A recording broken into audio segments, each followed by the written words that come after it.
Beautiful, bustling Budapest, the capital of Hungary, the vibrant city, full of culture and history. Hungary also has a rich chess history, one full of great players. Now it hosts one of the world's most storied chess events, the Chess Olympiad. Every 2 years, players from almost 200 nations gather in one place. Their goal? Win glory for their country. Hungarians have done this many times, including the women's teams in 1988 and 1990. I was there. But no host country has won since 2010 in the women's section and since 1998 in the Open. The last Olympiad in 2022 was full of excitement. The winning nations only clinched victory in the very last round. In the end, Uzbekistan and Ukraine reigned supreme. Who will come through this time? Welcome to Budapest, my friend. This is the 45th Chess Olympiad.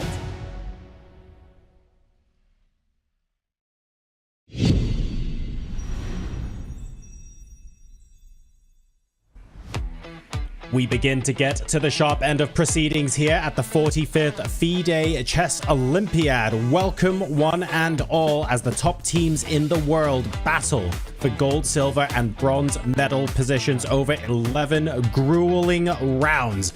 We are now 7 rounds in. There are clear winners, clear favorites at the moment as India lead the field in both the open and women's sections. But this paints a gigantic target on their backs as everybody will be looking to get a piece of their match point action.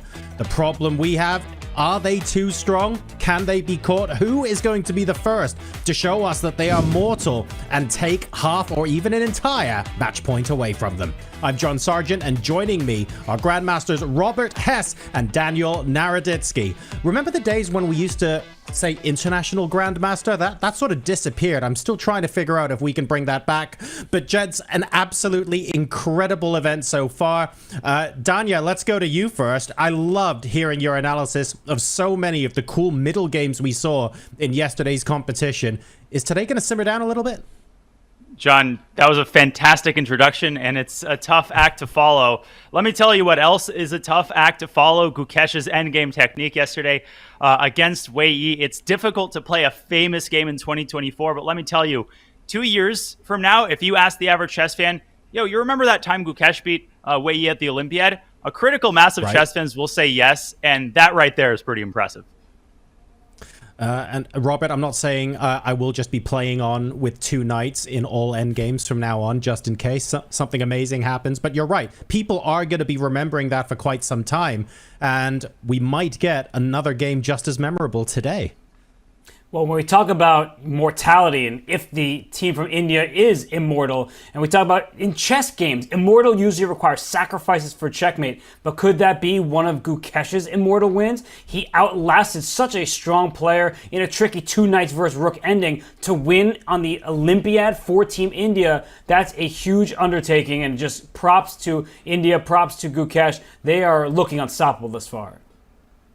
Now, of course, that's a lot of the important action on the top boards yesterday, and that is going to become extremely important as we talk about how the Olympiad shapes up. Let's not forget that almost 400 teams here representing 193 countries are at the Olympiad, and we had upsets up and down the board order. This is actually going to be a very interesting graphic because for once, we don't have players who are dominating the top 10 teams, for example, in this graphic. And that's partially, Danya, because we don't necessarily have such a big rating difference anymore amongst the top boards. So some of the rating differences can be lower down.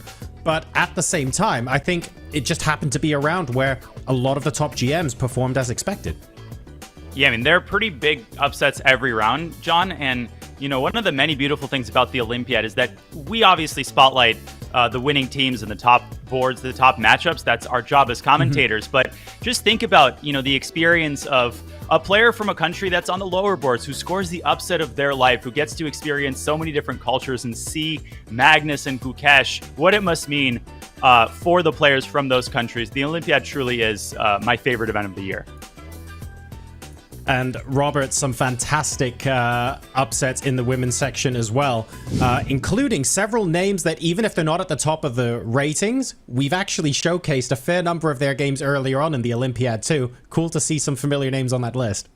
We've got a 9-year-old from Lebanon, Sky Atia. She won again, a notable upset, and she is doing her country proud thus far, as she's just 9 years old in her first Olympiad, and yet she's scoring big victories, including one against a strong player from Jamaica. So shout out to Sky. It's early stages for her career, but as we're getting to the later stages of the Olympiad, can she continue her upsets? And for the teams at the top, can they avoid such upsets?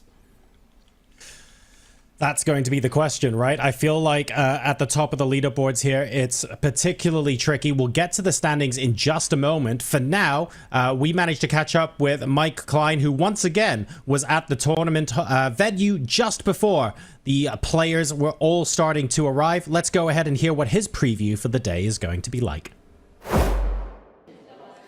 Thanks, guys. We are moments away from round 8. The first buses have come in. Players are filing into the tournament hall. And I have to say, it's a lot like Groundhog Day, because just like yesterday, both Indian teams are still on a perfect score. Ding Liren is again sitting out. We have to wonder if he's played his last classical game before the World Championship. And yet again, there are security issues. I just had hands laid on me for trying to get into the media zone, and also my cameraman had his camera blocked. So my tweet from yesterday did not exactly solve the problems, and that is the situation. But we're happy to film our pre-round stand-up. The Indian Open team will play against Iran today. Iran is the only team that is 1 point back. They're on 13. There's a whole host of teams on 12. Uzbekistan, Hungary, Armenia, and Serbia. Interestingly, the Indian women, who are on a perfect score, I asked their board 4 yesterday, are you going not just for the gold, but for a perfect 22 match points? And she said yes. I was shocked to hear that, because the Indian women have never even won gold. So that's kind of cool that they're going for history in addition to the team gold. Now, there are no teams on 13, so the Indian women lead by a full 2 points. There is a whole host of teams on 12, Poland, Kazakhstan, and France. And then we've got 10 teams on 11. The best tie breaks in the ladies division on 11 is USA, and they're completely being led by their 2 youngsters. Carissa Yip and Alice Lee both have tournament performance ratings of nearly 2,600. They've only seeded 1 draw each, so the youngsters are trying to get the Americans onto the medal stand. That's the scene from round 8. We hope to have a little bit more normal day when it comes to security, but we hope that the action is on the board. India is still the news. Now back to you guys. Thank you very much for that, Mike. This is becoming like its own little TV series. I want to be hearing more about Mike and his brushes with security at the venue and have it as like a mini docu-series throughout the 11 rounds. Always doing fantastic work. Much appreciated. Let's now take a look at some of the standings. And Robert, this is potentially huge for India. They play Poland today, but they play Poland with the opportunity to try and gap the rest of the field, right? The Indian women's team have a 2-match point advantage. Is this the point where it's like, oh, we need to stop thinking about tie breaks and we just need to get some match points off of these folks, because there's absolutely no point talking about tie breaks when they're so far ahead? Who's going to rein them in? Before we talk about the team in second, I want to make note that India beat both Kazakhstan and France already in this competition. That means Poland is the closest competitor that could still catch India head-to-head. If India is able to beat Poland, you're looking at a team like USA, Armenia, and the rest to try to take them down, but it may already be too late for the rest of the field because India is that strong. So that could be huge. I mean, the United States suffered a couple of shock results earlier on in the tournament, Robert, just to finish off that point. But it is fair to say they can still pose a lot of problems for Team India. Definitely can. And Team USA, we heard Mike, he's talked about both Alice and Carissa, the teens. I guess Carissa no longer a teenager, leading the way, the youngsters for Team USA. But India, they are running away with this thing. Poland will need to stop them in this round. Let's talk about the open section now as we take a look at the standings there. Danya, this is a little bit less straightforward, but equally interesting. If India are able to defeat Iran today, then they really will be gapping the field here. So that's obviously the target. Who are you looking to potentially maybe not stop India, but give them pause and maybe get a drawn match or even a match win out of them? Well, obviously for Uzbekistan, for Hungary, for Armenia, I mean, all of those teams are hungry to pass India and end on the podium, but all eyes on Iran. That is the first line of defense for all of the teams. Iran has one of the most difficult tasks for each of these players' careers. Each and every board will have to perform their top board, Parham Maksudlu. We'll talk about the individual matchups, but Uzbekistan, they have to focus on taking care of business because let me tell you, they do not have an easy matchup either, John. They're facing Serbia, headlined by Pretke and Alexei Sarana. Difficult matchup as well. So let's talk about the matchups that we are going to be seeing today. Obviously, in the open section, we have got Iran, India on top board. We'll come to that in just a minute. Let's take a look at some of the particularly interesting matchups a little bit lower down. Robert, I'm going to start with you, but I will highlight that for me personally, Vietnam-Norway is super interesting. I cannot wait to see Liam Lei and Magnus Carlsen do battle. That's definitely going to be a great individual matchup. But if you're asking me to pick another one, I'm going to look at China versus Romania. Romania was able to hold Team USA, and if China wants to remain in medal contention, they need to take down a strong but lower-rated Romania squad. So board 5 is where my eyes are at when we're excluding the top few boards. And Danya, do you have a particular matchup that you think we're going to be going to fairly frequently today? Is there one in particular you've got your eyes on, aside from top board, of course?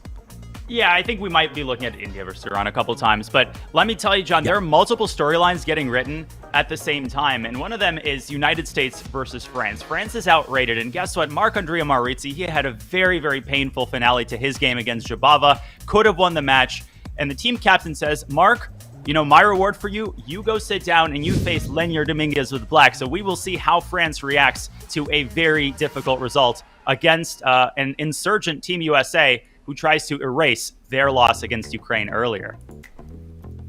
Okay, so plenty of potential exciting storylines to follow today. Robert, I want to ask you a question that I sort of asked yesterday, but it's becoming more and more difficult as the matchups get even. In the first couple of days when we were covering the Olympiad, there was almost a little bit of a theme where the chess was ultra aggressive. We were seeing really cool imbalanced positions everywhere. We had opposite sides castling day. We had piece sacrifices day. Are we now at that point where everyone is so evenly matched and everyone is so solid that we're not really going to get a particular brand of chess or anything like that? It's going to be a lot more evenly spread. It depends on the intentions for these medal contenders, because it's kind of go big or go home for some of these squads. If they are willing to settle for, say, a bronze medal, maybe they can play it a bit safer, but if they still have aspirations for gold, they have to give it their all and risk maybe even a loss. But I think as a team strategy, you can't just have hero chess. You need to play as a team, look at the board with the best chances. Don't go all out if in case your position is very equal and there are no winning chances. Well, let's talk a little bit more about going all out, because let's see the pairings in the women's section. Danya, it was mentioned, of course, just now that, look, India have played their closest competition now, except for Poland. The next three teams, once they play Poland today, the next three teams in the standings, they will have played. So does that, not only does that add extra pressure on Poland, but what can the other teams here be looking to do, be looking to put themselves in a position to try and cause some sort of upset? There must be something, right?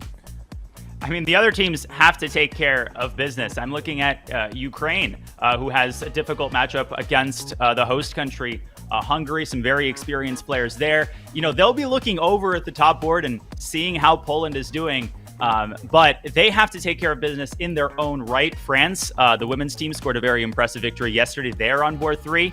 You know, the top board is out of their control, John, and these players, they know that they need to focus on what's happening on their boards. All right, and that's it's extremely frustrating when you're in a position where you're trying to fight for medals, but you know that a match loss or similar means that you're not necessarily the ones in title contention as things currently stand. But Robert, to flip the psychological game on its head, if you have suffered a match loss or you suffered an unexpected draw where, okay, people aren't talking about you on the top boards anymore, does that allow you to play a little bit more freely and just focus on individual wins and get some of that mojo back? Well, the problem is in the Olympiad, even if you say tie a match that you're expected to win, you may still play a team like Team USA. France just yesterday, they had the match win, and unfortunately Maurizi could not secure the endgame victory. They play Team USA. You see Maxime Vachier-Lagrave against Fabiano Caruana. So no easy customers at this Olympiad, no matter how you've done in the previous round. Just when I think we might have an answer where it's like, okay, let's just chill out, let's just simmer down a bit. It doesn't look like we're going to get that opportunity. There's 4 rounds left, including today, of course, for everybody to get their results on the board. And then there is the potential for some of the medal positions, maybe even the gold medal position. We shouldn't jinx anything, to go down to tie breaks. Now, Danya, from what I understand, it's not just about like the games that you win. Obviously, every game you win is important. The tiebreak formula can be a bit complicated, but can we boil it down to just win more individual games and try and win as many matches 4-0 as possible? Is that the basic principle? That is the basic principle, but if you're the favorite, if you're Team India, you want to avoid what I would refer to as the bystander effect in chess. In psychology, it's when if a large group of people witnesses an accident or something bad happening, each person is less likely to do something because they think, lots of people watching, somebody else will do something. If you're India, if you're Gukesh or Pragnananda, you don't want to look over at Erigaisi and Vidit, who are outrating their opponents, and say, they'll take care of business. I can make a quick draw. I can take the day off. They're not going to do that because you never know how these matches transpire. You never know who's going to get out of the opening in a bad position. Each and every player has to play aggressive, uncompromising chess, just what we saw yesterday from Gukesh. Oh my gosh. I can't wait. Seatbelts fastened, ladies and gentlemen. Well, folks, speaking of aggressive and uncompromising chess, I can see that the first moves have been played on the board. So, GM Robert Hess, GM Daniel Naroditsky, I will leave the analysis of the openings up to you. Let's get some chess played. Oh, let's get that chess played indeed. And we see the matchup on the top board between India and Iran. Danya, we know that this team from India seems unstoppable, but there's Alexander Grishuk not participating in the action, but coaching this team from Iran and coaching them with great success. So as you look at Vidit making his first move after brief meditation, what do you think about what we'll see today in these 4 boards? First of all, let me tell you, Sasha Grishuk is just as, if not more nervous than the players. I mean, his soul is right there on each and every one of the boards. Of course, statistically, Robert, all eyes on boards 3 and 4 for Iran. They need Bardia Daneshwar and Idani Pue to put in the performance of a lifetime.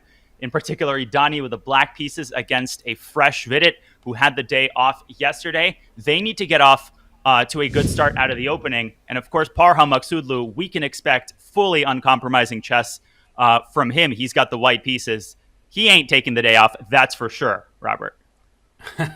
He may not be taking the day off, but it looks like he is pondering his first move. And you mentioned Vidit Gujrati, so if we want to talk about him for a second, a day off yesterday, but he's also been superb in this Olympiad. He is 5 out of 6. He's performing nearly 2,800. Vidit also spoiled what could have been a win, actually a straightforward win if he found just a move or two against Mamedyarov. So his actual performance, his record isn't even as great as it could be given his play.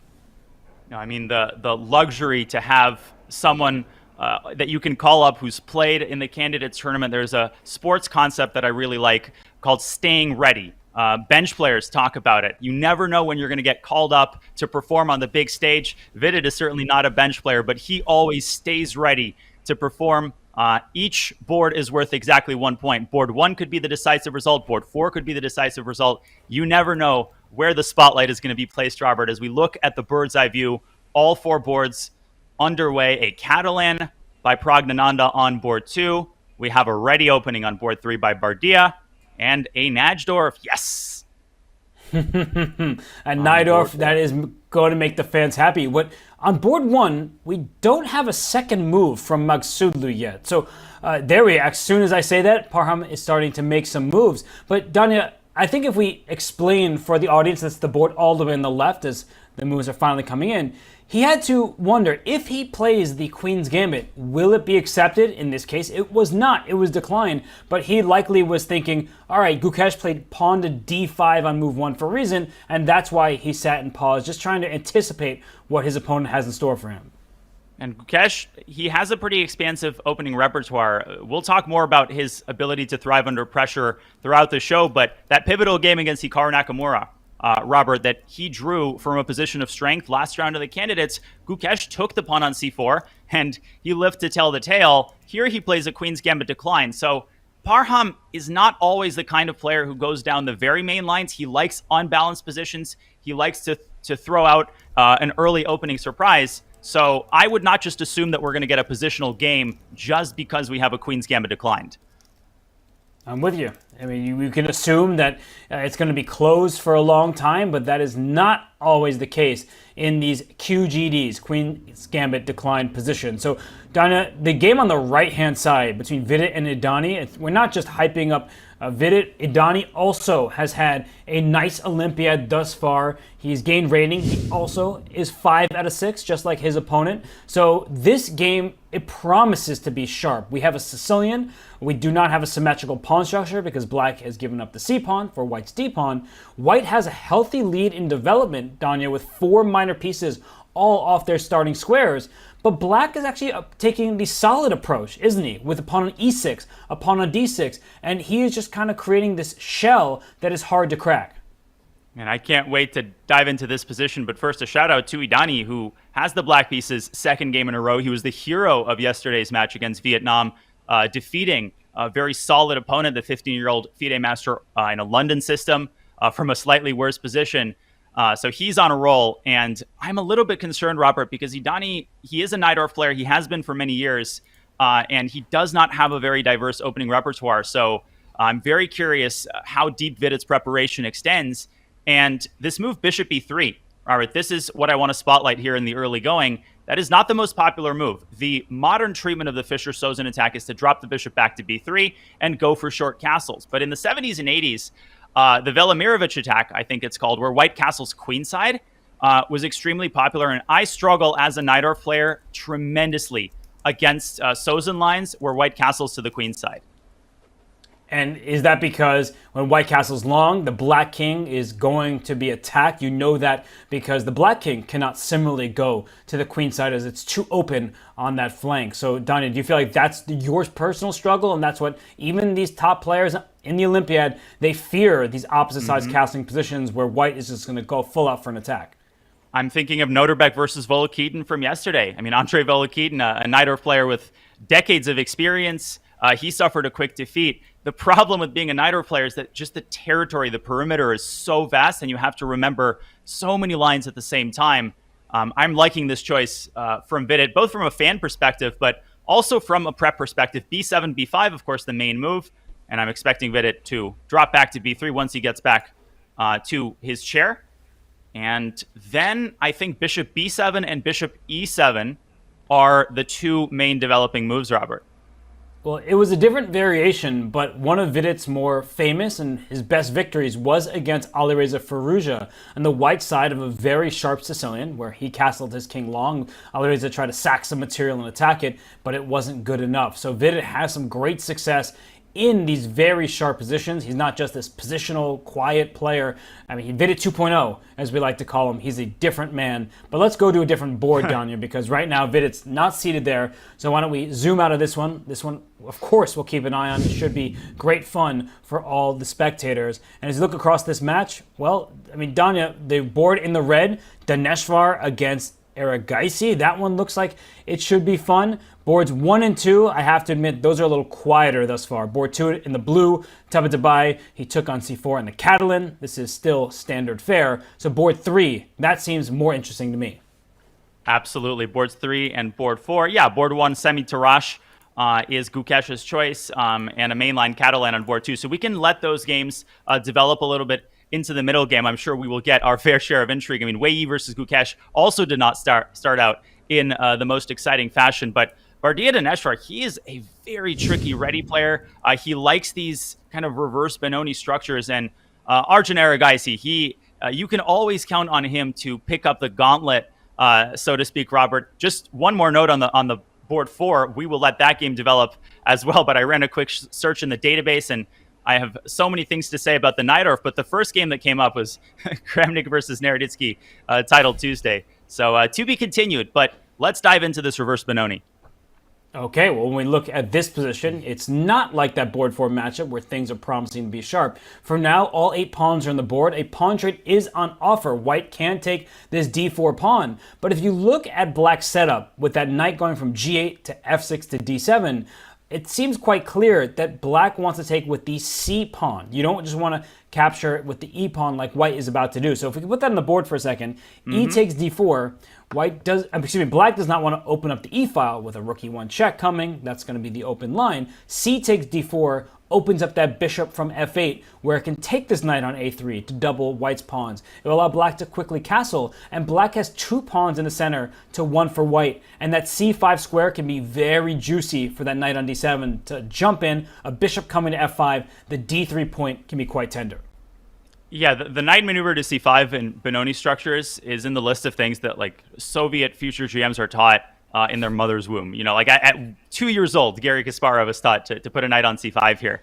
Now, I keep calling this a reverse Benoni. I just want to contextualize this for perhaps some of the newer viewers. What is the modern Benoni? If I may, I won't take too long on this detour, but the actual Benoni is characterized by d4, c4, Black plays c5, d5, and e6. It's one of the most aggressive, uncompromising weapons against 1d4.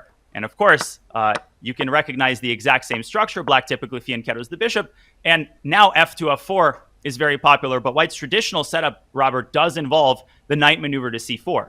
So let's now get back to the live board and do a little compare and contrast. I actually like this position for White quite a bit more than I like the main lines of the Benoni, which are quite dubious. And that is because White has a head start on queenside counterplay, with the knight potentially getting to c2. And if White can quickly push through b4, the Benoni is an incredibly dangerous weapon for a very good reason. Yes, and White has that idea, knight c2, pawn a3, try to get pawn b4 available to you. But the fact that Bardea Dineshvar is spending some time at this moment, I wonder if the move order played by Arjun is different, because knight f6 to d7 may be thematic, but it's also played quite early in this game. So typically Black develops, instead of moving the same piece multiple times, you develop that dark square bishop, you try to castle. But in this particular game, Arjun says, I am going to claim the center for myself, and now the onus is on White to try and strike. So knight c2, pawn a3, pawn b4, that's one idea. Danya, are there any ideas in this position maybe to play for f4? We know after e takes d4, Black wants to take with the c pawn. So are there possibilities for White to try to move the knight, as you're saying, knight h4, pawn to f4? Actually, knight h4 in the current position is available, because if the bishop develops from f8, the knight sinks its teeth into that juicy f5 square. Sometimes the bishop can contribute by landing on d5, and it can be very annoying for Black to have to exert resources keeping the tension, because the knight on d7 is, waiting at the traffic light, and it's never turning green. When are you going to play e takes d4?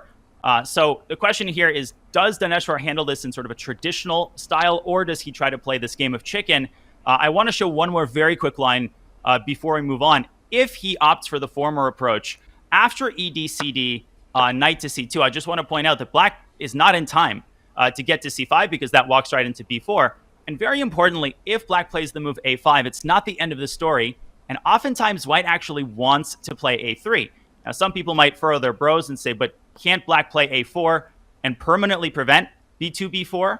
Yes, but now the b4 square can be accessed by White's knight. I just wanted to point this idea out because it's very important. Even in this position, knight b4, Robert, extremely unpleasant for Black to face. The knight is heading for d5, and if Black takes, then the rook has developed without making a single move. So I'm kind of excited here for Dineshvar's position, Arjun Erigaisi. That man has nerves of steel to go for this with the black pieces.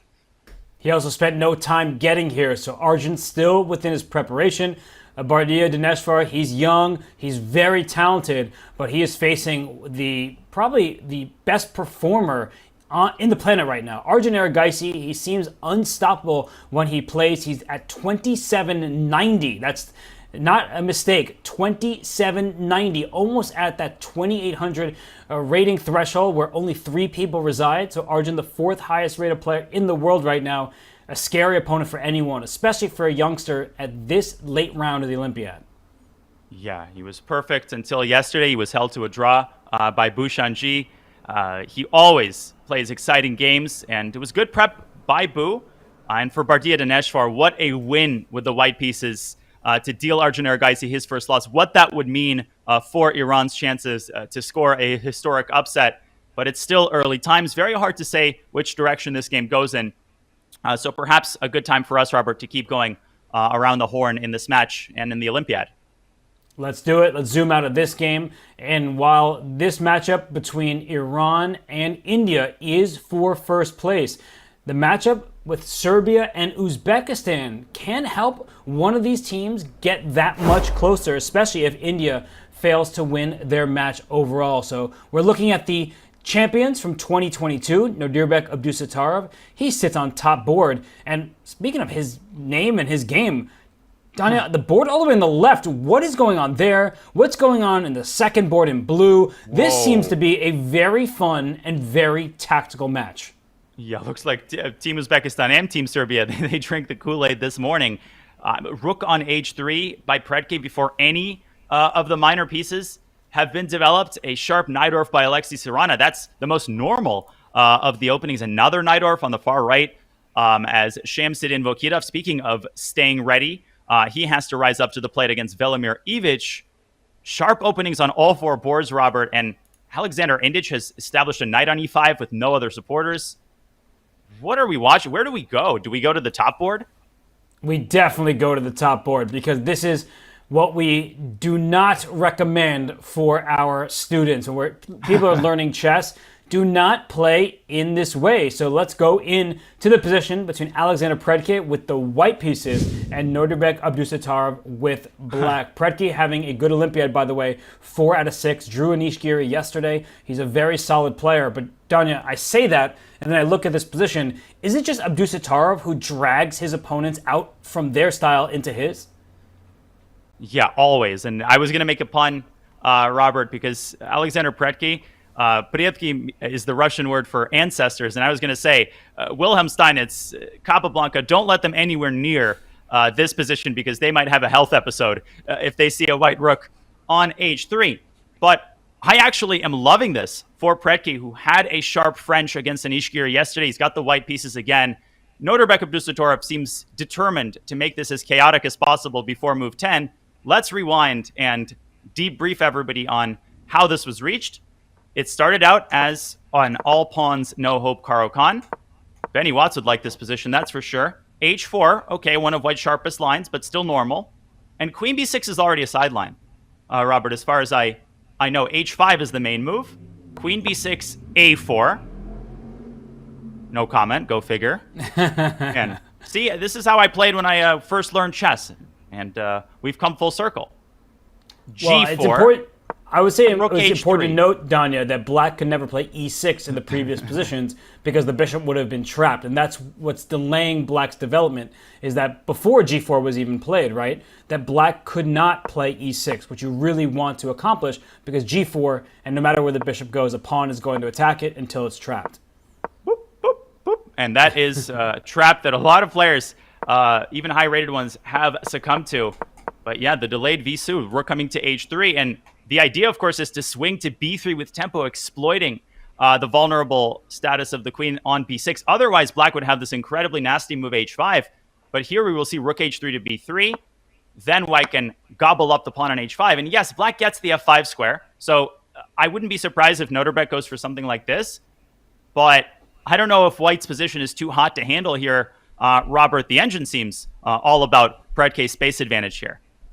It's a really weird opening. It's not one you see every day. It's not one that I recommend for either color for our audience because this is not how chess is typically played in the opening stage. You're supposed to develop your pieces, control the center, get your king to safety. A rook lift does make sense. And for black, look at the back rank. the king, of course, is in the center. The bishop on f8 has a hard time getting out. The knight on g8 doesn't have the easiest time either because the f6 square is under white's control. So black remains cramped, and so moves like rook h3, swinging on over to the queen side with rook to b3, they do make perfect sense because the king side, you've advanced over there, the queen side will be quite open and not many black pieces are on that flank. It gives white some opportunities to apply some pressure.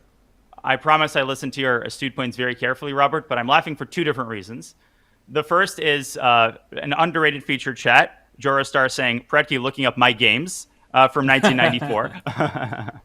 But the second is Rook H3 is a novelty. There were 3 games in the database, 2 of them featuring title players, but in one of them, obscure game from Spain, White played Rook to A3. So, which is also quite reasonable, deploying the other rook to b3. So this is not a dilemma that you often have on move 7. Which rook do I maneuver to b3? Which of the rooks do I maneuver to b3? I don't think anybody has ever asked themselves this question, ever. This is bizarre stuff. And, Vladimir Kramnik is the captain and coach of Team Uzbekistan. And you mentioned how Steinitz and all of them would be rolling their eyes at this position. I wonder what Kramnik is thinking. I wonder if somehow he was assisting in the preparation here, because this doesn't feel like the most Kramnik position that I've seen, Danya, where it's just hectic. Instead of trying to control key squares, you're just throwing pawns up on the king side for white, but black sort of moved that light square bishop a few times. The queen has gone out to b6, will have to move again once the rook comes and attacks it. So it feels like a very odd position, but that might be up Abdusattorov's alley, as he does play h5, forcing this rook b3 swing at some point, and then the king side will open up as well. So I like the fight that we see on this board. Yeah, this is an incredibly ambitious approach by Predke. I applaud his approach. He's probably better objectively, but it's like he's controlling the Roman Empire. I mean, it's hard to keep track of what's happening at the fringes, and I'm a little bit worried about the light squares on his king side. I think we will see rook b3 and g takes h5. Noterbeck will jump to a lead in development, which may not be quite as relevant with the center remaining relatively close, but if we see a move like f7, f6 later, Predke has to be very accurate in the next couple of moves. But I'm taking off my hat, and I thank the players for their verve and their bravery in playing an opening like this, both of them. Well, we're having fun. The players, they probably have more stress than we do because there's a lot riding on this game. And as the black queen steps out of dodge, it's not going to be sacrificed or blundered. And let's take a step back, because this game, it may be the most exciting, but as you mentioned, Donna, every single game of equal importance in this Olympiad, no matter if you're on the top board or on board 4. But to me, Serrana, Predke, they lead this Serbian squad. They are the highest rated duo for that team. And on paper, at least, this is a pretty balanced matchup, isn't it, Danya? Where you see that Predke is with the white pieces that may offset Abdusattorov's much higher rating, but Serrana on board 2, he's quite a bit higher rated than Yakubayev, who has won some important open tournaments, and we know what he's capable of. So I do think that this is a relatively balanced matchup, and that gives Serbia some hope. It's not just like the Olympiad gold medalists are going to roll this team over. Yeah, they've got the two eyes, Indic and Ivic, who have been firing on all cylinders. And an interesting choice to put Serrana on board 2. He technically outrates Alexander Predke, but Alexei Serrana, such an asset, an opening expert, a Najdorf expert, playing his pet opening against an eternally well-prepared Noterbeck Yakuboyev. So, Robert, you never know which game is going to be the decisive one. Sometimes the games which shine the brightest in the first hour fizzle out into a draw. And, the boring Catalans end up in very exciting endgames that decide the match. So we'll withhold our judgment as we circle around the playing hall. This one promises to be a dynamo of a matchup. For sure. And yes, to that featured chat, this is some exciting stuff. The chess is awesome in this round as teams, they try to keep pace with India and continue to stay in medal contention. As I look at this scene here with matchups from all different countries and teams, what you said, Danya, so tell me, where are your eyes taking you? No, I'm just doing at all the names that we see here. Magnus Carlsen faces Lai Kwang Lim with black, and He's trying to calm Capablanca down. He's saying, no. Jose Raul, we still appreciate your contributions to the game, and plays a very conventional semi-Slav setup. Great call by you, by the way, as Bardia Daneshvar did drop his knight over to h4. That's not on the bird's eye view, but shout out to the star commentator. Chedlishvili versus Giri is another very enterprising opening. There's a good Russian expression where if you see a lot of tempting moves, your eyes are like darting across the screen. You don't know where to go. I feel like a kid in a candy store right now. It is impossible to just pick one match and be fully satisfied, because even that Wei Yi game, the green board in the bottom row against Deac from Romania, look at black expanding on the king side, white expanding on the queen side. So no matter where we turn our heads, we will have fun matchups. Danya, I think we should maybe check in on the host country, Hungary and Armenia, because Hungary, they came in with some really lofty goals themselves. They brought Richard Rapport back. Peter Leko not commentating alongside us. Instead, he is playing alongside his teammates. And Armenia, they really need no introduction in the Olympiad. They have won many gold medals back when Levon Aronian was topping their lineup on board one. But even without him, they scored silver in 2022. And here in 2024, they took down a tough England team. And now they face the host country. The winner of this match likely gets India next. So this is a big matchup for Hungary and Armenia both. Indeed, and as you said, both of these teams with a storied reputation at the Olympiad. Hungary scored a very famous gold medal in 1978, unseating, of course, the favorite, the Soviet Union, playing just an incredible Olympiad so many years ago. I'll be sharing some stories, Robert, from Olympiads of bygone years throughout the show. And of course, Armenia at the 2008 Olympiad in Dresden, each and every team member, including Aronian, putting in another performance of a lifetime to claim gold medal over Israel and the United States. But on to the current match. On the left, we have a pretty dynamic Italian between Rapport and Haig Martirosyan. On board two, we have a slightly unusual pawn structure and an opposite-colored bishop position. Looks like Peter Leko reaching deep into his laboratory. Should we start and pay homage to our fellow commentator and legend?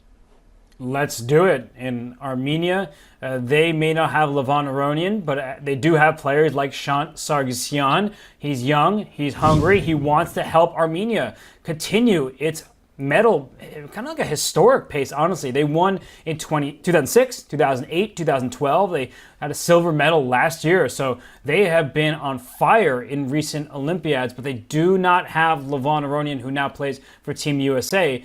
But when we look at this particular game, Danya, it looks like Shant Sargsyan with the white pieces. He's got the healthier pawn structure. We do have an opposite colored bishop dynamic. And those double isolated c-pawns, it's something that you've talked at length about, and honestly, I find it very instructive personally, is that pawn structure is often overrated. So these double isolated c-pawns, the isolated a-pawn, they look bad. They may be bad in certain endgames, but with so much material on the board, you get open files for black. The d file is semi-open. The d3 pawn is weak. So the light square bishop, I think, is a powerful piece for black, and that's why the engine and Peter Leko both suggest black is hardly worse here. And there was an insane moment a little bit earlier in this game. I did a double take, and I had to verify this, but yes, this actually happened. If I may rewind, I spoke about Peter's opening laboratory and his extensive knowledge. This started out, of course, as an anti-Berlin, one of Leko's pet weapons, d3, bishop c5, normal. And we're approaching a crazy moment. Are you ready, Robert? Look at this, rook e8. Okay, e takes d5, and of course, Peter Leko recaptures on d5. No, he doesn't. He does not recapture on d5. He plays the move a6 in this position. I don't think I've ever seen this kind of idea before in the Ruy Lopez. And of course, this is preparation. And of course, this has been played before by some guy named Wesley So. Most recently, the point is if white grabs the pawn with d takes c6, white can even grab a second pawn with bishop takes c6. But this gives black a massive initiative. You pick up d3, you've got the bishop pair, and you've got this Marshall-style compensation. So Shant Sargsyan wanted none of it. He did take on c6, but only once. Then he dropped his knight off to b3, hitting the bishop and allowing black to pick up the pawn of the queen. Peter Leko once again shining in the opening. I think he solved all of his problems.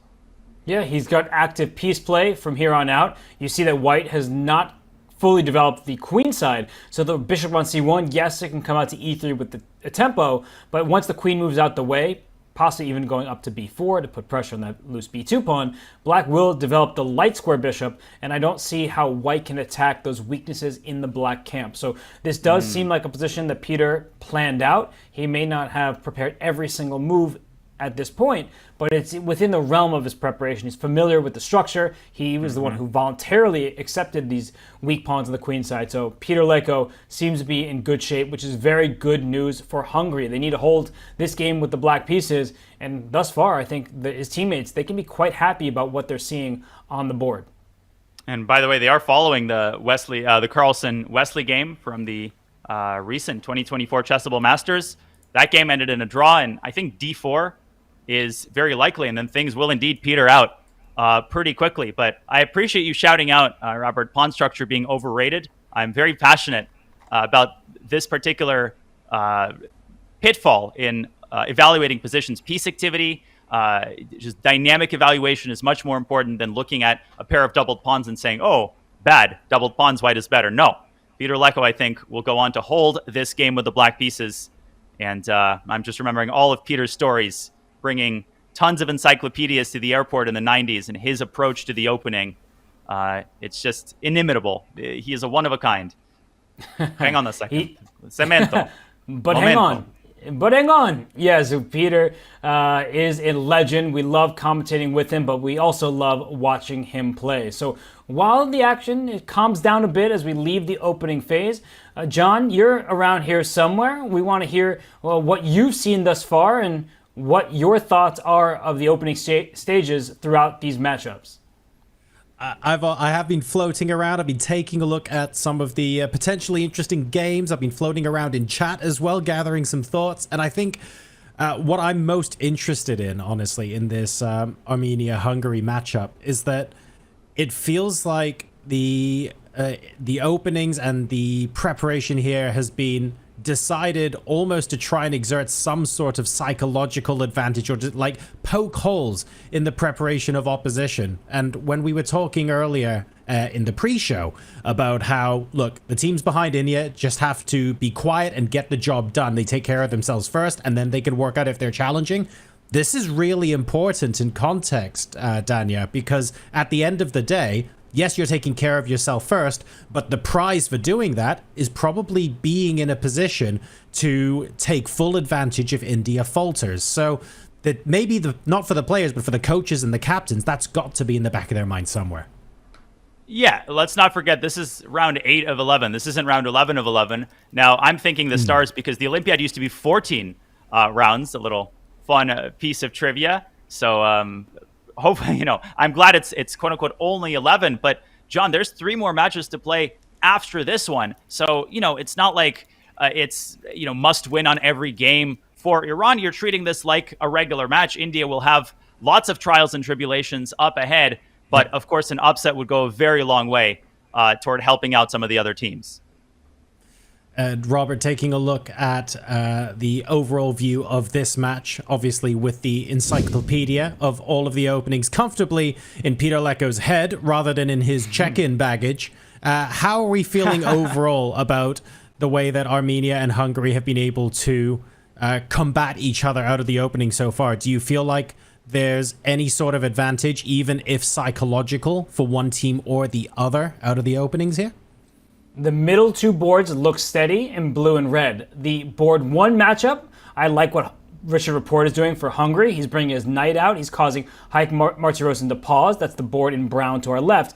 And all the way to our right, the orange board, I like what Armenia is doing. And there's a reason why Robert Hovhannisyan has more time than he started with. And Benjamin Glidura is deep in the think tank because black looks like he's failed to develop. It looks like he's just moved a bunch of pawns. And white has already castled, brought a queen and a knight to activity. So I like what Hovhannisyan is doing. I like what Rapport is doing. And the middle 2 boards, they look quite level at this early stage. Excellent. So that's Hungary, Armenia, folks. Only one of the heavyweight matchups in the playing hall today. We are going to hop to a quick break because would you look at that, it's tea o'clock. So go ahead and top up your drinks and we'll be back in just over 5 minutes with more coverage from the 45th FIDE Chess Olympiad.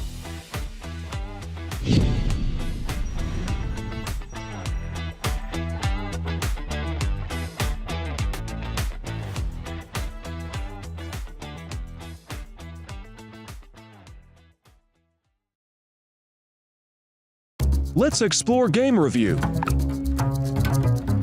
After establishing a positional clamp in the opening with the bishop pair and a strong d5 pawn, Grandmaster Jan-Krzysztof Duda appeared to be en route to a typical Super Grandmaster versus Grandmaster victory as he grew his edge to a winning one over the next 20 moves. Still, in every game there comes a critical moment where a good position must be accurately converted.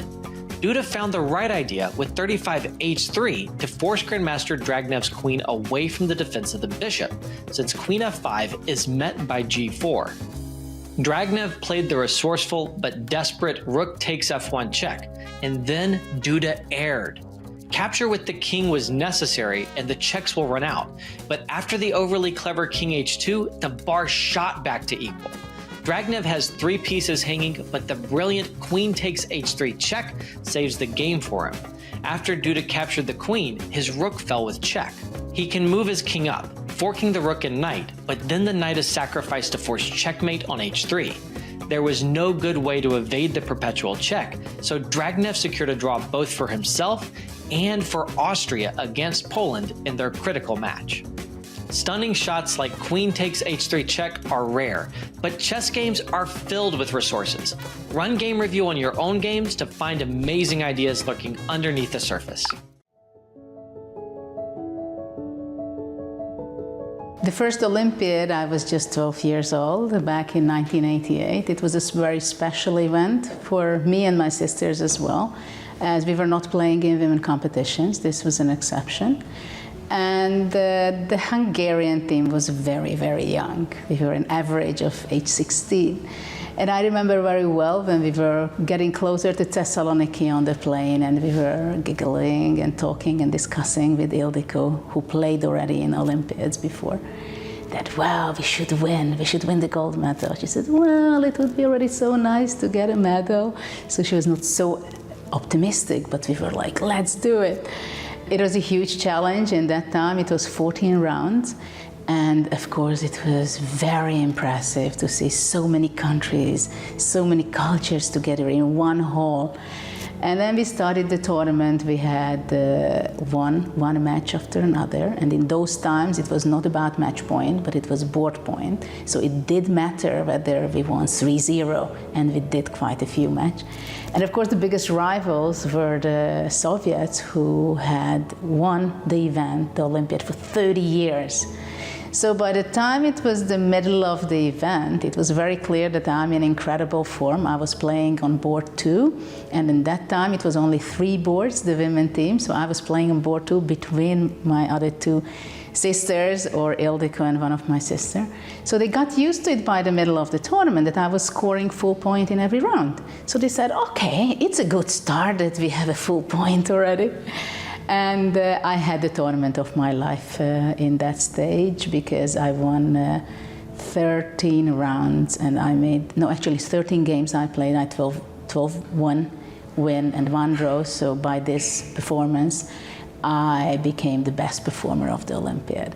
And so it was very, very special to become Olympic gold champion together with my sister and the best player in the board. So I won 3 gold medals, actually. And it was the first time that I met Garry Kasparov, and that was also very inspirational.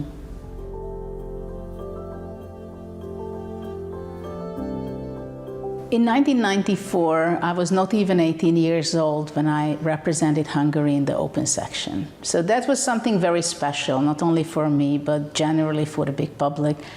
So people were talking about it. This was Moscow. And it was very special because I was board 1 ahead the legend like Elias Portish. But I was not the youngest in the team. Actually, Peter Leko is 3 years younger than I am, so he was really a teenager. I remember it was very special because I was very focused. My sisters were actually playing in the women's section. I had some interesting games, huge fights, and that was the point when my road continued in the open section, and it was very clear that I will never play again in the women's section anymore. And later on, I was playing practically in all boards. It was a very special moment to represent my country in the open section.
The Olympiad. It is the ultimate celebration of chess as an international game. Every 2 years, players from all over the world come to one city to answer one question. Which is the best chess country? This year, the Olympiad is being held in my hometown of Budapest, Hungary. It is a storied event first held officially in 1927. Who won that event? Hungary, this year's hosts. In 1957, the first Women's Olympiad was held.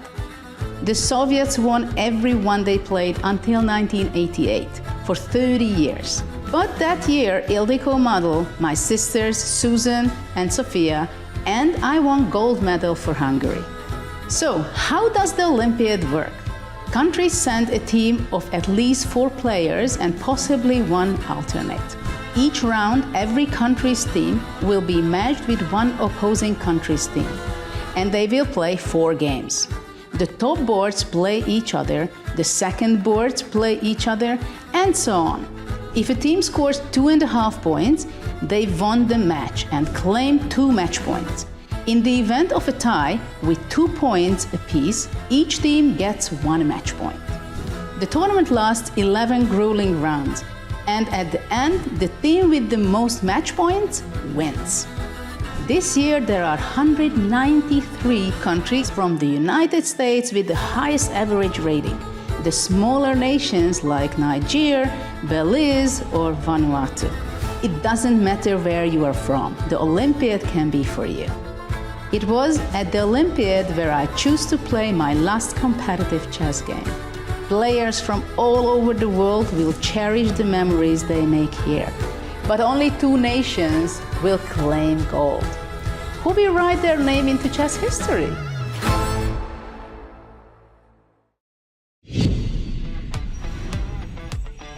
Welcome back, everybody. We are live with our continued coverage of the 8th round of the FIDE Chess Olympiad. You can see here from the playing hall that 193 countries are represented with nearly 400 teams competing for those medal positions. I love that the flags are draped across one side of the box sports and conference center as well. They look absolutely majestic. A beautiful backdrop to so much fantastic chess being played in this hall.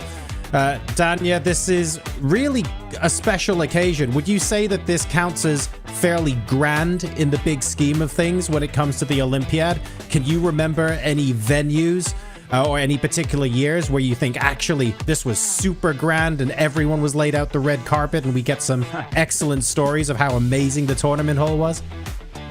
I mean, definitely, John. I remember quite a few Olympiads. The first one I remember might be 2004 in, I think, Calvia, Spain. Not because I was there, but because I, at that point, was a sentient being and started watching chess on the internet. But the Olympiad has been held in so many different places. And, you know, there have been a few fiascos and a couple times where the organizers forgot that the room gets hotter when there's like a gazillion people in it, and sometimes the internet goes down. So it's trial and error, but Budapest is definitely in my top 3 favorite chess cities. The Hungarian team has such a storied tradition, so you know that the organizers are taking this very, very seriously. The playing hall looks fantastic, and it just promotes the kind of chess that we have been privileged enough to see thus far, John. You've reminded me of a story that's not chess related, but very similar, when you were talking about how people forget that when a tournament hall is full of people, it gets hotter. The university I went to did an absolutely amazing master plan for a new sports center. They took over several buildings and like put them into one. It was absolutely incredible. And they were going to have like an Olympic-sized swimming pool and all sorts of really cool stuff. The problem is the swimming pool was on the ground floor, and they forgot to factor in the weight of the water that was going to go into the swimming pool. So when they started construction, they had to redo the whole thing and put the pool in the basement because the weight of the water would have been too much for the building. Wow. They should have hired some chess players, John, and right? we should feel lucky. We should feel lucky because very quickly in 1921, Manuel Lasker and Jose Capablanca played a world championship match in Havana. Obviously, no air conditioning. Then Capablanca wins the match convincingly, and Lasker, in his post-match report, blames his loss on the Havana tropical heat, and prevented him from thinking, and they started going after it. Capablanca got mad. He said Lasker was full of excuses, and it got to the point where Capablanca dug up the meteorological records from Havana and published them to show that Lasker was greatly exaggerating the temperature in Havana at the time of the match. So the temperature is hot enough on the board. Let's keep it cool off the board. Yes, indeed. It can be a little bit misleading sometimes if you're from a country where air conditioning isn't standard, like I am here. I would say 25 degrees Celsius somewhere like Singapore feels super manageable compared to 25 in London, where we are designed to bake if the temperature rises even a couple of degrees above freezing, it seems. But we just about hang on. There's a lot of chess to talk about there, so let's go ahead and get stuck in there. Specifically, I want to go to the women's section. We're taking a look at the top match at the moment, India versus Poland. This is a big one, just to set the stage for everyone who's watching. India have the opportunity to gap the field here and open up potentially a more than 2-point gap on everyone else. And obviously, because this is only round 8 of 11 and you get 2 points for a match win, that could be huge. But first, they have to get past this extremely talented Poland team. Danya, what do these boards look like to you at the moment? Does it look like we've come out of the gates all guns blazing? Oh, definitely all guns blazing, John, and 2 games primarily are competing for my attention. The top board between Kashlinskaya and Dronovali Harika is an incredibly sharp. I think it started as a Queen's Gambit decline and then morphed into a semi-Tarrasch, and Morphy, I think, would be happy to have this position for either side. So we'll delve into the complexities. The other exciting game is on board 3, the red board. Divya Deshmukh has a black pawn on h4 as she tries to checkmate, I guess, Alexandra Moltsevskaya, who's actually a very dangerous player, great speed chess player, and a big asset for Team Poland. But Divya Deshmukh saying, I don't care who I'm playing. I want to wrap this one up pretty quickly and hit up Budapest's great food scene, before the restaurants close down. 100%. Let's take a look at those games one after the other. Maybe head over to board number 1 first. So let's check out Harika's game, if we can bring that up. Very interesting pawn push to g5 with the black pieces. What do we make of this? I note, Danya, that white hasn't castled in this position. So we've got a really cool attack from white down the queen side of the board with the queen and bishop lined up. There's potential pressure against d5, especially once the king castles safely out of the way, when the knight on c3 can then, comfortably nab that pawn in some scenarios.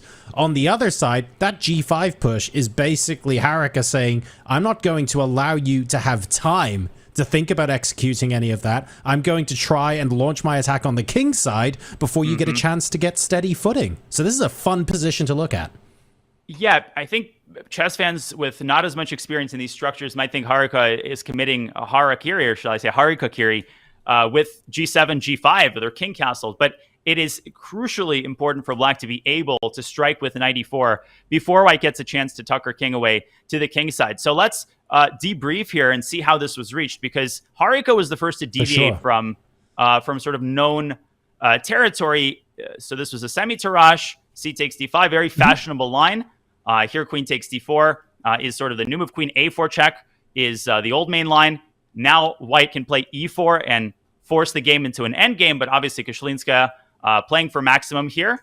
Now in this very sharp position after queen to a4, the main move is bishop a6. There's a Carlsen game here, but Harika comes up with a somewhat different idea. Bishop b4, exposing herself to a pin, but setting up a pin against white's horsey on c3. Kashlinskaya develops h6, bishop h4, g5 is the current position. Why is Kashlinskaya thinking? She's not contemplating a sack on g5. I don't believe in this as much as I like unsound sacks. She is deciding between bishop g3 and bishop takes c6, John, which actually is a very tempting move, because it essentially forces black to take the knight on c3, bc. Now black can take either bishop, not a dilemma that you have often. And actually, I'm not sure which bishop I'd rather take. If you play bc, try evaluating this weird position. Oh, goodness. I'm not 100% sure what to make John, of that. Which one would you prefer? I definitely prefer. I prefer the latter. At least there's a. I haven't allowed black to connect the C and D pawns. I feel like there's a potential gap in front of the black king I can potentially exploit. If black's attack comes at me so too quickly, I haven't actually castled yet. I haven't committed my king to the G file. So the queen can also swing across as well. I feel like I think I would prefer this if I was white. I think I agree. I would play BC with black. But of course, Alina could say, I don't want to have anything to do with this and play bishop G3. And now if black plays knight E4, we could get a different version of the same structure because black threatens bishop C3 and knight takes C3 with the fork. So white probably has to take. Bishop on B4 is hanging, so black takes. Now we get more chaos on the board. B takes C6. White can snag this pawn, trapping the rook, but black can save the rook by developing the bishop. And I have no idea what's going on here. It feels to me that white should be in the driver's seat if Alina can finally get the king out of the center. But at the same time, black's pieces are super active, John. Probably the C3 pawn will be recovered. And this might fizzle out to a draw in the event of a queen trade. I wouldn't rule that out. So I've got a club level potential chess patzer question to ask from you here, and it actually stems from your original analysis a couple of moves in when we were taking a look at the opening. In the position after white for first plays queen A4. So all the way back when. One of the things you said when taking a look at how the game developed in this position is that this particular line is really sharp. And I would be keen to understand from like a layperson's point of view, or maybe from the point of view as someone who doesn't play that much over the board chess, if there are telltale signs or if there are ways, like practical ways for us to be able to go, we need to recognize that we need to take a little bit more time evaluating positions like this because it can be quite sharp and the path forward can be a little bit narrower than we would normally like. Because if you hadn't told me this position was sharp, I would be saying most of the minor pieces are developed. White needs to get castled. Okay, we've made a queen move or two, but how do I put it? The sirens aren't ringing. You know what I mean? It's not like anything about this position is screaming danger. So how does a chess player practically evaluate when a position is or is about to get sharp? Well, that's a great question, John, as we do see Alina taking on C6. So we'll get some exchanges here.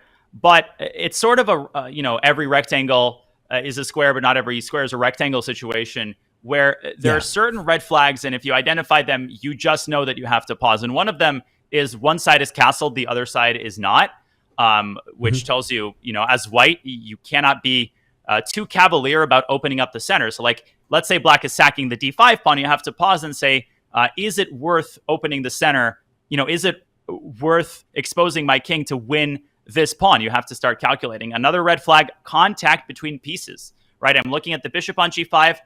The availability of a large number of captures is what infuses the game with a tactical element. And we see that in the live board as well, right? White can take various knights. Black can take, in some lines, either of the two bishops. And that's what causes that chaotic kind of branching off point where you have to pause and carefully assess the candidate moves. But once some pieces are exchanged, and once black decides which bishop to capture, we're going to get a little bit more clarity here.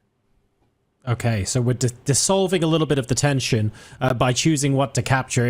You can get some openings as well where not only do you not resolve the tension at this point, Danya, you end up adding more and more tension. You get those really crazy positions where 6 or 7 different pieces are on prise, but none of the captures actually work out favorably for the person who takes first. Those ones really do my head in. There's absolutely no way I can rationally go through every combo, but it's amazing when they pop up, especially in games at events like the Olympiad. You just get to see those kind of fun positions where the players are so talented, they're able to keep all of this going on in their heads under pressure a lot more frequently because there are hundreds and hundreds of players playing hundreds and hundreds of games in this playing hall, all of whom are capable of doing this. It's fantastic.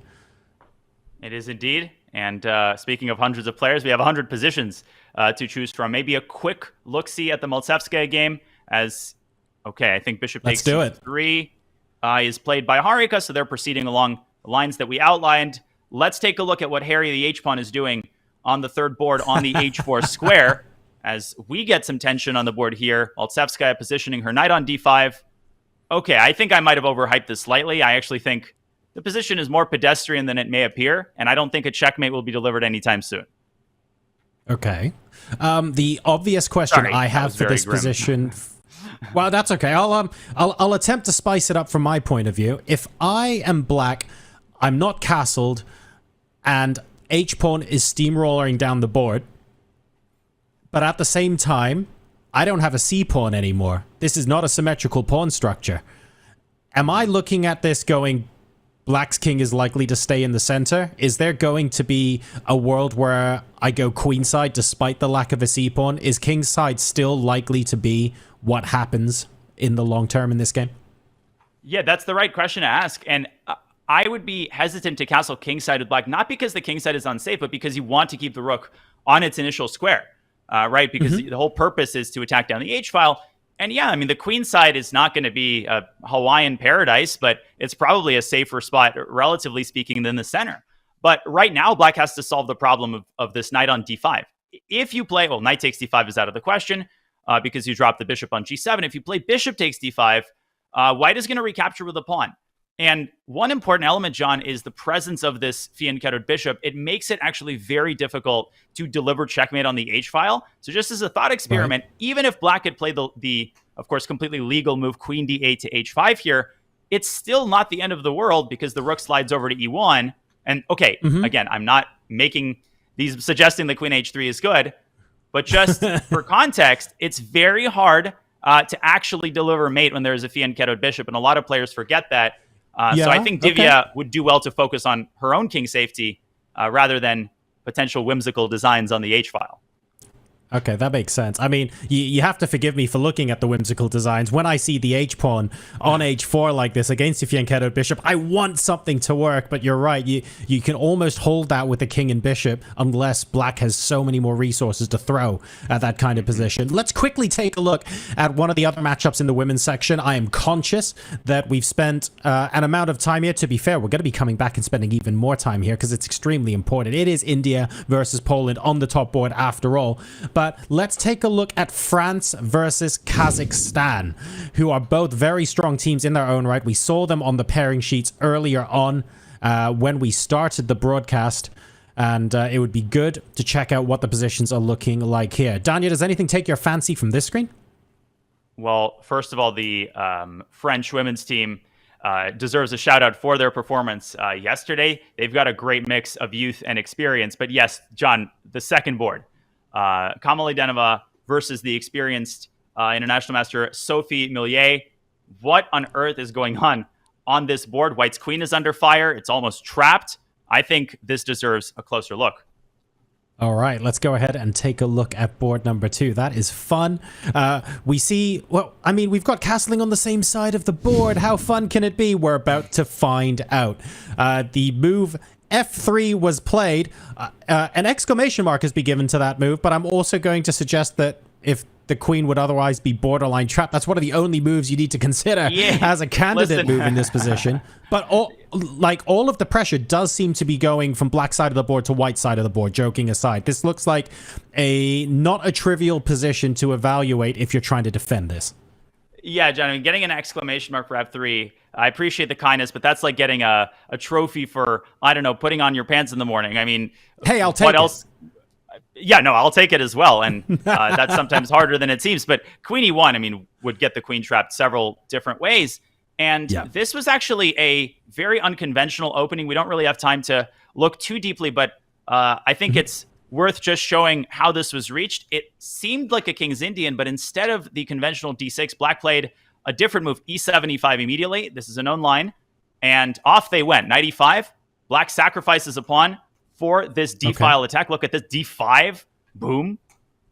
And of course, black doesn't even recapture on D5, uses the pin against the white bishop to take it this way. I mean, just incredibly sharp tactic. Clearly still preparation from the Kazakh player as she drives away Sophie's bishop and deploys her own bishop. Wow, this is super dynamic and quite worrying for Sophie Millier because just look at how active black is here. Maybe D4 can be considered, but perhaps that merely exacerbates black's claw-like grip on the position as the knight can sink its teeth either to C4 or D3. And I find the journey of the light squared bishop for white fascinating in this game. We've gone from f1 to d3, presumably with the idea of being on c2 at some point. And then now it just feels a little bit offside on b3. I get that it's looking towards black's king, but it doesn't feel like this was white's plan when she started playing this game. Let's put it that way. Oh, definitely. And this is danger time for the French team. I mean, you can't really afford a loss of the white pieces, John. And, d4 looks good, but after knight to c4, black is in absolutely no danger. You can recover the pawn on demand. Yep. If white takes on c4, you can take back. Now bishop takes c2, probably not even worth it. Now the bishop can access d3. No, this is very exciting. And this is what makes the Kazakh team so dangerous. This is like an Eric Geisy style opening by Merawert Kamalidenova. You're welcome. I said that. I said the name. Got him. Speaking of Eric Geisy, I would like to draw our attention. We're currently in the women's section. I would like to draw us back to the open section just for a little bit, because we are now starting to get some moves flowing in and a potentially very interesting position here on Arjun's board. So I thought we'd fly over to that, Danya, and take a look at what's going on there. What are your thoughts on how this is progressing? We'll get the 4 board up to begin with, but it's... this is going to be a lot of fun. Yeah, I mean, we pointed out the bottom 2 boards, right? This is really objectively the dangerous spot for Iran. This is where they are outmatched, and this is where they have to score, where their bread at least partially has to be buttered. And yet again, Arjun Erigaisi has managed to get exactly the kind of position that he thrives at. So where did we leave off? We left this game on move 9, where Bardia was deciding whether to take on d4. That was my preference. Robert pointed out knight to h4. That's what he ended up playing. But this allowed Arjun to exchange on e3 and change up the structure a little bit.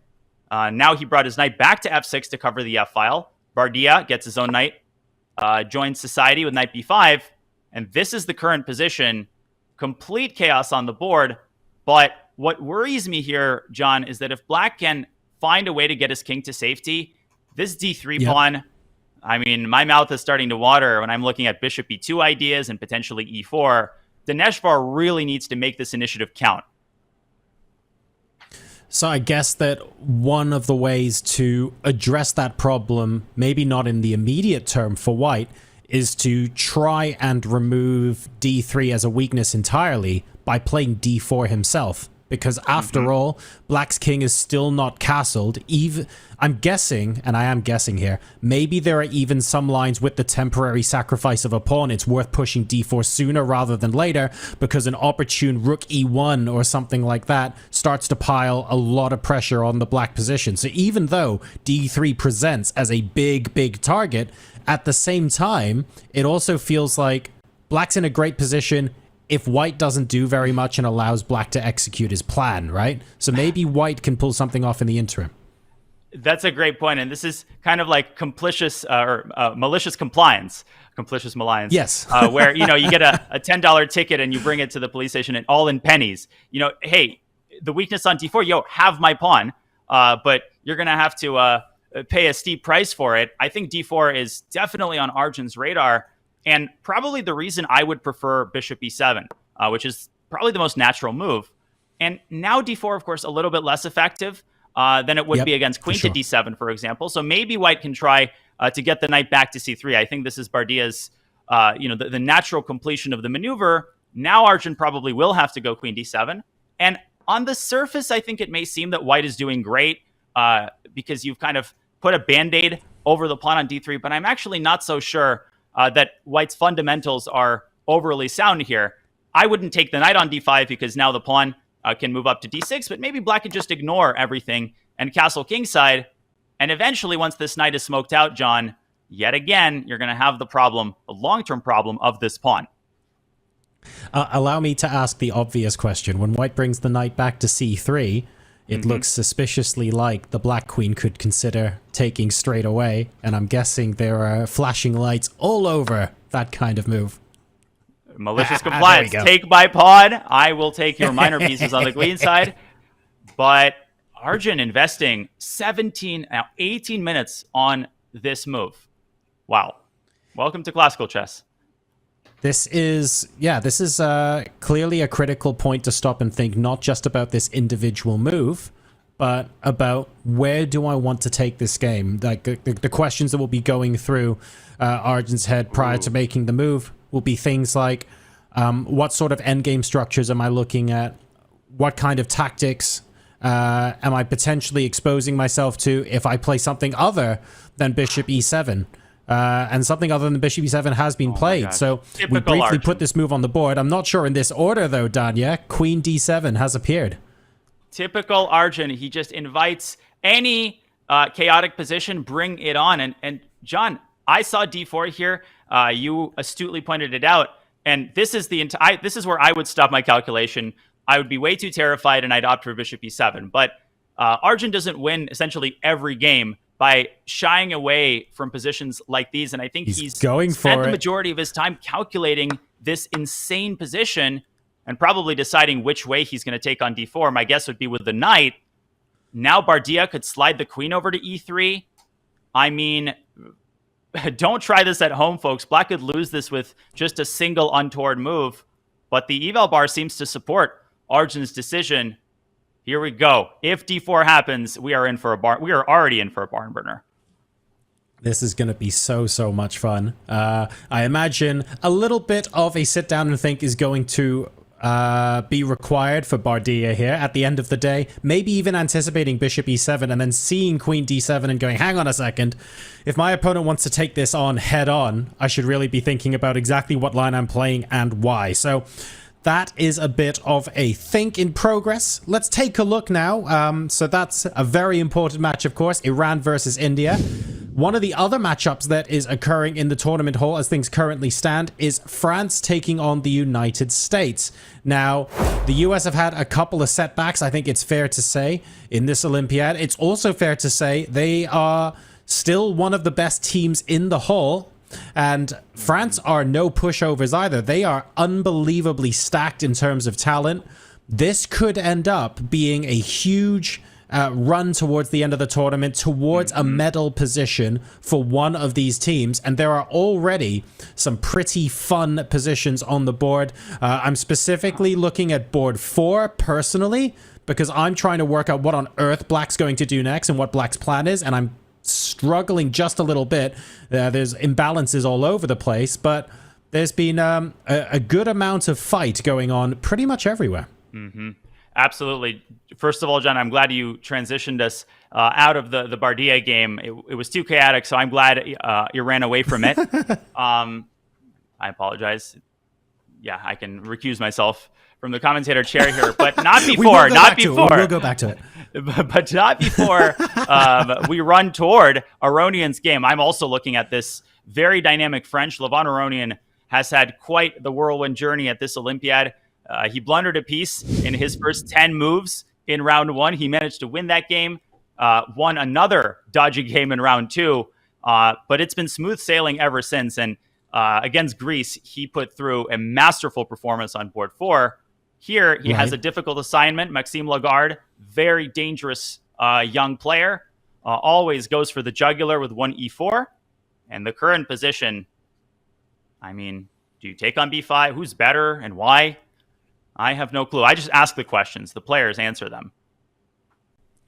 Wait, hang on a second. But if that's not your job, then I'm here as decoration at this point, because I'm looking at Black's position thinking, okay, if we're inviting the exchange on B5, then I guess Black's not going queenside. Maybe we're going to see kingside instead and see some fireworks.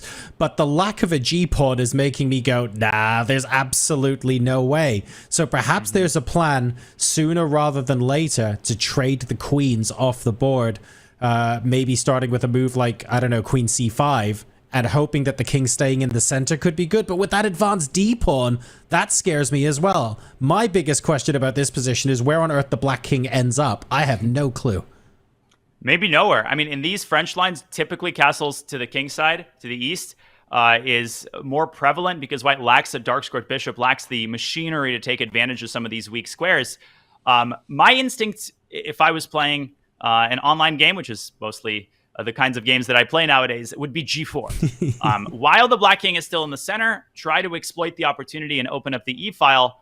So this enters another rabbit hole, and I'll bet a silver dollar or a pound sterling that this is, or a euro in Lagarde's case, that this is where the wheels are turning. Of course, f takes g4 is the principled response. White can recapture on e4, hitting the queen. And now the big dilemma, John, you pointed out the potential queen trade. Here, black could try to force the queens off the board because the bishop is hanging. Probably a better idea than queen e5, which looks way too brazen to my eyes, potentially walks into f4. So we might get something like this if Maxime plays g4. And just because the queens are going to be swapped does not mean we will lose any intrigue. The endgame remains just as unbalanced as the middle game. Maybe even d6 can be considered. Well, I guess that confuses me because sometimes when you see a lot of these lines, you go, okay, the ends justify the means. You can kind of see what's going on here. But at the same time, I'm thinking, we have a counterpunch to open up the e-file. And I'm thinking, hang on a second. First of all, the bishop on h3 has to move. And then white's got 2 knights. He has to move out of the way before thinking about using the e-file. So it's weird for me to think that, and it does make sense, what white has effectively done is started to break open the e-file and allow for endgame play. But it's not actually for his pieces to go barreling down, right? We're clearing it, but it's not specifically so that the rook's going to be staring down the king. No, it's actually for the knight. So like if you continue this line, because this is actually, I think, quite likely to occur. This is why we're going so deep. The main idea, I think, is to get this knight around to d5. And maybe eventually, you can play rook e1. And suddenly all of your pieces have ended up in the center. And black could absolutely get either checkmated or lose material here. So white's attack continues, right? A lot of people assume that the queens are swapped, you can relax. No, especially if both rooks are still on the board. Now, if Lagarde feels that this is a little bit too dicey, he could play a positional move. He could just play king b1 for goodness sake. Black doesn't have an immediate threat, so I don't envy either player here. This is such a difficult position to handle and such an important game for France, along with Marc-Andrea Maurizi, who's got, I think, the psychological challenge of recovering from that draw yesterday. So remember, folks, when your chess coach teaches you to clear files for the rooks, think about clearing them for the knights the next time you have that conversation. That'll spark a few fun debates. Let's go ahead and take a look at one of our other matchups in the playing hall. That was France versus the United States. Very, very big matchup and an important one for both of these teams to regather and steam ahead with some momentum going into the final rounds of the tournament. I want to talk about a player whose game we watched yesterday, Daniel. It was so much fun. But also ended in heartbreak for Wei Yi, who is back on board 1 for China today, playing against Deach, who's a player that we have covered in the endgame multiple times in this Olympiad so far. Wei Yi looking to bounce back from what I can only describe as a masterclass against, well, by the hand of Gukesh, I should say. You did correctly mention yesterday, and I think it's fair to say this straight off the bat, Gukesh won that more than Wei Yi lost it, right? But nonetheless, if you're the player in this situation, you're still feeling like you've lost a game or you've let your team down and stuff like that. How important is it to pick yourself up and just immediately get the point the next day? Everyone can say, yes, a win is a win is a win, and it's really nice. Is the timing of it significant? Well, chess really gives truth to the cliche of, getting up after facing adversity. Literally, that's what you have to do in chess. And by the way, just to close off the USA versus France discussion, Wesley So is going to hold against Etienne Bacreux. That game is going to finish in peace. So a solid result for the US. Wesley had the black pieces. So I'm expecting that game to finish soon. But as for Wei Yi, like I said yesterday, let me be very clear. If you're his teammates, you're his coach, you shake the guy's hand and you say you defended like a lion. And some games, you just have to tip your hat. Even with an engine, it's not entirely clear where Wei Yi lost the thread of the game. So all credit goes to Gukesh. And right now, Wei Yi jumping right back into the gladiator ring. He's not playing something positional. He wants to avenge his loss. And Bogdan Daniel Deach, he is the beneficiary of one of the craziest Olympiad blunders I've ever seen. Jan Krzysztof Duda blundering a one-move fork with 40 minutes on the clock yesterday. Yeah, I was looking at that thinking, I didn't really know how that happened. I suspect some of the players would have discussed it afterwards, but I think the way I was resolving it myself when you guys were taking a look at it live is that, this is the kind of mistake you typically see when, with 3 minutes to go, someone's reached move 32 and they have to reach move 40. And it's just, it's that classic blunder on move 39 where we were blitzing everything out. That wasn't the case, though. With 40 minutes on the clock, it's bizarre to have something like that happen. And if I'm being, I guess, a little bit morbid about it, it's also a relief to know that even super grandmasters make one move mistakes from time to time. It doesn't make you invulnerable. It doesn't make you completely superhuman. Like, everyone makes these kinds of mistakes. The difference is how frequently you make them. So we maybe got to witness the 1 in 10,000 games mistake live yesterday. And I guarantee it won't happen. Well, guaranteeing's a bad thing, right? But it won't happen again for a very long time, especially after that, I'm sure. Yeah, in fairness to Duda, a draw probably would not have saved Team Poland. They lost also on board 4. But nevertheless, on to this Italian, which is called the Giuco Piano. I think piano means calm in Italian, but this position is anything but calm. I've actually seen this type of position in some of Gukesh's games. Black, of course, is at least insinuating that he might castle queenside and try to exploit this pawn storm that he has going. I mean, it's such a complex position. This is why I hate the Italian from both sides. Like, you look at this position, you have no idea what to do. Do you take the bishop on e6? Do you play d4 and try to open up the center? Do you redeploy this knight? Do you play f4? Come on. This is too complicated for my inexperienced eyes. I don't know what you're talking about, Daniel. Let's go ahead and take a look at what this looks like 18 moves deep. But actually, in all seriousness, compared to some of the positions that we've seen today, I'm taking a look at black side of this position. We've seen, 3 games where I haven't been completely sure where I think the black king is going to end up. This one looks the clearest cut yet to me. The c-pawn still exists. Yes, there's a bit of pressure down the a-file, so b5 is giving me a little bit of pause right now, but I love that the bishop is angling towards white's king. It feels like the pawns are further advanced for black overall, and we've got a rook behind ready to go. I feel like white's got option overload in this position, and that black's lines of play and themes for what he wants to do next, it just feels a little bit more clear to me. Or is that a red herring, and there are some things that actually can take black by surprise? I totally agree. I do think black's position is easier to play. I would ignore the slight swings of the eval bar here. I mean, even the engine needs a couple of minutes to wrap its quote-unquote head around the complexities of this position. Now, when you're feeling sensory overload, I think the default is to simplify. So I think the sort of critical move is bishop takes c6, and at least it poses black with a dilemma. Oftentimes, you see black recapturing of the pawn to add to your sort of real estate holdings in the center. And one move that I often see from white, from Italian players, is rook a1 to b1, just to establish a presence on the queen side and perhaps to dissuade black from castling to the queen side, which here is very strongly disapproved of, and for very obvious reasons. I mean, here white's rook is, it's rearing to go, and you could get this attack started faster than I can say, get this attack started. So after rook to b1, maybe we'll get a trade on b5. Maybe the black king is going to camp out on f7. But I think in the long run, John, white needs to try to push d3, d4. This is one thing I can say with certainty. If white can get this advance through and knock out this bishop, white will be making quite a bit of progress.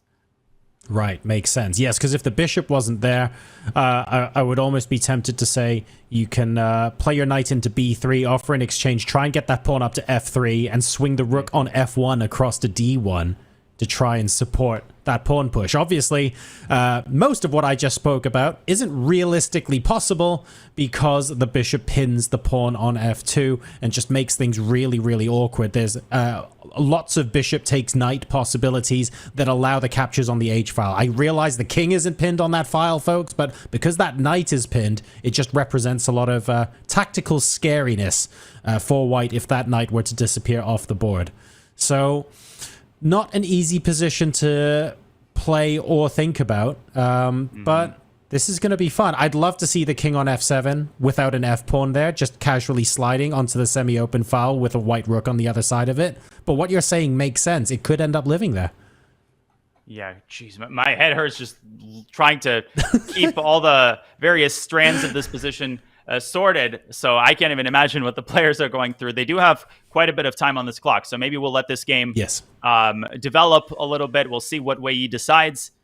As he faces the unenviable task of recovering after such a long game yesterday, sleep it off, and you're right back in the ring. What a guy, and what a match between China and Romania. Some of the other boards are quite exciting as well, but so far, hard to say who has the momentum in that match. No big advantages on any of the boards, John.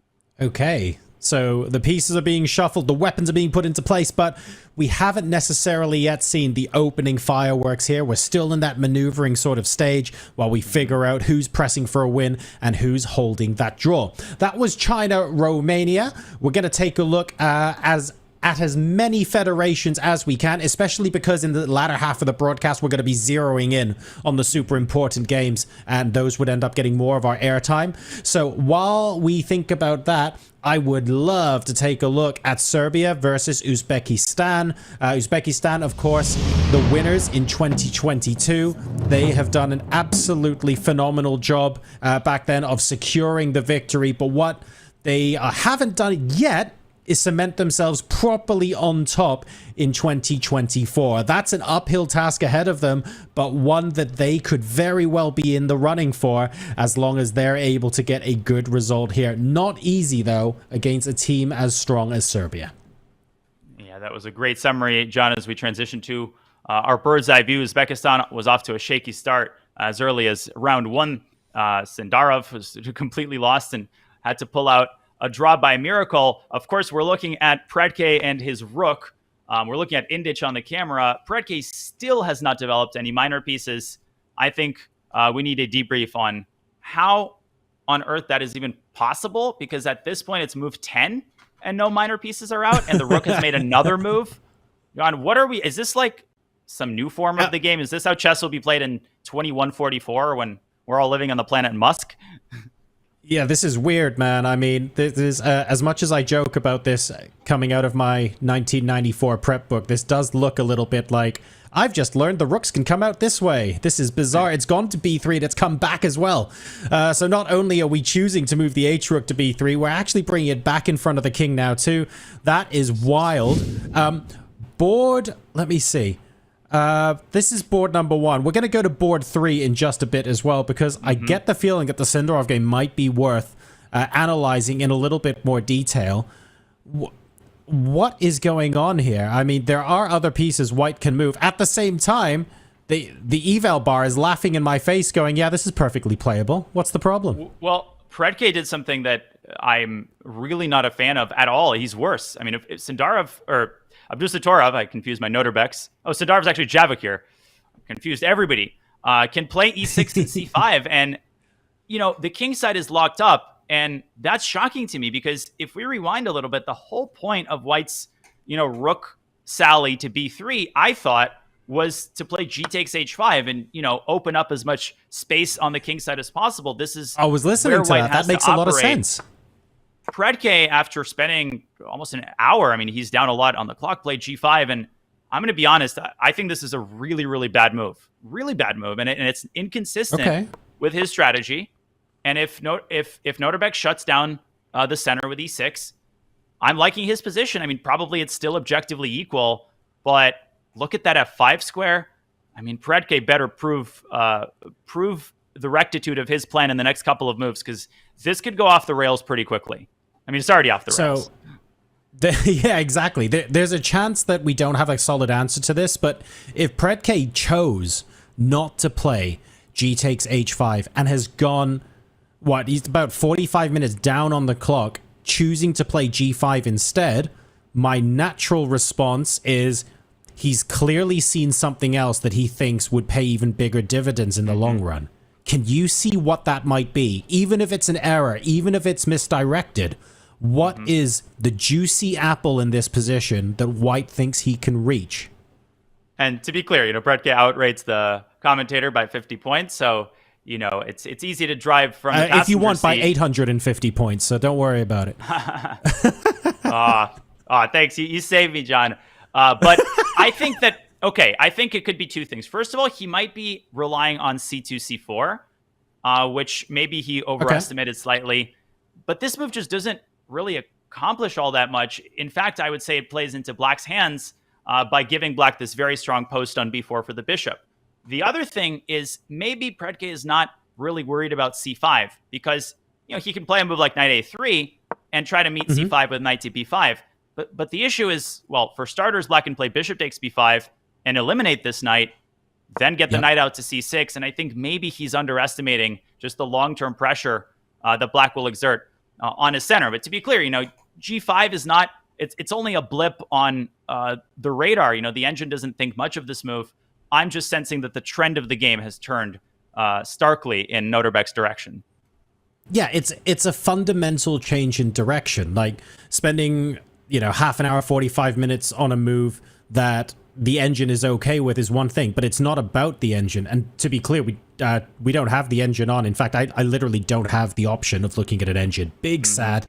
But it's because it goes against what we thought was going to happen. It feels like the player has shifted gears partway through the game, and that is a big, big warning sign in some situations, or a big, incentivized lights on the strip kind of sign saying, yes, I found some really cool resource. I'm going to try and do this.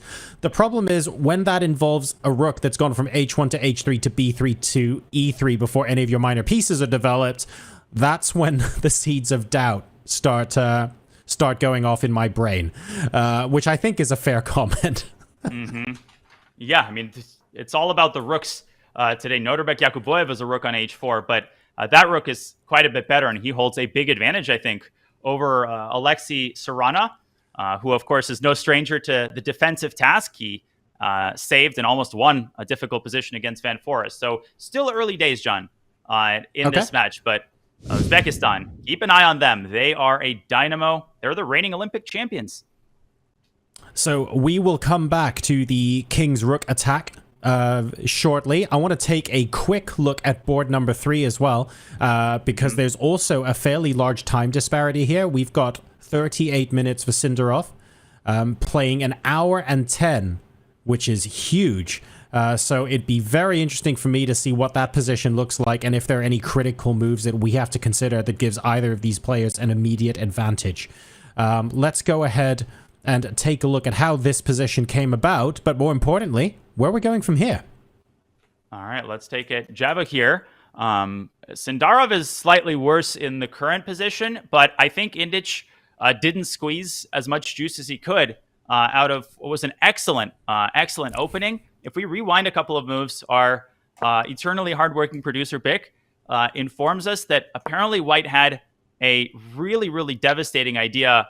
Instead of b3, which of course is what the human move is, just protecting c4. I'd instantly play b3. Same here, and so did Indic. But f5, just leaving the c4 pawn to the wolves and going for the attack in the center. Gloves come off, and I mean, this does look pretty terrible for Black because bishop d6 runs into knight to b5, and that's all she wrote. And yeah, we might be writing the obituary for Black pretty soon had Indic gone f5. What a chance. That is huge. Yeah, that the discovered attacks against the rook on a8 really just make that. At first I was thinking, well, can't we just find some moves like e5 and block it up even if we did believe this was serious? And then the more I looked, as soon as the knight on f3 recaptured, there were just Black's entire position becomes overloaded. And okay, probably Javakir would have taken on f5. So that ship sailed, and Indic is still better. The other thing that surprises me is he instantly recaptured on d5 with the queen. My inclination, at least, would be to take with a pawn, John, to give yourself the c4 square for the knight. Probably Indic wasn't a huge fan of the blockade here after bishop d6, but I think he should have devoted a little bit more time to this particular decision. Now, okay, Javakir can get his rook to d8. I think that the worst may be behind him. And yeah, he's just played rook a to d8. Gotcha. So that was this game had the potential to be a lot spicier than it perhaps ended up being because of that lack of F5, I should say. Although not the easiest move to see. And in addition to trying to get that C4 outpost for the knight, now that we've recaptured with the queen, it's important to say that if we're looking for any sort of positional nuances heading into the endgame, pawn structure is probably not one of them, because we've got ABC file, FGH file. There aren't these sort of structural imbalances for us to necessarily look into. Sure, there are pawn breaks, but this is a lot simpler than if it was 4-2 on one side. Yeah, the center's wide open, so likely the game will be decided on, the D and E files, and there's a high possibility for trades. So anytime the center is open, yeah, it's tactical, but there's the opposite side of the coin, which is that there's a higher probability of trades. But we'll see how Indic handles this position. If you can put some pressure on Black's clock, I think the trend of the game, though, is quite encouraging for Java here. All right, folks. So this is Serbia, Uzbekistan. Very, very important match in the chasing pack as India continue to lead both the open and women's sections of the 45th FIDE Chess Olympiad. This is round 8 of 11. There are possibilities for clear leaders to absolutely run away with everything. But we are starting with Iran, who are refusing to back down and are trying to halt that progress. And Poland in the women's section looking to do the same. Are they going to be able to do it? The mid-game rages on after this break, folks. Top up your drinks. I think I have to cut you off. I On. think, can we take just 10 seconds? I'm going to pull up Peter Lecco here. I'm going to let you finish. But I just wanted to point out there's a huge development on the top board between Parham and Gukesh. Kill the commercial for just a second here. I'm so sorry, John, but I can't take my eyes away from this. It looks like Parham's in huge trouble right out of the opening against Gukesh. And I just wanted to mention that. All right. Gosh. Well, when we come back, we'll probably end up going to that game first. I'm John Sargent. Joining me is GM Kanye Naroditsky. We'll be back in a couple of minutes with more chess from the Olympiad.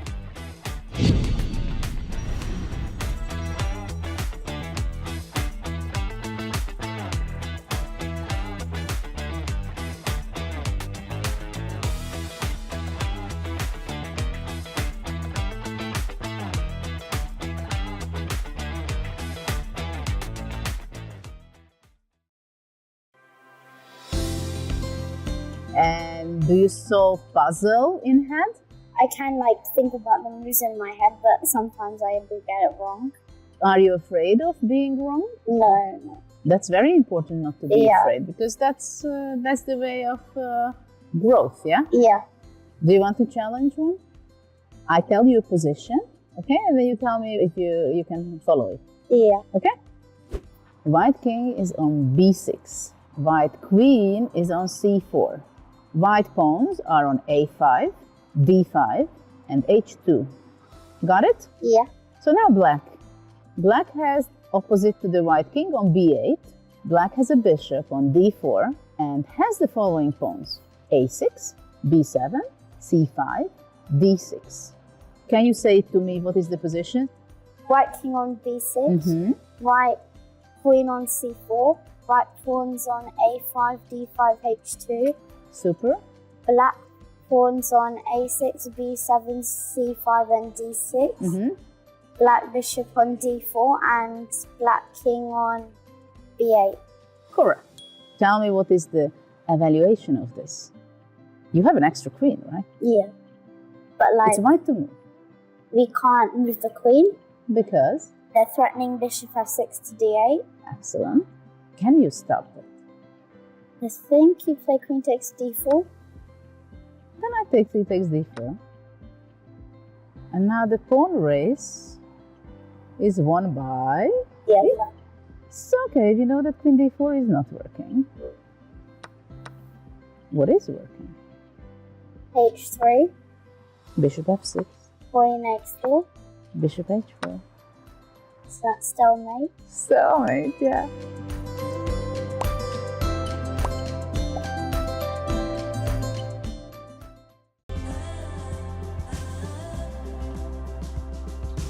I played in many Olympiads, and my final tournament of my sporting career was the Olympiad in Tromsø, 2014. I went there already knowing that I'm going to be announcing my retirement.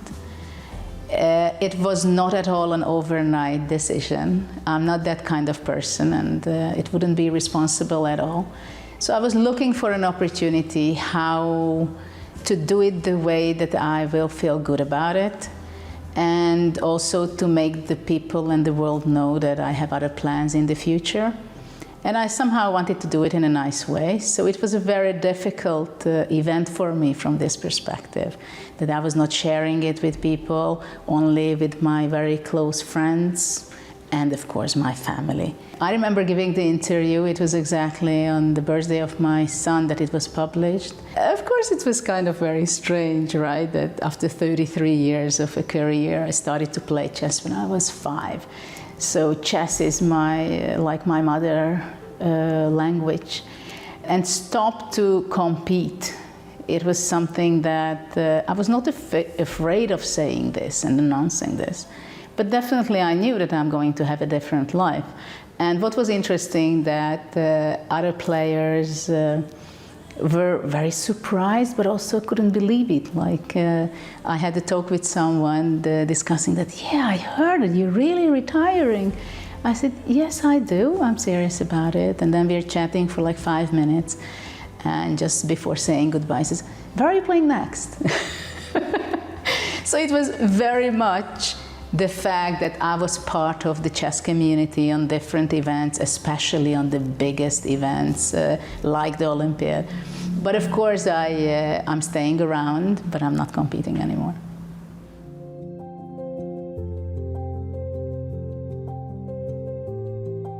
Chess Olympiads are always fun.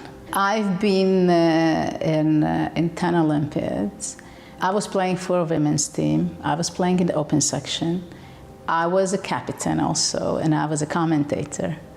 So I have very different perspectives to the Olympiad. Of course, when I'm a player, when I played for the first time, it was a very special moment to see such an amount of people in a big hall, so many legends there playing. It is something that you will always remember.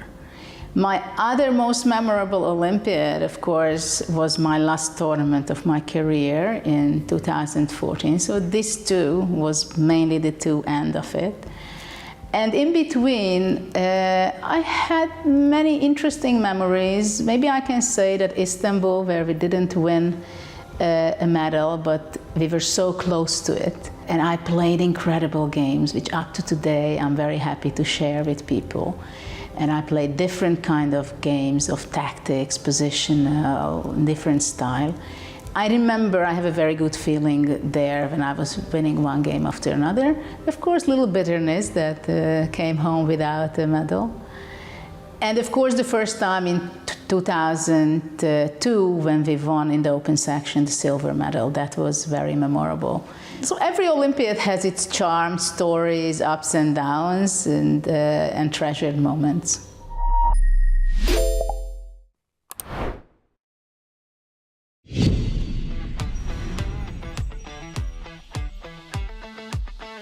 Welcome back, everybody, to our live coverage of the 45th FIDE Chess Olympiad. We are properly getting into the thick of things in round number 8 because the mid-games have started to throw up some really exciting positions, some fireworks, moves on boards all over the playing hall. We're going to be heading back very shortly to the top boards where we have a couple of additional moves played on the boards there, and they're making things quite spicy indeed. I'm John Sargent. Joining me is Grandmasters Robert Hess and Daniel Naroditsky. First of all, Robert, thank you so much for refilling the tea bags in the pantry. We just averted disaster there, so I appreciate it. A lot of fun games so far, and it's only getting spicier. Oh, definitely. I was keeping a close eye on the competition. Don't you worry. I was enjoying what was happening just from a relaxing posture on my couch. So it's great to be back in the commentator chair. And Danya, I love the analysis you're bringing. John, asking all the right questions. Absolutely. Danya, I'm good at asking questions. I'm not sure I'm good at providing answers, but some of these lines you've been throwing out have been really wild, and we're going to get to a couple more of those in just a second. Is this the sort of thing that when you get to this level, like these strong GMs are seeing a lot of these lines after a couple of seconds of analysis? If we're able to do what you do, what's the extra half an hour spent on a move used for? Well, listen, first of all, I know I'm looking off to the side, but I promise I'm not texting my aunt. I was just analyzing this thicket of complications in the Gukesh game that is just mesmerizing. But this is unbelievable, John. I don't even know where to begin. I have so many lines to show. But we start with a bird's eye view just to set the table. We were looking at the Arjun game earlier. That position is very sharp. Vidit on the move as well. He's got an initiative, but all eyes on the top board, John. Okay, well, it sounds like we are set for where to go next. So what I'm going to do, Danya, is I'm going to bow out and let you finish. Take it away. This game looks fun. Oh, my gosh. Robert, you start. You start. What do you mean I start? I'm just tuning back in here, and I'm looking at an extra pawn for white, but there's some loose pieces. The bishop on f4, knight on d6 construction. It looks quite loose, so I'm guessing you're looking at ideas with a knight coming to d5 in many of these positions, and it does feel like the white king will be exposed. So black is much better, as you can see from the eval bar, and I want people to pay attention. I'm going to show a lot of lines right now, if that's okay with you, Robert, but it's crucial to understand what's going on here and why black is better. So we're going to work backwards. First of all, let's look at the current position. Black is up a pawn, but he's eliminated white's fianchettoed bishop. And of course, the tempting move here is knight b to d5. This is a mistake because white simply slides the rook to d3, and everything is kept together here. Knight takes f4, g takes f4 is a complete dead end. And if black tries to slice off the connection between the minor pieces, no problem, the bishop moves up to e5. But what Parham might have missed here is, nope, my mouse has a life of its own. Glad that didn't happen in Title Tuesday, but rook a to d8 is just devastating, Robert, because it puts the pressure on the knight. It creates just a litany of different threats, including queen c6 check, and it makes knight b to d5 a much more serious problem. So in this position, we will go down a very forcing line that I was looking at during the break. Parham has to play a move like rook b3. Why? Because now knight b to d5 doesn't attack the rook, and you have time to move your bishop up. But now the black queen slides up, attacking the bishop on e5. There is only one feasible way to defend this bishop, and that is to bring the queen up to d4. We will get this position, by the way. And again, Gukesh will have two knights against a rook. But this time, Robert, with the white king being as weak as it is, with black's pieces being so active, black will be clearly better if they go down this line, Gukesh. He's brought his rook into the game. Wow, and that's such a critical line because one of white's saving graces if you move the knight from b4 to d5 too soon is that the rook can slide over to d3. So this rook a d8 move, it takes away one of white's critical resources, that rook slide, and is just such an excellent decision by Gukesh to wait. Instead of going for the immediate tactics, he notes that white's pieces, they're hanging on by a thread. There's a pin now along the d file that didn't exist a turn ago, and as you mentioned, the queen can escape the d file for black with a check on c6, and that would open up even more tactical avenues for black. So Parham in big trouble right now. We know he likes these kind of crazy positions, but this looks like it's way more fun for the black side. And if the best bet, Danya, is playing rook to b3 in some of these lines with queen d4, that feels artificial and hard to find. Parham is in a huge trouble, and we talked about what needs to go right for Iran to score an upset. There's necessary and sufficient conditions, right? A necessary condition is Parham not losing with white on board one. That's not a sufficient condition, but this will just crater Iran's chances. And before I move on, I just wanted to show how this actually happened. How did this get so bad so quickly? There was a very instructive moment earlier. Let's rewind to the critical position after bishop to d5. There was one game in the database here, Kramnik, in a rapid game against a Russian GM, Clementi Sitchev. Now, this is where the mistake happened. Kramnik played the correct move. Knight takes b7, snagging the pawn. And there is one subtlety that Parham forgot about, which is that if the queen moves up to d7 here, Robert, the knight can simply evacuate to c5. So here black has to play queen e7. White plays knight takes b6, and Kramnik actually navigated this perfectly, almost like he was a world champion. e4, And you get this incredible sequence. D takes e3, rook takes e3. I know that I'm going very quickly down this line, but I just wanted to show one really cool subtlety. In this position, you have to decide between rook a d8 and rook f d8. And the only equalizing move is rook a to d8. And the reason this is important is that after rook d3, knight d5, rook d5, black has the incredible knight to e5. If you had the f rook on d8, then white would capture on d8, and this would be a check. Because this is not a check, black can force the draw along the lines of, okay, if king f1, then knight takes h2. Here, actually, you have to go to d4, and white is best advised to repeat because f3, rook takes d8 is full compensation because of the activity of black's pieces. But because Parham, instead of taking on b7, took on b6, this granted black this queen to d7 resource, because the c5 square is now controlled by a black pawn. And after e4, d takes e3, Parham had one more chance to keep the game balanced with f takes e3. He missed that as well. And I think he just overlooked knight b4. Robert, I think this is the move he might have just totally missed. This is the danger for those people who are wonder, how do I improve my opening play? Should I go down these forcing variations, or should I play something a little quieter where both sides have, say, 3 good options on every turn? And this is really the tragedy of playing such a sharp line. When you make one imprecise decision, it could just completely tilt the balance in the opponent's favor. So whether it's knight b4 that he missed, which is such a nice move, by the way, because queen takes b7 would have lined up the bishop and queen on the diagonal, but now we have arrived at a position, Daniel, where it's clear that Parham's in trouble. He knows it. Gukesh is ready to continue his winning streak. I mean, he has been, I think, on another level in the Olympiad. Think back to 2022. He started 8 out of 8 here in Budapest. He just is leading the charge on the top board, and we already know he won the candidate. So this player, Gukesh, he is growing before our very eyes. I mean, he's so young still, a teenager, but it feels like he has the experience of a veteran like Kramnik or somebody like that. Yeah, Gukesh's 8 out of 8 start is not talked about enough. I mean, I actually just confirmed that it was Gukesh, and it was. 6 of those players were grandmasters, including Alexei Shirov, 2704, and Fabiano Caruana, which was the 8th game of the streak. You can sense the irony in that. Fabi himself is known for a certain winning streak at the Singfield Cup. But Gukesh is announcing himself to the chess world. He's showing what he's made of. And, a lot of chess fans, I think, are looking to see what Gukesh's style is. What kind of potential world champion might he be? And we're getting what we asked for. Of course, Dingley Wren heard me, and he's like, hey, now, not so fast, young man. And that remains to be seen.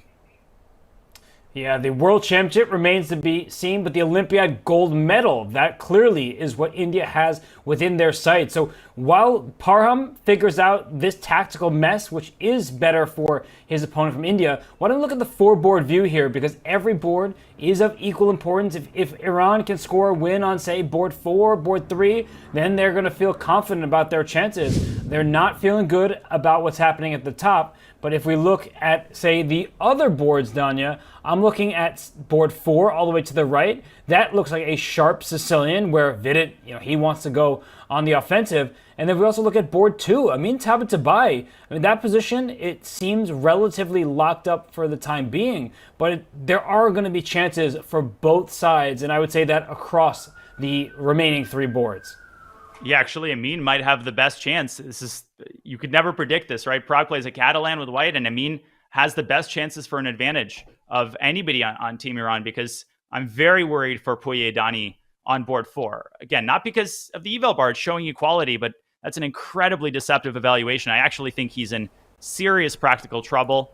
And of course, Arjun Erigaisi, as usual, navigating the complexities flawlessly, and he stands better as well. There's not a lot to be happy about for team captain Alexander Grishuk, but right now he needs Tabatabai, I think, to win his game with black.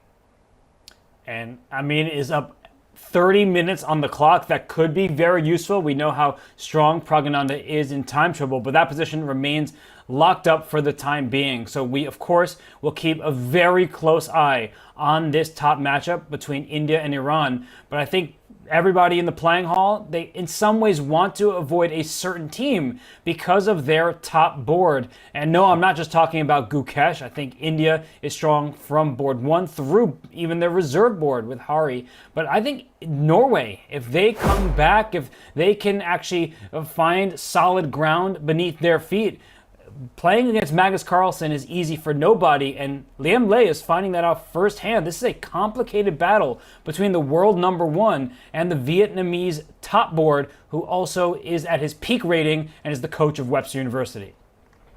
Indeed, and obviously when Magnus wins a game, it's still worth only 1 point, much to the chagrin of his teammates. But Norway is one of those mercurial teams. They've got a cheat code, and they've got some very dangerous players on boards 2 and 3. Johann Sebastian Christensen won yesterday, turning around a dubious position. He has the white pieces on board 2 in what looks like a game that is completely liquidated right out of the opening. And again, Christensen struggling with the white pieces. Robert, I think he's on the slightly worse side of this endgame. Not too thrilled with that, but Magnus has the kind of position that he wants with black.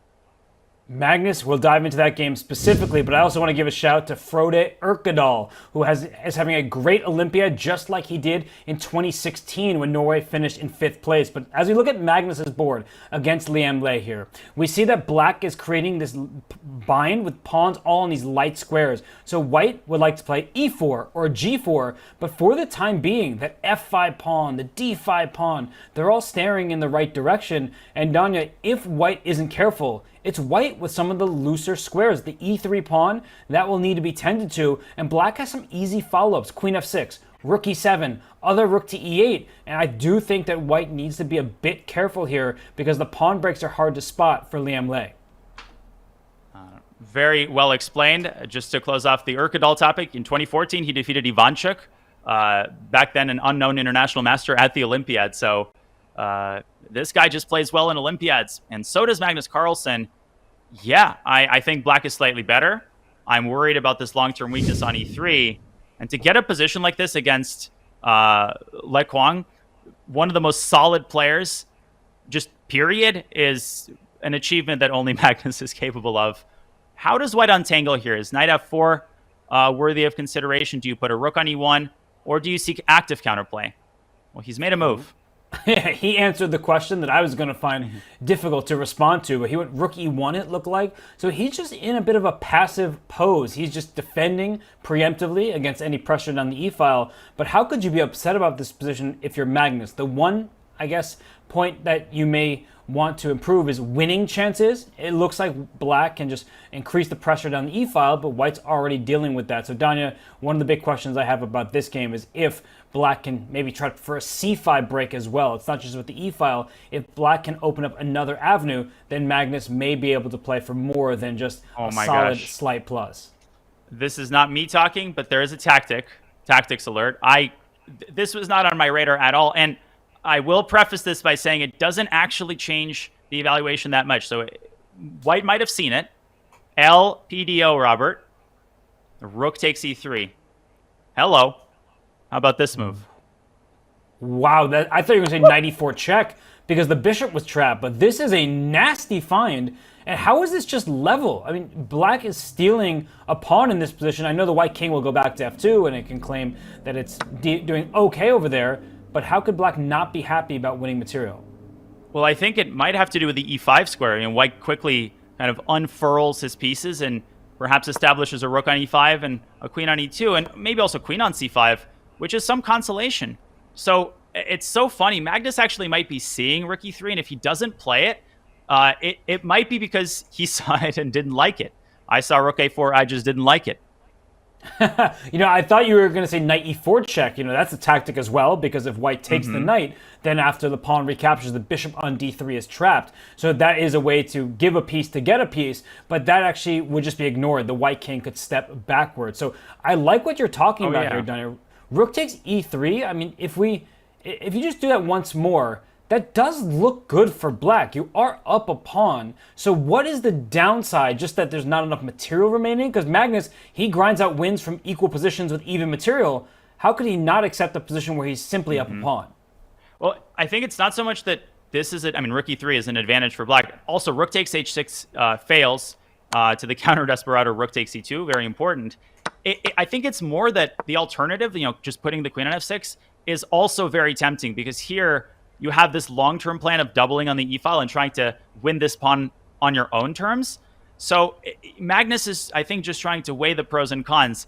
Does rook takes e3 cash in his chips too soon? Would he be better advised, keeping his foot on the gas pedal and, using the slow burn approach? You know what they said about Petrosian? Like, he sees his opponent's threats before his opponent even knows that he's going to pose them. Yeah, Magnus sees rook takes e3. This is big boy chess.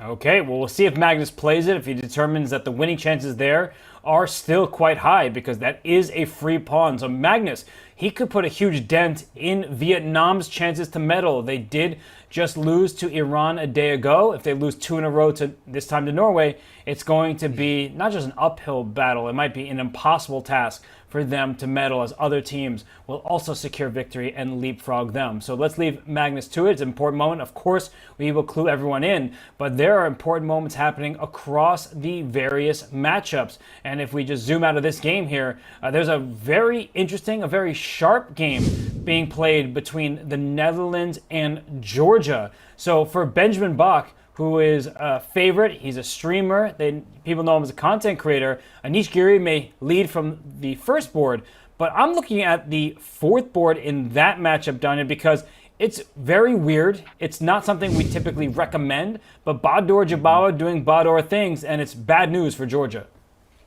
Yeah, and of course he saved that game against Maurizi yesterday to save the match. And shout out to Benjamin Bach. I talked about the importance of staying ready early in the broadcast. Bach, I think, has played only 2 games this Olympiad, but whenever you're chosen, you got to step up to the plate and you got to be ready to perform. What in the world? Of course, this is a Jabava game. I mean, what are we looking at on the rightmost board there, where at first I thought that white sacrificed a piece of some sort to get a pawn on e6 hanging out in enemy territory. But Danya, as we look at the actual piece count, white has 3 minor pieces, black also has 3 minor pieces, 7 pawns, 7 pawns. So it's actually even material, but the position does not look even. It looks way more fun for white to play. Oh, this was a blunder by Jabava, actually. Material is equal, and that is the worst bit of news. No, I think this situation is critical for black. I mean, just look at the bishop on g7. Black's position is in shambles. Clearly, this was not by design. And if we rewind a little bit, this was a sharp Slav, but Jabava was doing fine. Apparently, here the best move was knight to g3. He played f6 and simply overlooked, bang, the powerhouse response by Bach d5. And if c takes d5, I assume the idea is a check on b5, Robert, with a huge initiative. Jabava had to acquiesce to this awful structure. I just want to point out, apparently the best move is f5. Not something you see every day. Forget I said anything. He took, and Benjamin, okay, king f2, coordinating his pieces. E6 can be sacrificed or protected. Bad. How bad is this, Robert? Can Jabava try to work around these obstacles and get some counterplay going? Well, I would say the first bit of good news is that the engine doesn't see an immediate win for white, because the position does look that critical. And as you're highlighting, knight d6, that looks like a good situation for the black knight. It protects b7, it closes the d file down. We know that white would like to move the queen, get a rook to d1, and then try to land a piece on d7 ultimately. That's the goal. So one knight can come to d6, Danya. The second knight may come to f4. With black castling kingside, the semi-open f file could be to his benefit. So I think there are more practical chances than I immediately gave the position credit for, but it does look quite ugly, at least at first glance. Yeah, there's a weird effect where you play a move that your opponent missed, and then you start becoming disappointed because it's not quite as good as you were hoping. I'd also point out that there's this idea I've seen in the King's Indian, bishop f6 and knight to g7, which could be employed. So even if Benjamin plays g3, which I think he might be intending, the knight can fly through the other airport. And if black wins e6 and gets a knight to d4, you can see how the tables could turn in this game. So Benjamin, the time situation also concerning for both players. They're both under 40 minutes. I think Jabava still has some shots left in the chamber here. And Black's task is a very difficult one. Especially as they approach some time trouble, because they've only played 16 moves, at least that's what Benjamin has. And for the players, 24 moves remaining, about the same amount of time you see on their clocks, 37, 38 minutes. But this is a very interesting, dynamic position where some moves will not be so simple to play. So I think that at first it looked like great news for Team Netherlands, and they need these wins. And Benjamin Bach proving that he has been sitting and getting ready for when he is placed in the lineup. And across the other boards, Danya, I'm looking at board 2, Jordan van Forest. He had a pretty un-Jordan-like game yesterday where he found a great tactic, then he blundered upon f4, then he got right back in it, then the end of the game seemed to be blunders if the moves were inserted correctly. But right now, he's clearly in charge on board 2 with the white pieces. I really like that several team captains stayed faithful to players who had disappointing results. Maritzi playing today, Van Forest, of course, Wei Yi as well. And the payoff here is immediate. Nikolaos Kaczmarova, 16 minutes and a terrible position in this Queen's Gambit accepted. Van Forest has to deliver, and that would be the sweetest form of redemption. And Jordan just has the superior minor pieces, the safer king. So we will come back to this matchup, but I think we immediately have to go to the Olympiad gold medalist from 2022, because there's action all across this playing hall. And for Nodirbek Abdusattorov, he's been on the winning end of a lot of the action thus far, 6.5 points out of his 7 games, only held to a draw by Liam Lay of Vietnam. But right now with the black piece against Alexander Predke, Danya, it was a weird start. It's even weirder now. It seems like they're playing checkers, white on the dark squares with all these pawns, black with all his pawns in the light squares, and G takes f5 given a question mark. Are you kidding me? I think we should remove that question mark, because that capturing towards the center makes the most sense. You know those like pictograph emotion graphs where it starts with like a very broad smile and then moves slowly all the way to like a deep frown? That's kind of, if we graphed our response to Predke's opening innovation, that's what it would look like. We were all about it. He was better. The rook on b3, yeah, go time. Then he wasn't developing any minor piece. Okay, maybe it's time to get down to business. He locked up the king side, which I was really critical of. And now things have gone from bad to disastrous. He still has not developed a single minor piece. Technically he has, but that piece has been traded off. What is he doing, Robert? He's down to 12 minutes, and he might just be lost here. I mean, what is this? He's going to lose material because you can't even defend the d4 pawn. You could take on c5, you immediately drop e5, and your position falls apart. If you, say, play a move like bishop e3, you're going to lose material on the spot. After pawn takes d4, there's bishop b4 at the end. There is a pin on that diagonal, and white is just losing pieces. So, Danya, I mean, we saw that rook. We liked it, the lift initially. I heard you and John talking about the position as well. But white has not developed any of his pieces because the one piece he did develop, that knight, just captured a bishop on f5. And black is the one applying immediate pressure at white's quite weak center. Yeah, that rook overstayed its welcome by several moves. It's like that guest at the party, who refuses to leave even after you start looking at your watch. There's a knight that needs to be on c3, and maybe the only move is f4. Of course, knight d4 is a blunder here, but Nodirbek will play cd. The rook will move again. I don't know, maybe get it to, St. Helena. They can room with Napoleon. Rook h3. But, Robert, it's not about the extra pawn here. Just look at the queen side. Bishop b4, knight b4 is possible.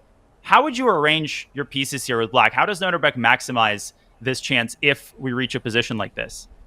It just looks so bad for white, but now that I'm at this moment here, I mean, white does have knight a3 to protect c2 at some moment. The knight could also hop to b5. That's a transit square for white's pieces, whether a knight lands there or the light square bishop. So I see this position. I feel like it should be really awful for white. I also see like d3, knight takes e5 tactics in some of these lines that white will have to keep an eye out for. So, Danya, maybe I overstated the advantage, but all white has been doing is been pushing pawns and allowing this rook to roam around the third rank. It seems like it should be a clear advantage for Nodirbek, and I'm also looking at the clock. If that's accurate, which I believe it is, he's up 50-plus minutes, his opponent in time trouble with a shaky position. Yeah, this is not looking good. And by the way, e takes f5 was more accurate, but it just doesn't matter. This is not a significant moment. f4 has been played. So good stuff there by Predke. He had to find that move to stay in this game. But Noterbeck, once he gets this other knight out to a6, I mean, I cannot imagine a scenario where white survives another 23 moves to the time control.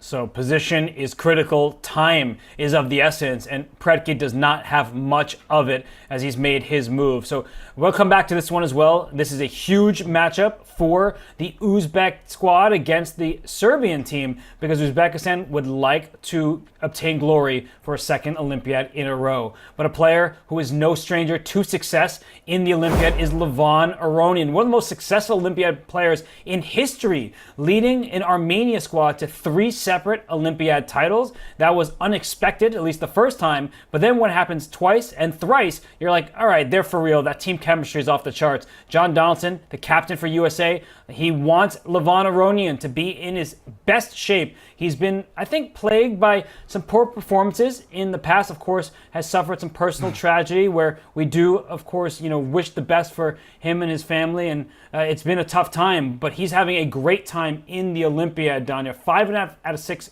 at the moment. He's looking well on the way to 6.5 out of 7. John always brings a book to the round, but I'd be shocked if he's read a single page, given how sharp all of these games have been. And Maxime Lagarde, John and I highlighted this game as a very dangerous spot for Team France. Lagarde had to be careful, and he has crashed and burned shortly thereafter. Let's take a look at what went wrong. He's up in exchange, but that is literally the only thing that's going for him. His position is a stinking mess. Now, if we go all the way back, Robert, to the critical moment, G4 was on the table. He played a similar move, which I think was fine. If anything, it looks like white is in the driver's seat. Where was the mistake? It was here. Queen to D4 apparently was a horrible move. And what did Lagarde miss? Bishop F6 with tempo. Did he miss that Aronian can protect the bishop with F6? That looks likely, Danya, because it seems simple once you get here, but perhaps from several turns away, when he went queen d4, he saw an open e-file, a black king sitting there, and tactics that he believed would favor him. But no, that was a one move, not just a blunder, it's a game-changing mistake that could also change the entire match. Yeah, I just looked, queen f2, queen e1, anything else would have preserved, if anything, a small advantage for white. Instead, he let this bishop get onto f6, threatening to take on c3. And Aronian sacks the exchange. Maybe not the best, but definitely good enough. And just look at white's king. Oh my goodness gracious, this is a disaster. d5 is falling. Can you even survive for another 5 moves here? Maybe rook d3? But Rook bishop c3. That's a good try, right? You're just trying to defend the base. And, well, what you're saying there, if you can just put that on the board, rook d3, bishop takes c3, or rook takes d5 check. The problem for white here is that black just has way too many pawns. 2 rooks can do well against a queen, but not when you're down, 3 pawns after the capture on d5. So, Danya, it seems like a very forcing continuation here. Maybe h4 will fall next, so it could be 4 extra pawns for black. You need to put a pawn on b3 and g3, and then we'd be talking about how white is going to hold this game, but not when you're down that much material. Hey, Ferenc Berkish was up 4 pawns for no comp yesterday, and his opponent had some hope. Of course, huge blunder there, but Hungary, they won nonetheless. No, Lagarde, he is on his guard, but he is going down. This is bad. He goes rook d3, and we are going to go down this line. Aronian is not going to take long to take on c3. No, this is a simple tactic for a player of this caliber. Levon Aronian on fire here in the Budapest Olympiad. He is helping Team USA from that 4th board, and he'd be board 1 for most of the other countries in this event. So yeah, bishop takes c3, quickly played. We saw it on camera. So Levon is well on his way to victory. That's good news for Team USA. As the other boards, I don't see an advantage for France on any of them. So this could be the decider, but this match will continue, and I want to take us to another match with big stakes. We haven't talked too much about the team from Germany ever since Vincent Keimer suffered a couple defeats in the early rounds. But now that we tune into Germany against Croatia, as both teams have 10 match points and they want to accumulate more, we see that on board 3 in this match. Matthias Bluebaum, Germany is littered with some of the best performers in Title Tuesdays, like the Dimitri Kolars and the Svane brothers are from Germany, and Matthias Blubaum. But on board 3, we see that Blubaum against Levajic. Danya, we often talk about Blubaum as being this positional player. He plays the French defense better than pretty much anyone on the planet. But look what he's doing from the white side here. He's just ripping open the Black King. Yeah, well, I thought Dimitri didn't wear his shirt properly, so I was distracted. Maybe I can help him adjust his collars. Okay, let's get to the games. Matthias Blubaum, I've played many King's Indians against him, and I've actually started to push a different pawn on the second move because he is just a juggernaut against the King's Indian. Levajic is a pretty booked up King's Indian player, but my favorite opening might be going down in flames here. What is going on? Black has nothing going on the queen side. Nothing at all. B5 does not seem like a pawn push that even if there wasn't just a pawn capture on G6 that you can get away with because white has that square fully under his control. And after H takes G6, Danya, the question that I'm wondering here is how is white going to land the knockout? Because are you going to just double on the H file, or are you just going to say eventually I'll bring my queen over to that line as well and just deliver a checkmate on H8? What's the actual finishing touch that white will aim for? Well, the dilemma here, there's 2 decisions Blubaum will have to make. First of all, does he go rook H1 or does he try to play more positionally with bishop G4 to try to trade off the bishops? Okay, Velbar not a fan of this move, and I think the reason why, this is what white has to be careful about. I'm not playing accurately here, but at some point black could play F6 and open up the king side and give white a taste of his own medicine. So Blubaum needs to act swiftly. The other thing to decide is whether he takes on C5. I also don't like this because you give up the dark squares, and you don't really want to do this unless you can kind of quickly get your queen to the H file. I would not overthink things and just put a rook on H1, maybe try to go rook H7. And this came up in a question that John asked. White's not going for mate on the next 2 moves, but eventually you're going to get a queen to the H file. And the bigger problem, Robert, I don't see where the counterplay is coming from. No, and that's the thing that black relies on here, some kind of queenside play. There's no central breaks because there's no tension in the center. And when you're getting attacked, you need to distract your opponent's forces. But here, the idea seems simple. Rook H1, maybe slide your king off the F file to G2, Queen E1, Queen H4, Rook H7. All ideas are for white, and black is just trying to stave off an immediate checkmate. So it looks like Blubaum is doing very well for Team Germany. Yeah, Levajic will probably try B5 or maybe F5. He'll try to muddy the waters, but Blubaum, 40 minutes on his clock. This is potentially a big victory, given that Vincent Keimer has been struggling, although he's got a nice position on the top board as well. Things looking good for Deutschland. Okay, so the German squad, as we zoom back out to the view of the entire matchup, that overview looking good for Germany. And they need Vincent Keimer. They need everyone on this team because they are quite balanced. They're led by their super grandmaster teenager at the top, but the rest of the lineup is somewhat interchangeable because they're all very strong and about the same rating. And some of them have the same names. I mean, which Svein is on board for? It's Frederick, but his brother is almost identically rated. Totally opposite styles.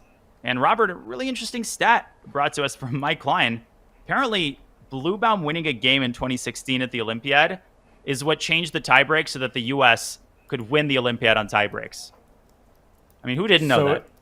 So I remember that Olympiad, and USA was waiting with bated breath, and it's what those tiebreaks are about. You want to beat teams by 4-0 because that gives you the best possible tiebreaks, and then you multiply your score against the team by their total match points. It gets very complicated and mathematical, and you can't predict anything, and there was a lot of napkin math being done in that last round, even though Team USA had already finished their match.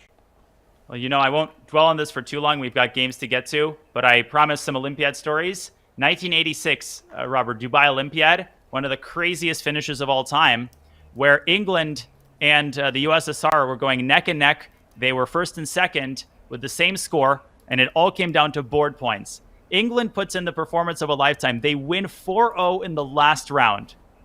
The USSR has to follow suit in order to preserve the better tiebreaks, and they did. The USSR beats Poland, team composed of GMs and IMs, 4-0, and Garry Kasparov, he won a drawn endgame against Vladimir Schmidt Polish grandmaster to secure gold. So if you think that you've seen some intrigue, just wait until the last couple rounds.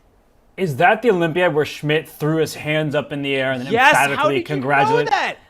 I mean, I dabble with some chess history myself. You may be the connoisseur, but I can be the protege. And, that video is awesome to watch where Schmidt just he resigns. I think it's a knight endgame where Black has those double H pawns. And then he just sticks out his hand and is like, you got it done. Well done, Gary. Job well done. Yes. And that is also the Olympiad where Yasser defeated Gary Kasparov, and they had that little dispute during the game. Oh, that was a throwback. Neither of us were alive for that Olympiad, but still, those stories, they remain relevant to this day. And I think that I would love to hear from Yasser once more, but we'll have to call him up on another day. So we see this one here. It looks good for Team Germany. Levajic struggling to figure out what to do about his kingside. But let's go away from this matchup between Germany and Croatia and perhaps head to the matchup between Italy and Azerbaijan, just a couple boards away. Because that matchup, the teams, they're looking to remain with a shot at, say, the silver or bronze medals. I think they are a bit too far behind Team India at this stage. But on board one, we have the youngster Aiden Suleimanli against Daniel Vocatoro from Italy. Vocatoro with the white pieces in this game. And I see a knight on the rim. That's on our board in the brown on the left-hand side. But is that knight a good piece, a bad piece? I see some advantages for players from both teams. On board two, it looks good for Italy. Lorenzo Ledici, one of the stars of the Olympiad. He beat both Anish Giri and Peter Lecco. So Ledici looking good. Vocatoro seems like might have a slight pull. But then Mamedov for Azerbaijan. This seems like a combative match. Yeah, Mamedov on board three. Mamad Yarov on board four, who had that rough round one, but he is still Shakhriyar Mamad Yarov, and he, I think, has a good chance to outplay Sabino Brunello in an endgame. But that knight on a5 by Vocaturo, that knight has done a tour around the world, and I actually think he's going to live to tell the tale. Vocaturo is opening expert. He's assisted some of the top players, and he is a huge asset for Team Italy. I think this would be a huge win.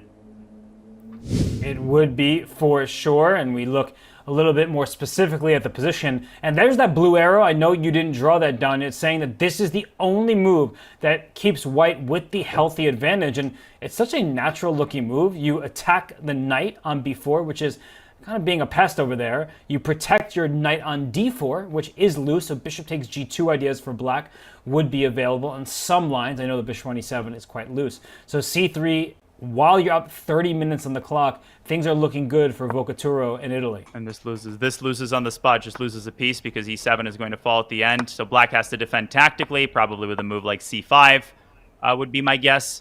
And lots of options here for white. We've got some huge updates, though, to get to. Looks like Daniele Vocaturo under control. In Italia might be winning this match. Venezia. But Italy has already landed some great upsets, including against the Netherlands. So another one would be great for them, as they're proving that maybe they're not the underdog in some of these after all. But let's leave Daniel Vocaturo to it, because he is well ahead on the clock. And some of the other matchups on higher boards, they're changing. Yeah, there's some big blunders in some games. No. Yeah, Danya, you know where we're looking. Tell everybody what we're seeing here. Jordan Van Forest has thrown another game. Oh my freaking goodness. No, this cannot be the same game that we left off like 10 minutes ago. Did he just blunder a piece? Go back a couple moves, Danya, just before white played the move e5, and they say that mistakes come in pairs, and he actually made two horrible mistakes in a row. He missed a tactic from a distance, that rook on f8, the bishop on b7. They line up perfectly once you actually open up the diagonal, and here, you, after giving away a pawn, you're supposed to go rook e1, but that wasn't the point. But Robert, the reason I'm, mad on his behalf, it's, let's say you missed rook f3. Even if black doesn't have this tactic, what are you doing opening the diagonal for black's bishop? Even just bishop e5, equalizes for black, whereas Jordan has all of the assets here, a lot of slow moves. But the bigger problem is that after rook f3, this is a skewer. And if you move the queen and hope to counterattack the bishop, of course, black will trade here first. And this is even more devastating than the blunder against Alexei Sarana, because there it was at least complicated. Here, it's just a pure piece. Is he relying now on some kind of bishop takes bishop? It hits the black queen on e7. So after bishop d6, queen d4. Is there some funny business here that you're just trying to defend everything tactically? But I am, of course, worried about queen c6 because while white can get away with a move like rook to c1, rook takes g3 check. That's game over. There is going to be a checkmate on g2 once the rook clears the path. Yeah, Robert Hess, he eats these tactics for breakfast, and Kacharava, thinking on his opponent's turn, Jordan is just not in sound mind these last two games. This is uncharacteristic for a player of his caliber. Robert, it's devastating to see as the team captain. E5, complete implosion, up 40 minutes on the clock. This is just heartbreaking for Van Forest, and he needs another miracle to save this one. And heading into the round, he was in line for a silver medal, individual medal on board 2. So he's actually gaining rating points, having a good performance overall. But the last couple games have been sloppy. He doesn't even come close to telling what his play has been like. So this has been uncharacteristic and blunders galore from Jordan Van Forest. And this is going to allow Georgia, it looks like, to secure a big point in this match. Yeah, this is not a blunder Jordan would make, 15 years ago. So looks like a huge swing there. Speaking of swings, India has once again come out swinging in the top board matchup. I think it's time for an update because Iran is in huge trouble in this match. They're in huge trouble on 3 of the boards simultaneously. Yeah, on board 1, Gukesh, we looked at that. That's actually the exact variation that you called for, where it's going to be 2 knights versus a rook. Once again, Gukesh has fond memories of that material imbalance. But then looking to the right-hand side of our screen, the Vidit game all the way on the right, from the start we knew it would be sharp with a Sicilian. It doesn't look very sharp anymore. It looks completely one-sided. Black's attack is non-existent, and white controls much of the board. Yeah. It's just a one-sided position, and there were some chances to mix things up earlier for Idani Puya, but now I think he's going down. I mean, with every move, his position's getting worse, and the same goes for Bardia Daneshvar. Arjun Aragaisi, this guy just redefines what is possible in chess. How does he do this with the black pieces against 2,600 plus GMs game after game as he gets a commanding attack on the king side? Bardia just never got the engine started. No, he did not. And there you see those double H-pawns, the board in the red. A bishop took a knight over there. We liked the knight move when it happened back on move 9. But now that we're 21 moves in, Arjun Aragaisi up nearly 30 minutes on the clock. His pawn structure is healthier. His king is safer. His position is just much easier to play. So Danya, Arjun's position looks excellent. Vidit's position looks excellent. Gukesh, we already talked about. He's doing well. So I guess the one hope right now for the Iranian squad is that Amin Tabatabai can beat Pragananda. But even that position, it's not that far along where you are too worried for white just yet. I'm actually a little bit worried. Pragnananda down to 24 minutes. The path for Iran to turn this around now has to involve, again, we talk about necessary conditions. Amin now has to win this game. Parham has to hold that rook versus 2 knight position. And then, probably Bardia or Idani, one of them has to pull out a draw. But you're right, Robert. It's not like, Pragnananda's losing. He's worse because black's pieces are more active. And if this knight trade happens on d5, he might start to experience problems with, some of these pawns. So maybe a more savvy defensive resource is required here, such as queen to a4.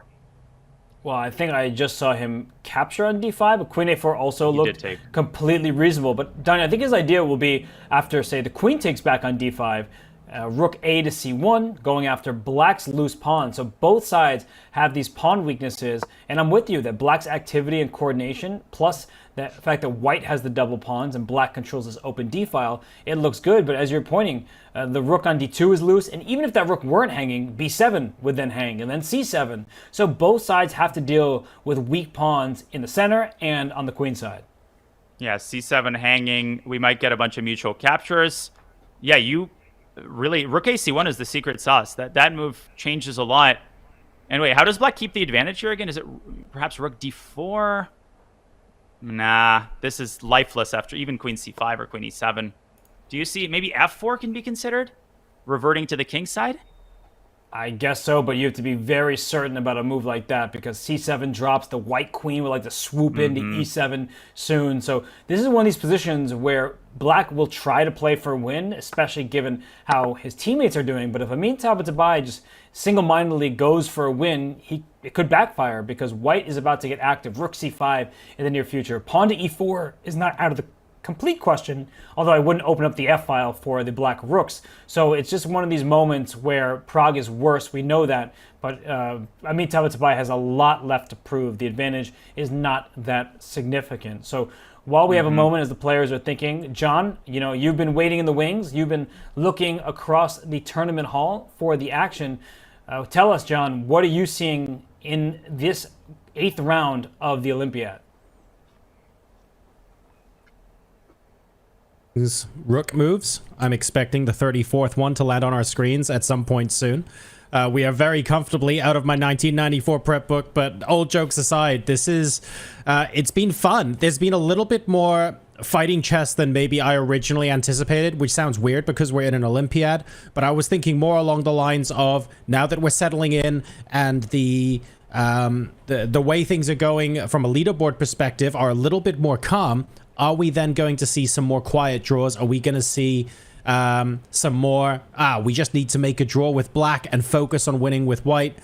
It doesn't feel like it's gone that way at all, and that makes me really happy. It feels as though everyone is pushing for every last scrap. We're not quite at the point yet where we're just looking at the medal finishers and what we're looking to get out of round 11. It's very, very much still all up in the air, and that pleases me greatly.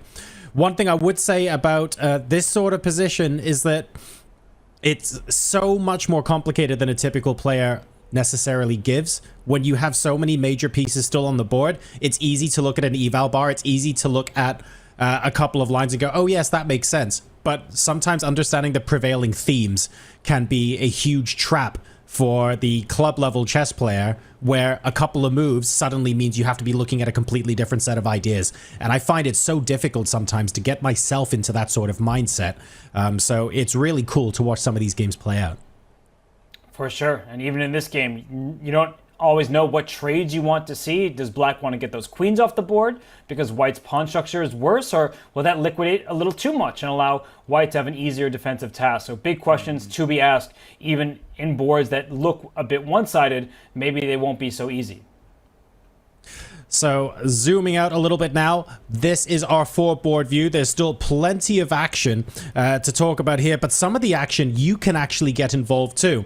For those of you who fancy getting a little bit spicy with your own moves, you have the opportunity to do just that against one of the best players of all time, 5-time world champion Vishy Anand.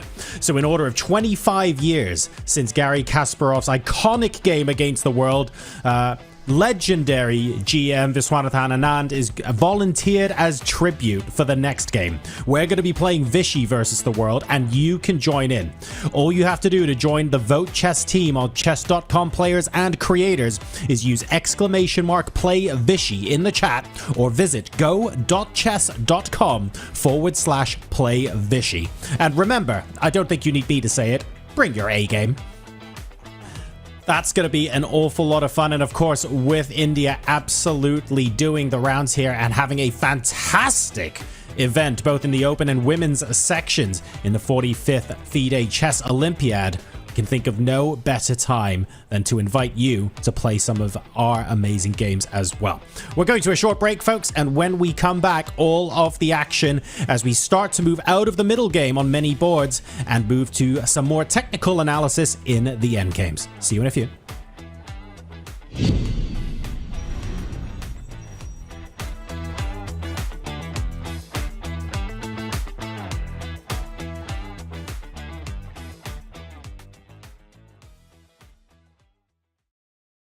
Looking to deck out your closet this fall, or a gift for that person who loves chess? We've got you covered in our all-new merch store. Literally. Never forget that it's always chess o'clock somewhere, with clocks in a brand new colorway. And keep your mouse speed on point with a classic green or bubblegum pink mousepad.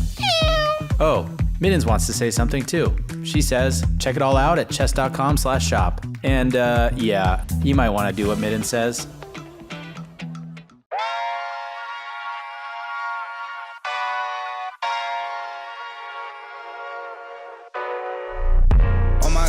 God, I'm just playing with them now, yeah.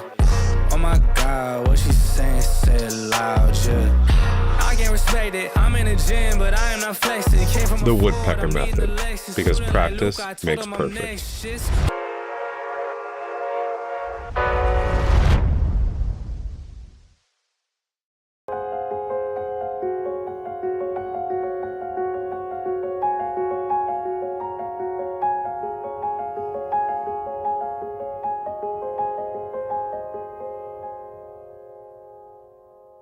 I grew up in the small fortress town of Woerden. I've lived here all my life. When I was 5, my father taught me the game, and soon thereafter took me to the local chess club. I can't really remember my life without chess. I feel like it's always been there. I met my wife through chess. My profession is chess.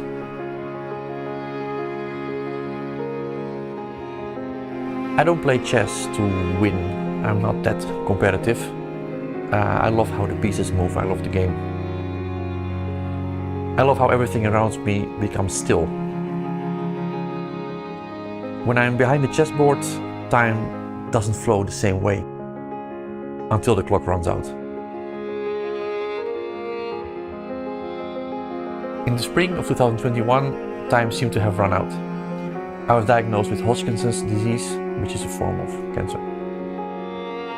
I was 35, and suddenly my life changed. It was a strange time, and chess didn't seem to matter at all.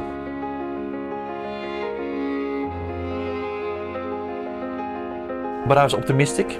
I trusted the treatment plan and the doctors that were helping me, and I felt it was in their hands now. The chemotherapy, radiation, at the worst I could barely walk around the block.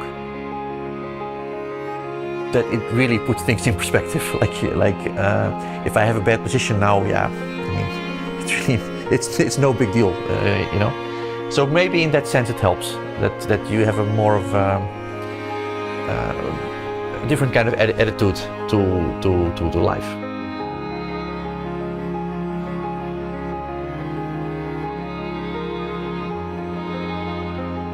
There are definitely also positive things I take from that time when I was not well.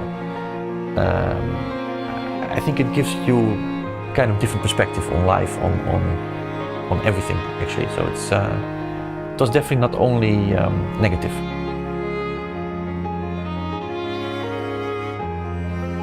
It takes a long time to recover, but chess players are anything if not patient. It was crazy because 1 month before the tournament in Vegas, I still had my radiation therapy finished. So it was way too early actually to start playing, but I wanted to desperately be at that tournament.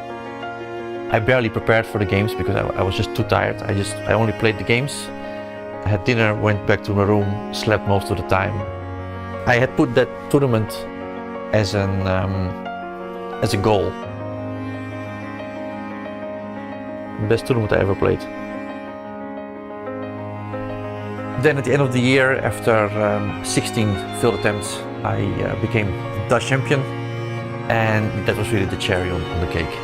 That was huge for me. I was ecstatic. It was the feeling of I'm back.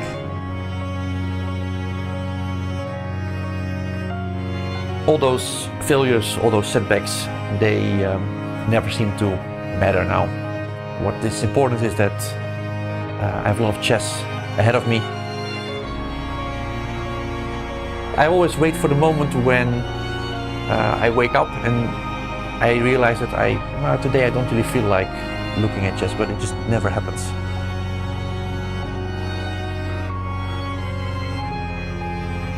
My name is Erwin Lamy, and I'm a Dutch Grandmaster.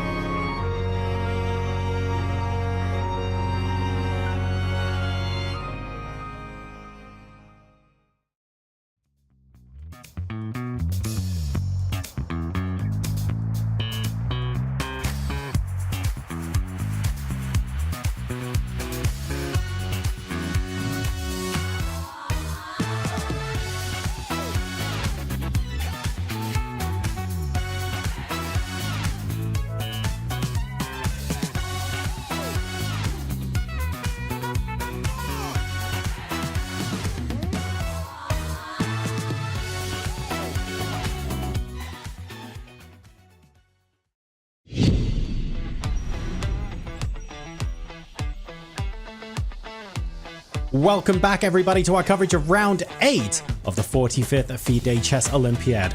I'm John Sargent. Joining me are Grandmasters Robert Hess and Daniel Naroditsky. We've had incredible action, really fun games, really technical games as well, all around the playing hall. We're now going to be taking a look at how the games are progressing in the women's section as we move on to, let's pick a match. Let's go to the four-board view between France and Kazakhstan. There have been some fierce, fun, fighting moves. I can't think of any more Fs. Daniel, you're going to have to help me there.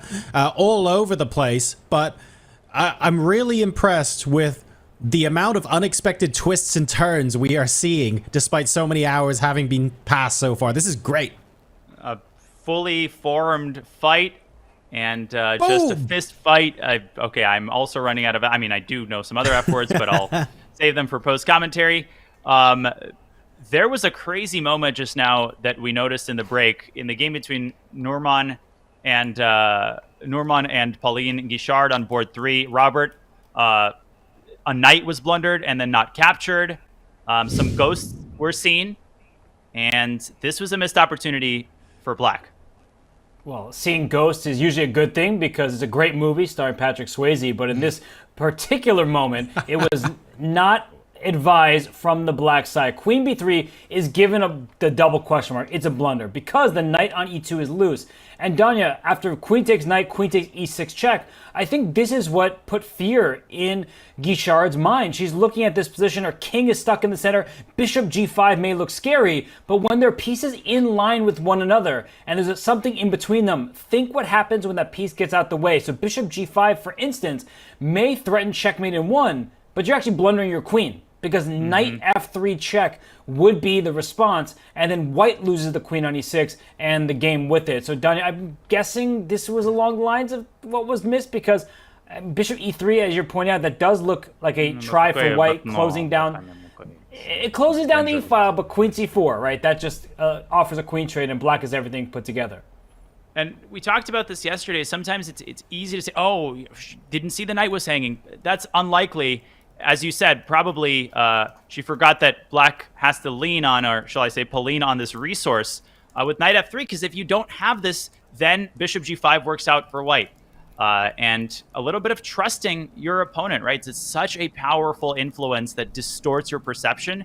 I mean, my opponent couldn't have just hung a knight on e2, and yet that's what happened. White has a new lease on life, and now things getting sharp again. Probably Black is still better. She's up a pawn. But obviously this king is far from safe, and white has a lot of potential if she can quickly get her other pieces out. Okay, so now I think that white has some great attacking chances, and for the players, they don't know what the evaluation was. So for Pauline Guichard, she might not actually be feeling so bad, like, oh, I missed a free piece, how could I? She's looking at this like, well, white always had the outline of an attack. Can I fend it off? Can I protect my king? It's only one pawn sacrificed for white. So Daniel, I actually think that white has some good chances given Black's king on f7.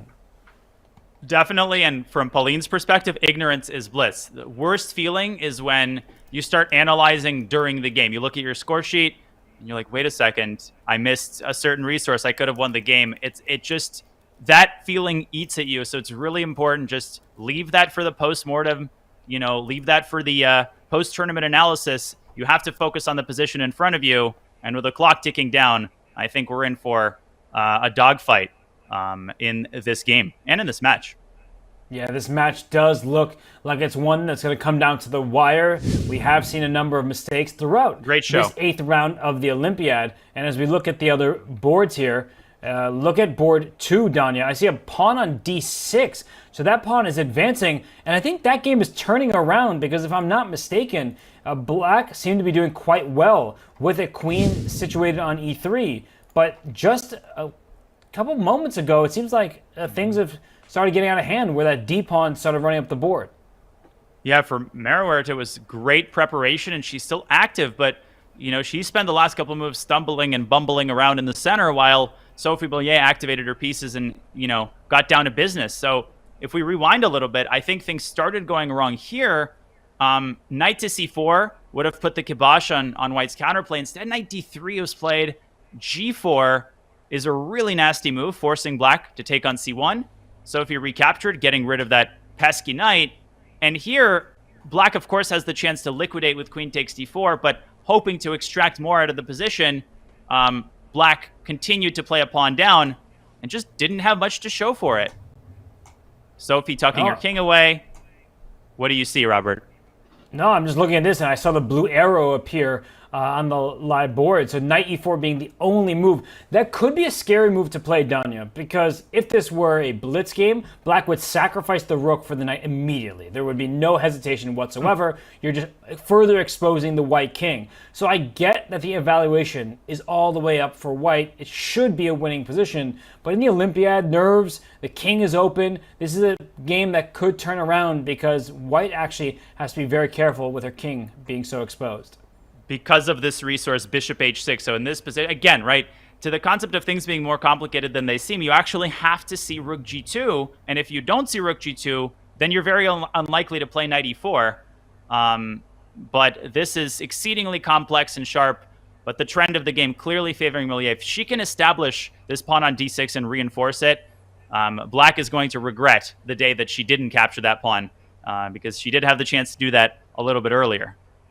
Exactly what I was thinking. Queen takes d4, liquidation, but maybe she looked at her teammates' boards and thought, I need to play not just for a draw, I have to play for a win because of what's happening elsewhere. So when you look at this matchup, it's important to see who is going to try to chase India, as these two teams are doing very well in the Olympiad, and they've already played India. So they're not a future opponent. But speaking of the team that's been in first in both the Open and the Women's, let's go to India versus Poland, because, Danya, these four boards here, we see some serious clashes, and Poland came in slightly outrated by the opponents. But as we look from board to board, starting all the way on the left-hand side of our screen, Kashlinskaya, she looks like she's the better position with the white piece against Harika. If we look to the middle boards, we see that they're fighting chess in both of them. What do you make of this match? Listen, I'm going to violate a golden rule of commentating and drop a truth bomb. But please stay with us. But this particular match, speaking of boards, has been a little bit underwhelming. I was expecting some action on the top board. That's fizzled out. It's just been equal on all the boards for the first 2 hours. There was a black pawn on h5 on board 3. That game is balanced out as well. And maneuvering slugfest on board 4. But this could be a blessing in disguise, because we could get an India-China situation where 3 boards end in a draw, and suddenly all eyes are on a fascinating denouement in the last game. Well, we're talking about fascination, long games. I'm looking at board 1 here. I do think that Kashlinskaya has a healthy advantage where the other boards seem a little bit murkier. So as we tune into that specific game, Danya, I think that it's a dream position for the player with the white pieces. They're opposite colored bishops, and that may allow people in the audience to consider this just a draw. Opposite colored bishops, rook endgames are drawn, but white has the healthier pawn structure and these doubled rooks on the c-file. So good control over this board for white. Yeah, I would ignore the eval bar here. This is extremely problematic for, maybe the only soft spot in India's women's team. Harika has lost 2 games. She's been the only one to lose on Team India, and Kashlinskaya is maximizing the pressure here with this incredible blockading square on d4. Right now, Harika, with 15 moves to make in 16 minutes, has to decide where to put her knight. And there isn't any really good square. I mean, knight to e4 can be later chased or even trapped after f3. Maybe you put it on c4, but then you have to worry about these undermining tricks like e4. Knight b5 is going to get chased with a4. That knight is the world's biggest pariah. It's persona non grata, horsey non grata, anywhere on this board. Yeah, it's not a great piece at the moment. And Rada for Kiemski. Harika, I was going to say she didn't have time to horse around, so I was just kind of trying to make a pun that you would enjoy. But it's move 25, and Harika has 16 minutes to make 1 minute per move. And this is not an easy position because, as you're saying, knight c4 in the moment, e4, and that's a serious shot undermining black's entire setup. I think that black's position is quite loose. You don't have good pawns protecting other pawns. The isolated queen's pawn is a problem. There are no rook c8 ideas often because there will be knight e7 checks. So you just have to be careful tactically and positionally for Harika. And as you said, she has already lost 2 games. This is looking like it could be a third. Man, those were some really memorable horse pawns. I'll have to ask my secretariat to record it. Just kidding. I don't have a secretary. I'm not in the big leagues yet. But yeah, this is a chance for Poland. If they can win this game, you put pressure on the other 3 players, none of whom have anything resembling an advantage. So, Robert, we talked about it. This is actually pretty evenly matched on all the boards. And Poland has to exploit this opportunity to throw the women's section into the tailspin. Knight f5.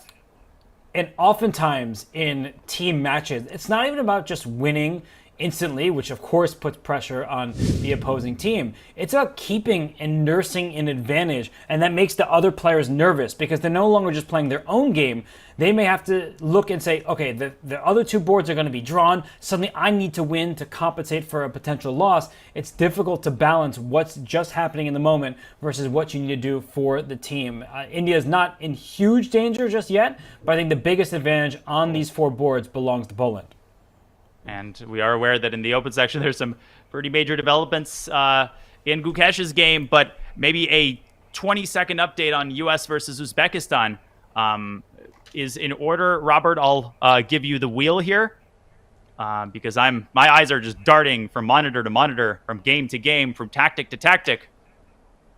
Okay, well, Team USA is in charge right now against Uzbekistan.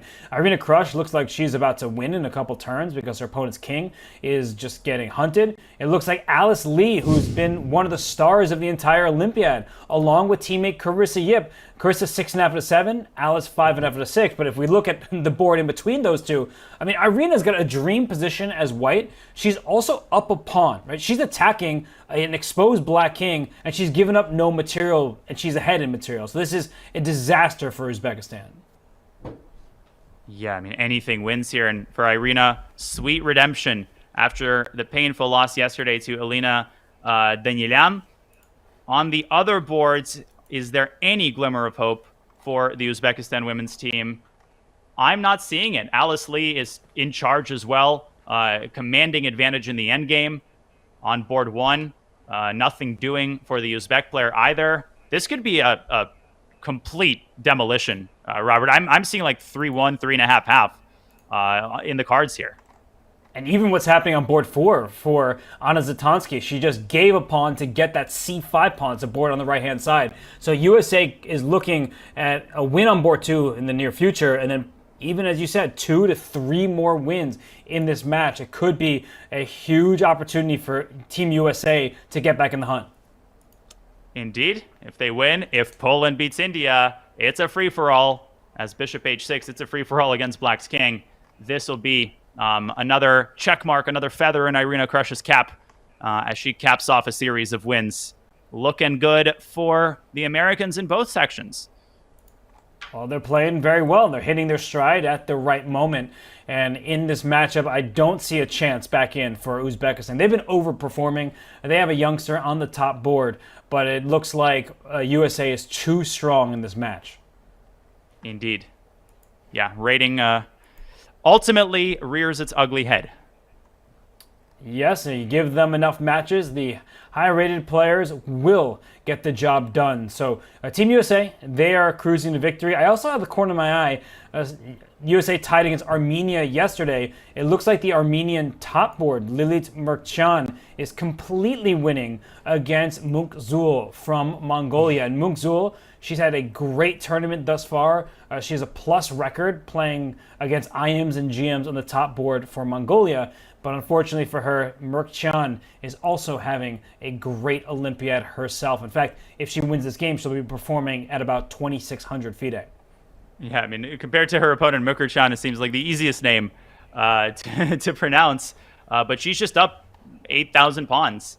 And even if material were equal, she would be commanding a clear positional advantage. But add in, 2 extra pawns might become 3 extra pawns. This is actually resignable for Black. I don't even want to look at this. This is miserable.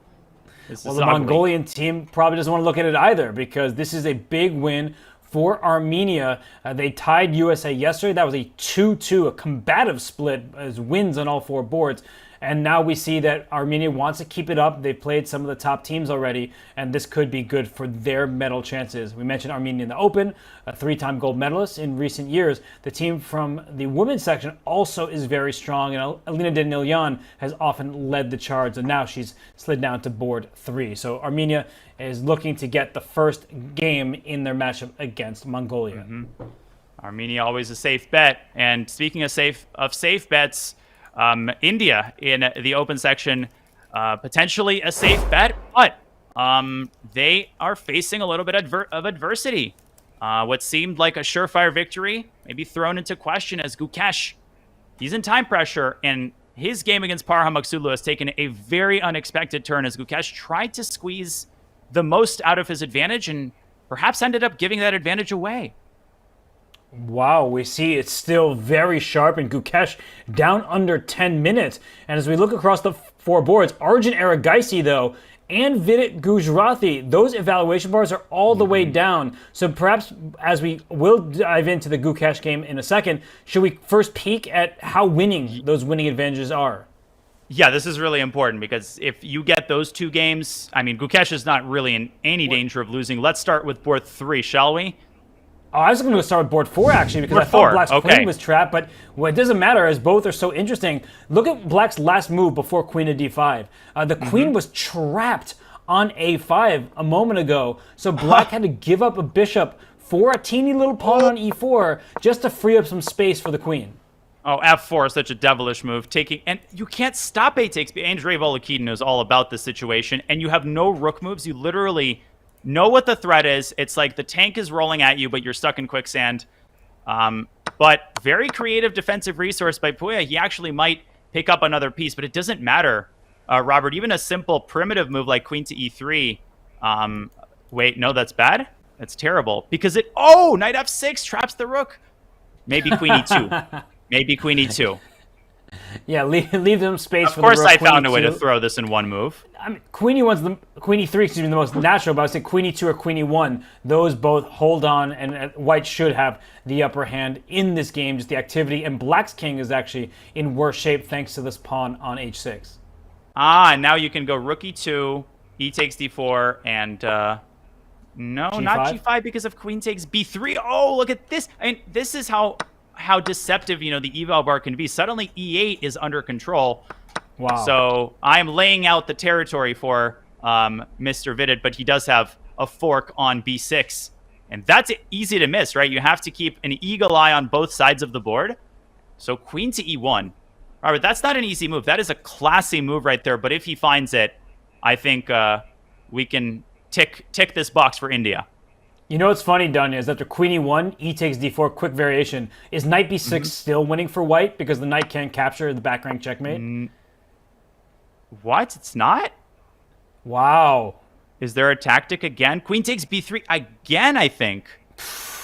Because and if queen you take on t2 d7, and queen a4. Red will check, but okay.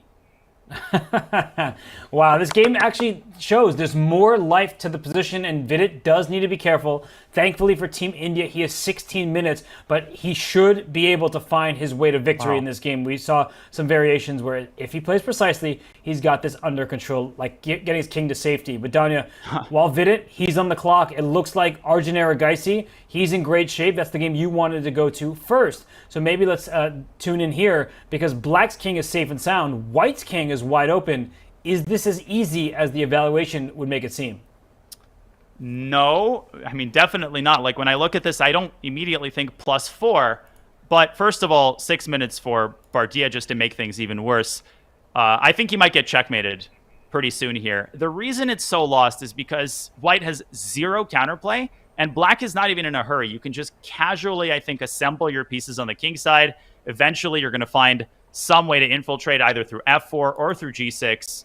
Maybe there are tactics with, like, bishop g4, but I would argue that they're not even necessary. No, I think this is essentially a done deal. And again, black's not even down material here. You would think that black sacrificed a couple pawns. Get rid of the a7 and b6 pawns, and black still might be better. But with those pawns, it's not even a question. So this is looking like a win in the making for Arjun Erigaisi. You can see Bardia Dineshvar, he's got his head in his hands. He is not happy about this position. So finally, Danya, I think we can go back to our bird's eye view and then try to see if Gukesh has made any progress. Or I guess we go straight there as you pulled it up here. You said that things are getting a little bit tactical and sharp. What do you make of the last few moves? Well, speaking of progress, Prague has made some progress toward securing a draw against Amin, but all eyes on the Gukesh game. By the way, Bardia failed to convert a completely winning position against Min Lee yesterday. Maybe that impacted his state of mind a little bit. Didn't impact the results of Iran's match. They still beat Vietnam. But let's take a look at the pandemonium that Gukesh is visiting upon Parham with his knights for the second round in a row. Okay, so if we zero in on this game, Robert, the surprising moment was this one. When Gukesh started thinking, I realized that he's actually looking for alternatives to rook takes d6. He obviously understood that black is clearly better here, but eventually he settled on a different move, knight to g4. Parham immediately responded with rook d1, counterattacking the d5 knight. And the current position after knight e7, it makes my head spin. My immediate question is what happens if bishop takes g7? And I fortunately have Robert Hess here to answer. There must be some kind of knight f5 tactic because the knight on g4 is untouchable thanks to knight e3 check. And I think that's what allows black to tactically give up this g7 pawn. But as you're showing, knight takes f5. I was wondering about this too. If rook d4, knight takes d4, you can get a check on the diagonal, but there seems to be a lot of loose pieces here. Oh my gosh. Well, first of all, queen d5 check. I think there's this extremely important mechanism, rook f3, and suddenly the hunter becomes the hunted. You can't take the bishop. But what if you check on e4? Can white get away with f3? I was wondering that. Knight e3 check looks scary, but you can take on e3, I thought, and take on f8. And is really white any worse here? No, this is a draw. Just avoid king f2 because the rook falls with check. Maybe even king g1. Maybe even Parham can get frisky here in a situation like this because the queen hangs. And no, this is not the secret sauce for Gukesh. I think we will get likely this position if Parham takes on g7. And what is the best version for black of, like, what should black do here? Maybe, can you start with queen c6? No. Is there also queen takes f5? I know that sounds ridiculous, but can you just take back? And f2 is loose. There's the queen under attack. What's the damage? Oh my goodness. No, queen f5 I think is the critical move. How does white extract the most material here? Okay, the queen is hanging. Queen takes d8 isn't enough because you're going to drop the bishop. Queen f4? Can we try this move? And if queen takes f4... Oh my gosh, rook takes d1. First of all, don't take the bishop because you're going to lose the knight in the end. Yep. And maybe h3 just... Sorry, go ahead. So the claim essentially is that white is going to have 3 pawns for the knight, and those annoying past queenside pawns, the A and B pawns, will be dangerous here. Black should be the side for choice, Danya, but maybe it's just not enough to win? Yeah, and I know this sounds crazy, but I've lost positions like this in time pressure where you let one of the pawns slip through the cracks. By the way, I pointed out h3, but it's actually counterproductive to allow the knight to run around to d5 because you're going to start dropping your weak kingside pawns. What a line, Robert, and you found all the key moves. Can Parham just close his eyes and pray and take on g7? Will he gather the internal strength to go for this line? Well, he might have to, because most of the other moves that are coming up as candidates look very bad for white. The bishop on e5 is hanging. The only square that it can safely go to is back to f4, but there already are so many tactics with knight f5 ideas. You can also maybe play g5 to kick that bishop away. The d6 knight will be pinned, and it likely will be under direct fire in the next few turns. So this is a big moment for Parham and Iran. Yeah, you're right. Bishop f4, g5, and maybe counterattack the knight, but now the knight drops back. This looks very unenticing for me. Of course, Parham is sitting there. He's locked in. He's calculating, and he's managed his time well. For Gukesh, I mean, he tries to go for everything with knight to g4. You cannot fault him for this. I mean, this is such an enterprising idea. And I just wanted to very quickly show that queen takes g4 here. This is important. Fails to yet another discovered check on e3. So Gukesh with some really impressive calculation, but it might not be enough to secure victory. However, a draw, probably totally good enough. And if I'm Team India, I think I just want him to make a draw, given what's happening on the other boards. Parham, he did just pick off that pawn on g7, and we're seeing some quick moves here, Danya. So this is going to be the critical turn of the game.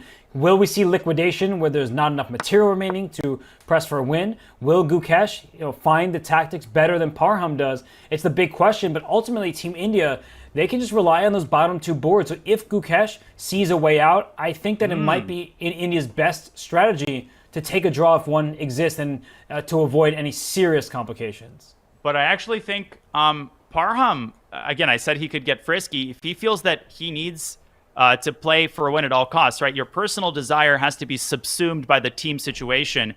Queen f4 in this position is not out of the question. You could just say, go take my bishop. I don't care. I think it's unlikely, but a position like this with 8 minutes, Robert, white does have 3 pawns for the piece. I don't know. Maybe could see mayhem ensue in this matchup, but it does look good for India at the moment. We, of course, will return to the clash between India and Iran, but one team that is trying to get right back into this thing and try to chase down the leaders is the team from Norway. So we will, of course, come back to the match we just left, but Magnus Carlsen's in complete charge right now, Danya, and Liam Lay earlier sacrificed his queen, but now it seems like black has won and a second queen soon to appear on the board. And Parham did, by the way, play queen f4. We have come to expect exactly that from him. Brazen, brave, audacious, but Magsudlu keeps the fire burning and will try to turn the game around. But right now, Magnus Carlsen is on our camera. Soon he will be on our board.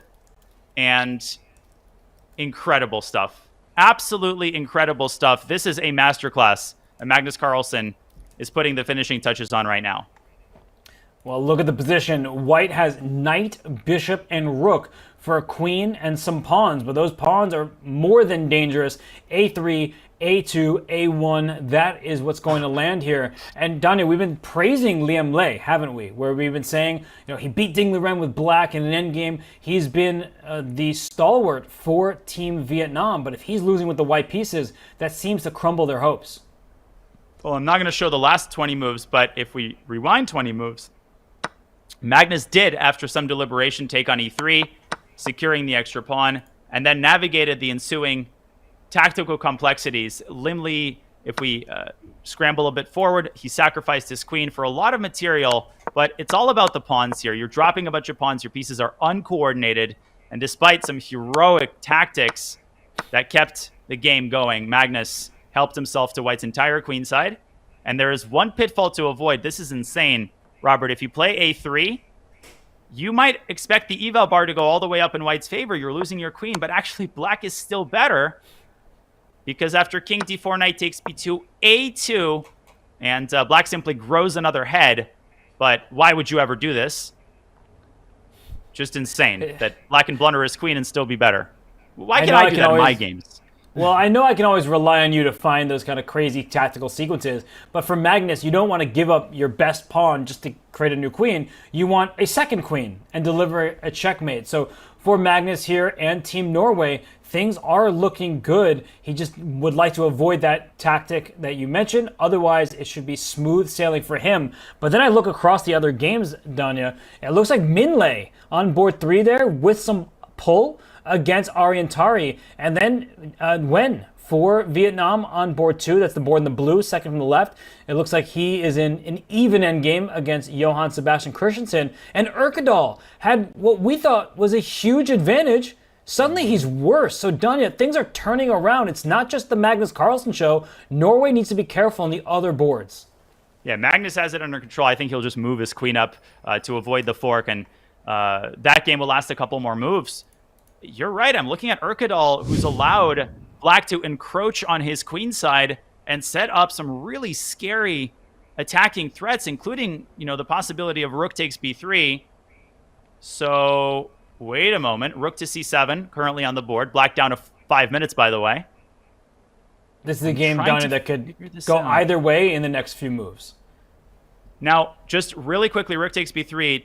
It's hard to say whether this works because after queen b3, queen c7, queen e3, you sack a piece, but you get long-term attacking chances.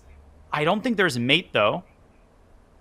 So maybe a calmer reaction is in order here, such as queen a3, queen a5. But how difficult is it to resist rook takes b3 check? You know, you see a cool tactic, you want to play it, and I'm looking at the clock right now. Under 5 minutes for black in a position that will remain sharp. So I think queen a3, as you said, it looks very tempting. Black does need to worry about the back rank. If you ever leave with one of your rooks, rook c8 will be a checkmate back there. And white can also try to go after black's king side of rook f1 in the near future. That f7 point is tender. Of course, white first and foremost needs to take care of his king, though.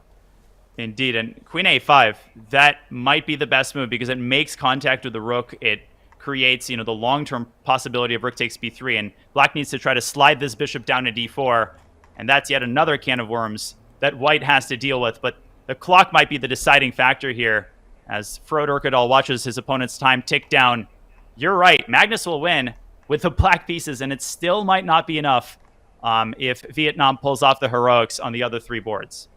It's just how strong this Vietnam squad has been all Olympiad. They don't care who they face. They're ready to pull off an upset. So Norway needs to be careful. But let's switch away from world number 1 as Magnus Carlsen. He is staring at his teammates' boards, hoping that they can do what he's about to do and land another victory. But Danya, my eyes are on Anish Giri. It's only natural that we go to check out the team from the Netherlands. Anish is setting up a devastating attack, and you see him, he looks like he knows that he's got everything handled right now. It certainly seems that way, and he better, because Jordan Van Forest, in a shocking turn of events, has resigned after blundering a piece in an almost winning position. Heartbreaking, bitter pill to swallow, but the match is not over. And what's going on here? Chedlishvili is collapsing on the king side. It looks like a King's Indian almost, but it wasn't. Look at all these black pawns. C5, D4, E5, F4, on G7. All this dark square control for black, and only white has a dark square bishop, but the attack is clear from the black side, and white's just trying desperately to parry off the threats. Yeah, this was a slow burn, but in the last 4 moves, finally, the pressure cooker exploded. Chedlishvili lost his patience, tried to clarify the situation, and instead he let the knights run circles over him. Takes, knight f6. How does white stay in the game? He tries the intermezzo. Anish drops his queen back to d7. And white actually can save his rook, Robert. But I'm looking at this maneuver, and my mouth is watering. And apparently that's not even best. You could also try to surround the knight. No, this just feels like a disaster. It's interesting when the engine suggests that, okay, white is hanging in there, but the problem is that black's attack on the king side, it looks menacing. White has no way to break open the position because the pawns are locked, right? White has all the pawns on light squares, from c4 to d3 to e4 to f3. Black has the pawns on the dark squares. There is no tension there, so black has a free hand on the king side. Wow. G6 played. We know what he wants. King g7, rook h8, bringing another attacker into the mix. This is pure class. This is a Dom Perignon move right here. This is fine champagne. I was suggesting knight h5. Anish Giri is playing like a Soviet schoolboy, getting his rooks to the h-file, and something is going to give eventually here for Chedlishvili, who also has 4 minutes. Yeah, this is just an easy-looking attack for black, and maybe the best engine in the world could save this, but a human on the Olympiad with the pressure of trying to keep your teammates happy as well. This is, I think, an overwhelming initiative for black that there's no way, I believe, on a practical level, white can survive this game. No, it's not going to go down, which is going to make the score 1-1, and all eyes will then be on the remaining 2 games. This is going to be a close match. Benjamin Bach has a big advantage against Jabava, and he needs to do one better than Maurizi yesterday. He needs to convert it.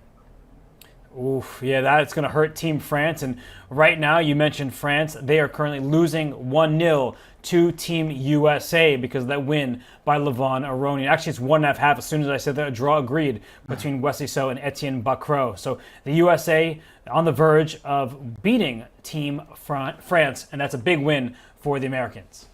You almost pronounced it correctly, France. Team France. Well, then I would we see banish you to the back row. You would have banished me to the back row just like Black's pieces in this game? Ooh. I mean, that transition. You're inimitable. Okay, wait a second. Why am I this far back? Ooh, bishop g5. That traps the black rook on f6. Wow, what a moment to tune into. It looks like Benjamin Bach, he has been nursing an advantage. He's got so much more space than Jabawa, and now he has tactics in his favor. So this could be big for the team from the Netherlands. But after this Nishigiri game, I think it's going to build confidence for the squad. But I think, Danya, before we look further at any other matches, we have to go to the host country because they're playing against Armenia on the second board.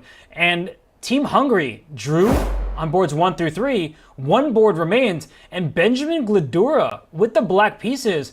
Danya, his position, it looks a bit shaky because his king is on f7s on the board on the right-hand side here. The rook and bishop undeveloped, but the engine's saying that black is better. Wow, it's a good day for the Benjamins. They are a Bach in business, and they're going to be showered with Benjamins if Gladura can win this game and win the match, because other 3 games, there's like simultaneously signed the peace agreements. Gladura yesterday had that topsy-turvy game, which ultimately ended in a draw against La Rusas. How bad is this for Robert Hovhannisyan? He lacks a center, but I'm also looking at Black's king on f7. This is obviously still double-edged. Oh, I mean, the black king side is undeveloped. There's a king out in the open. And if you talk about the material for a second, it's only 1 extra pawn that typically is great at the grandmaster level. But when there are going to be ideas like white going after that black king, an eventual f4 pawn break could be in the mix if black's not looking out for it. That rook on a7, Danya, it's protecting the 7th rank from a rook c7 from white, but it's also loose over there. So there could be a tactic that white can exploit thanks to the fact that LPDO, loose pieces, drop off.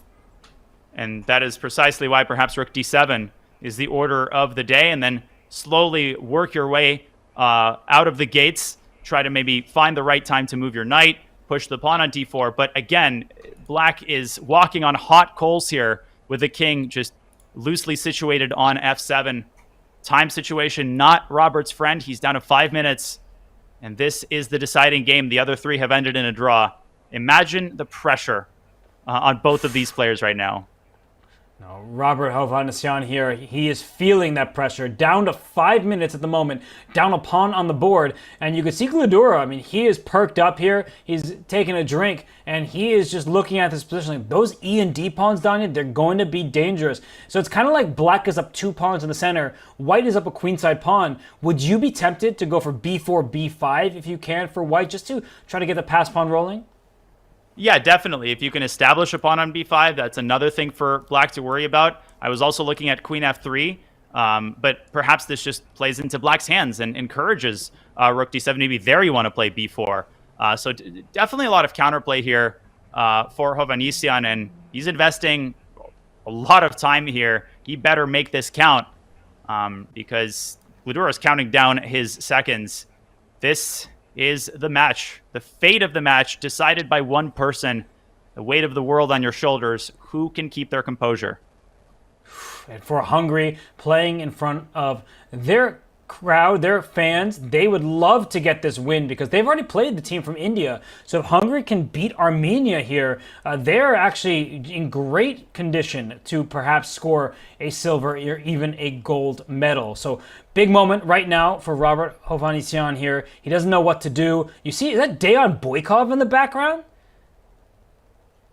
Oh, that's interesting. I thought he put out a statement that he was going to boycott this event.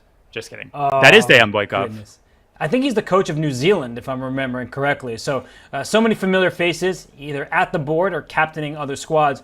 But I think here it's a big moment. There's also a lot of action happening on the top board between India and Iran. So I don't know where to turn our attention because there's so much excitement in this playing hall. But Arjun Erigaisi, there may be excitement around him. He seems cool as a cucumber. Yeah, because he knows that Bardia Daneshvar's moves are numbered. He's got the win in the bag. And I talked about the bystander effect, Robert. With Gukesh's game heating up, his teammates are saying, you know what? We're going to take the pressure off your shoulders this round. Pragnananda trying to hold a draw, and Vidit is completely winning as well. They might make the results of the Gukesh game moot.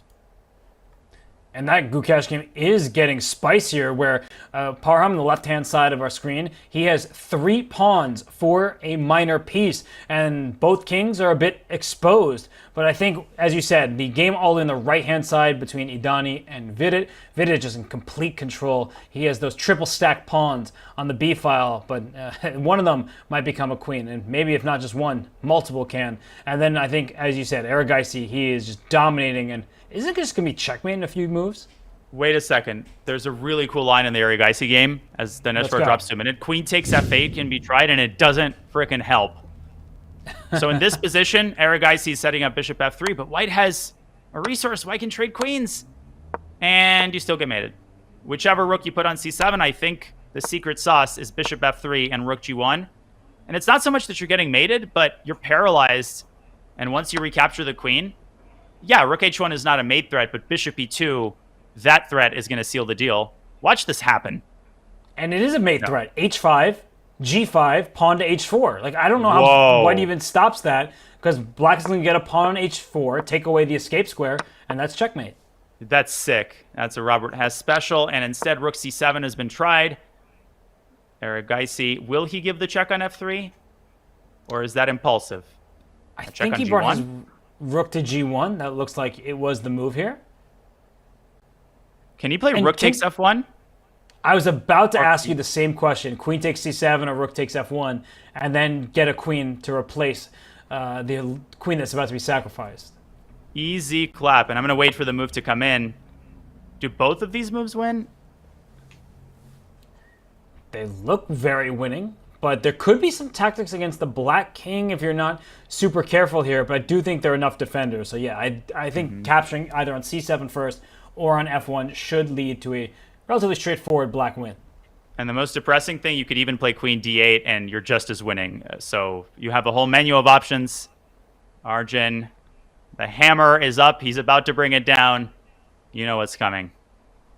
Well, you said a menu of options. He can order a la carte, but why not just take the whole buffet? So he is going to win this game for Team India. You see him reaching, and he grabs the bishop. Rook takes f1 is on the board.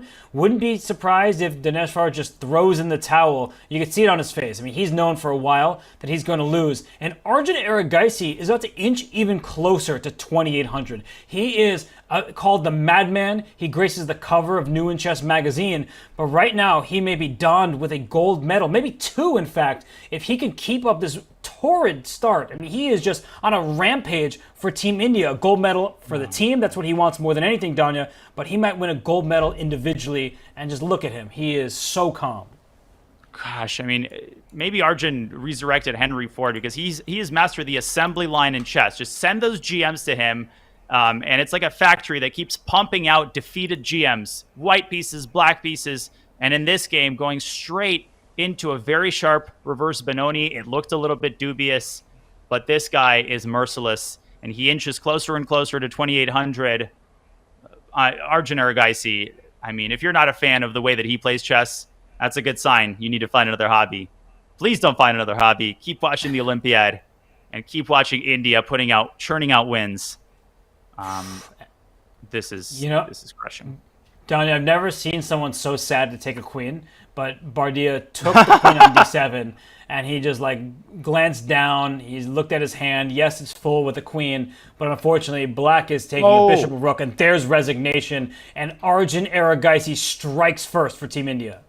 And there's actually an under promotion possible. Bardia does not put it on the board, but queen e7 could have been met, I think, with f1 equals knight with forced mate. One of several possible checkmates. I'm going to show this on the board because it's beautiful. It's the fastest mate. Robert, this would have been quite the ending to the game. But Bardia, we cannot blame him for wanting to go home. Yeah, I think he had enough. Why allow your opponent to checkmate you? You don't need that here. But I think for Team Iran, they needed Bardia Daneshvar to hold off Arjun Erigaisi. Currently, Arjun is at 7.5 out of 8. He's played every single round. He's been switching color. Doesn't matter if he's got black or white. He gets it done. But, I see what you're looking at here. Oh, goodness. On board 1. What? Did Maksudlu just blunder a piece in one move? Am I crazy? Is he crazy? I think he blundered a knight. What's wrong with queen takes c4? What? No, there's no way. I mean, did he just play knight d... Okay, sharp position, right? Knight d6 to c4, excuse me? And look at Gukesh. And Gukesh, look at what is this? And wait. Oh, so rook d8. Rook d8, rook d8. So it's a trade of pieces. So it's not just a pure blunder. No, but rook d1 in the end. It's just made. Well, that's going to happen. But I guess it wasn't a blunder of a piece. But the king, it's exposed. And here, queen takes e5 was played. There's a big question that needs to be answered here after queen takes knight. Is rook d1 just winning on the spot, going after the white king? Donnie, we know knights are great defenders. So the knight on g7 holds everything together for black. I'm stunned. And yes, rook takes d8 at least saves the piece, but there's nothing to calculate here. Robert, rook d1. Is there something that Maksudlu was enticed by? Rook b8, king h7, and I'm going to put this on the board. Again, there's no variation. There's no checks, and queen f1 is going to end the game on the next move. You can go queen b8, you can give up a rook, but this is insane. I mean, whether or not he forgot about queen takes c4 or missed rook d1, in either case, this is shocking. And, I mean, there was so much action on this board before the knight retreated to c4. So it was a complicated position. We understand that mistakes do often happen when there are so many tactics available. And rook d1, I think Gukesh is, I mean, he's staring all the way down the board right now. He is, yeah, there it is. Rook d1 played. He is not going to settle for a draw. Maxime Vacher-Lagrave from France right behind him. And look at Gukesh with the stare down. He's like, you ain't giving me this weak sauce because I will take it and throw it right back at you. Gukesh will win. This could be a blowout. This could be 3.5-half. That will be the likeliest score. And Parham Maksudlu, he did such a great job of navigating his way to a sharp position, Robert. Knight c4 is a move that he will want to bury and forget forever because that's not 2,700 level chess. Gukesh is playing 3,000 level chess. I mean, Gukesh's performance is through the roof. Nodirbek Abdusattorov, he's maybe taught Gukesh a thing or two with that stare down there. And for those two youngsters, they are at the top of the board prizes. They look like they're ready for gold and silver medals on the first board. But right now, Parham Maksudlu, I mean, he is staring defeat in the face. A rook lands on d1, a queen about to swoop into f1, and white does not have any attack to speak of. So Danya, Gukesh, he is trying to land another punch to this Iranian squad. And I think if Gukesh gets it done and India dispatches Iran in this round, we may already start talking about, is it too far out of hand? Can any other team realistically catch up to this Indian team? Yeah, I mean, I think we're a few moves away from resignation. Maksudlu will try to run his king up. It's worth playing on. Gukesh has 3 minutes. But the attack is automatic. Queen f1 is coming, then rook d3. And this is pretty elementary. Robert, it's like India keeps winning by wider and wider margins. I wanted to say yesterday that maybe the US and Uzbekistan have the best objective chances against India, but given their level of confidence and the fact that they just don't have any weaknesses, every player is in good form. You know, this has been 9 rounds of perfection. Wow. I mean, what a game this has been. I mean, just topsy-turvy in nature, but when all is said and done, it looks like Gukesh, he just remains calm. Like in these critical moments, I remember the candidates, he lost that game to Firouzja, and there was much said, even by myself, about how, you know, in time trouble, he could be a bit shaky. He lost the tiebreaker to Wei Yi at the Tata Masters. But throughout the Olympiad, and I'm going to say plural Olympiads, 2022 and now 2024, he has looked like the best player on the planet. Yeah, it's almost like he's going to be playing for the World Championship title, and there was an iconic moment yesterday where he kind of rolled up his sleeves. It was timed perfectly with the decisive knight maneuver against Wei Yi. And you could see it in his demeanor. You could see it in his professional approach. This guy is the real deal. And his psychological makeup is, belies his age, which is 18, by the way. It's just wild to think that he is 18 and his best chess is ahead of him. India is loaded with talent. They are led by Gukesh on the top board. Arjun Erigaisi scored his 7th win out of 8 games. He's only drawn a single game against the very strong Chinese Grandmaster Bu Zhongzhi. We have Vidit Gujarati on board 4 for India. He's 5 out of 6, well on his way to 6 out of 7. And with Gukesh about to be 6.5 out of 7, I mean, this lineup is just too strong. Praggnanandhaa has drawn his game, by the way, so it's 1.5 half in favor of India. Wow. This is looking like 3.5 half. What a score that would be against a strong Iranian team. Incredible. And Prag drew Vidit and Gukesh. Right now, the only question is who will win first. And, Indian fans can look proudly upon the fact that, this has been years in the making. They've cultivated an approach where rather than being rivals, all of these players, they're friends, they work with each other, they have excellent team chemistry. And Gukesh, you say he rarely smiles because there is a job to be done, and he's done his job yet again today. Parham just coming to terms with the crazy turn of events in this game. But in the end, Robert, it's going to be a moot point. Even if Parham had won, still they would have lost the match. And to be clear, Parham was never winning. He was actually in trouble for the most part, but it became sharp, and there was that material imbalance where Parham would have had chances. And I think both sides were looking at that position with a keen eye on how to become the victor. But here, it seems like Gukesh has everything going his way. Parham now down under 2 minutes, and that was Black's 31st move, a rook to d1. So maybe there will be a check. Maybe there'll be a second check, but I think that Gukesh, after he steps out the way, he is going to deliver the final check with mate. Gukesh, more like Gukesh. Cash money is his performance at the Olympiad thus far. He started 8 out of 8 an Olympiad ago, and very similar start here. Yeah, I mean, the moves have done the talking. They've spoken for themselves, shall I say. Well, look at... there's that drink. I knew you were know going what to say that means, right?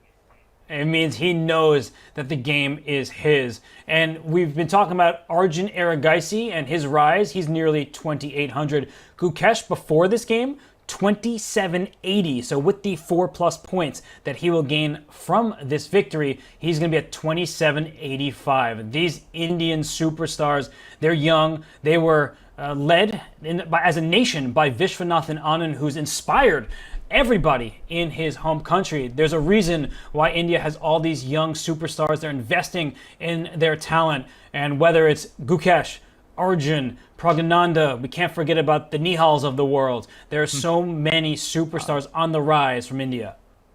Trust me, Nihal reminded me of his presence 2 days ago in our Blitz match. And you just got to take off your hat, not just for their skill, but for their general approach. And all of the Indian talents, super classy, always humble, and they let their moves do the talking. And you just got to sit back and watch this new generation dominate the chess scene, although Magnus might have something to say about that. Rook to b3. But these are the last gasps, Robert. The king hunt begins. And how will it end? I think queen f1, queen h1, knight h5, and rook d5. At a minimum, it wins the queen. Ooh, that's probably allows really, a perpetual.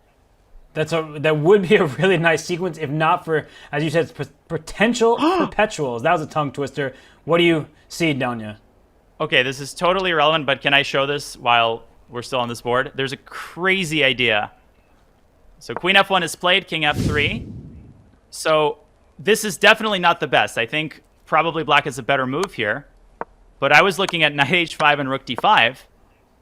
And rook b8 check, first of all, you can get yourself mated after king h7. No, it doesn't work. What I was trying to set up, Robert, let's assume there was no mate.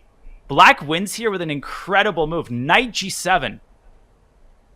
That's and ridiculous. After king h8, you're going to win the queen. So that's kind of what I wanted to show. But as my coach would say, you play chess to win games, not to write tactics books. And Rook d3 check. Where is the clincher? Rook e1. He has gone queen h1. He does need to be a little bit careful based on the variation you just showed. But Donna, maybe there's a move order inversion where he can go queen h1 and then rook d5 first, setting up knight h5 checkmate. Is that what he's looking at? That is why Robert Hess is a great chess player. Well, it might not even be necessary, Donna, because queen takes h3. That can't be a Even rook particularly d4, bad by move. the way. Even rook d4 check and knight e6. Oh, rook d4 is nasty. Well, Gukash has given a lot of his opponents a healthy dose of nasty. I think rook d4 might be irresistible here.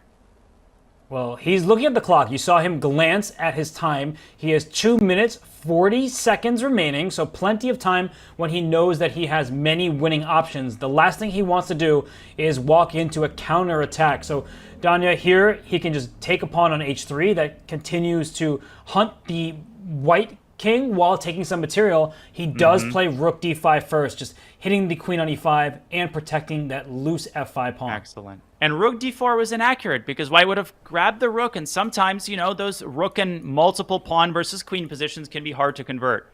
So Gukesh rolling up his sleeves, literally getting up from his chair. We know what that, when you're getting up with 2 minutes left for 6 moves, that means resign, please, so we can get to dinner. Robert, you called it rook d5, and knight h5 mate is the order of the day.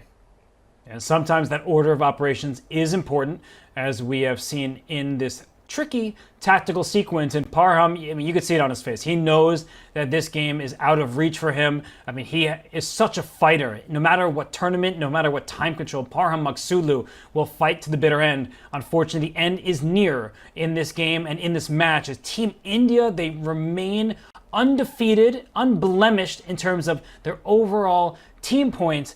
And Donna, they seem invincible. If a team this strong in Iran is going to lose to India by a score of 3.5 to half, who really has a chance? No, I mean, listen, Iran has assembled a fantastic squad. We're all fans of Parham's uncompromising chess. Bardia Daneshvar, very promising player. They will make their presence felt for years to come. And there's no shame in losing with this score to India because they're absolutely unstoppable right now. You sit back, you take off your hat, you shake their hand, and you hope that in the last 3 rounds, some team, maybe USA, maybe another team, comes along and blemishes their perfect record. But Parham Maghsoodloo, moments away. Yes, he stopped the clock. And Gukesh continues to dominate. And for the Iranian super grandmaster, he's just looking at the board and asking questions of what could have gone differently. Did I make a mistake? And you see Gukesh still analyzing. Always the wheels are turning in his brain, but right now he must be on cloud 9 because Team India, they are winning this match. It is over in their favor, and there's one game going, and it's Vidit Gujrathi who has a completely winning endgame. I don't even want to call it an endgame because he's about to try to checkmate his opponent's king. It is the end of the game, so. Yeah.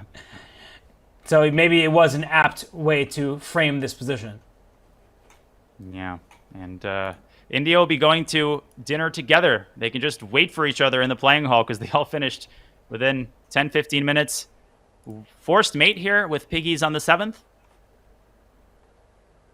That seems to be a very desirable outcome for white. Just go after the black king in this way. And you see Vidit still calculating. I think this is actually quite an instructive moment for our audience because when 8 different moves look winning, sometimes we just rush. We just make the first move that comes to mind. But when you have time to spare, who cares if you win with an hour on the clock or 1 minute on the clock as long as you get that W? So here, Vidit, he's about to, I think, slide his rook on over, and the black king is not getting out of the checkmating net.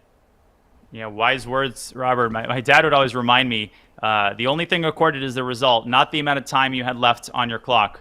And for the younger viewers, you could be a world champion challenger, you could be the world's biggest badass, but you still want to take your time and make sure that you're not giving any unnecessary chances. He gives a check on g7, does Vidit. He could even push b7 on the next move. I don't think there is a way to spoil this.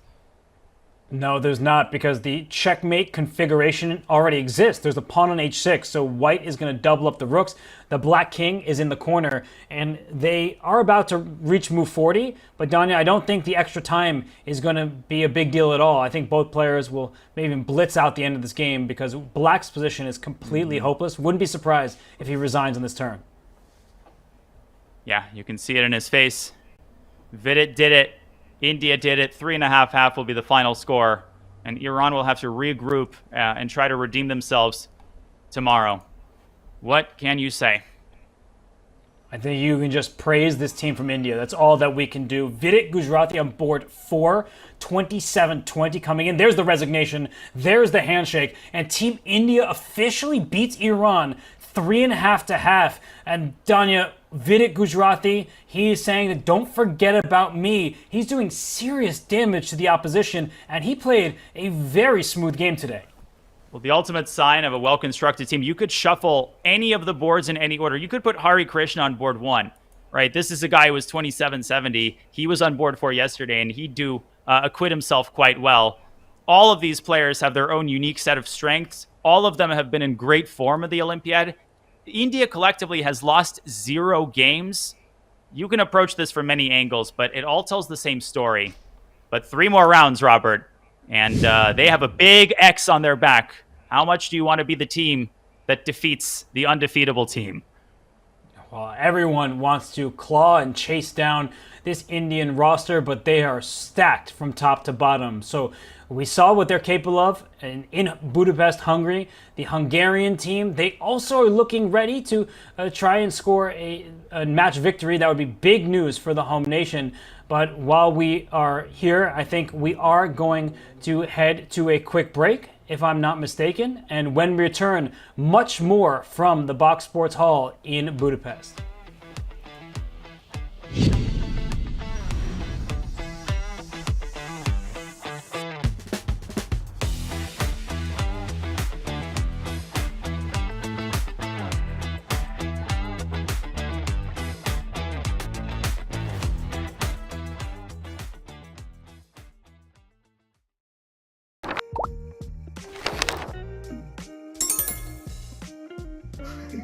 I think it's good, no? Okay.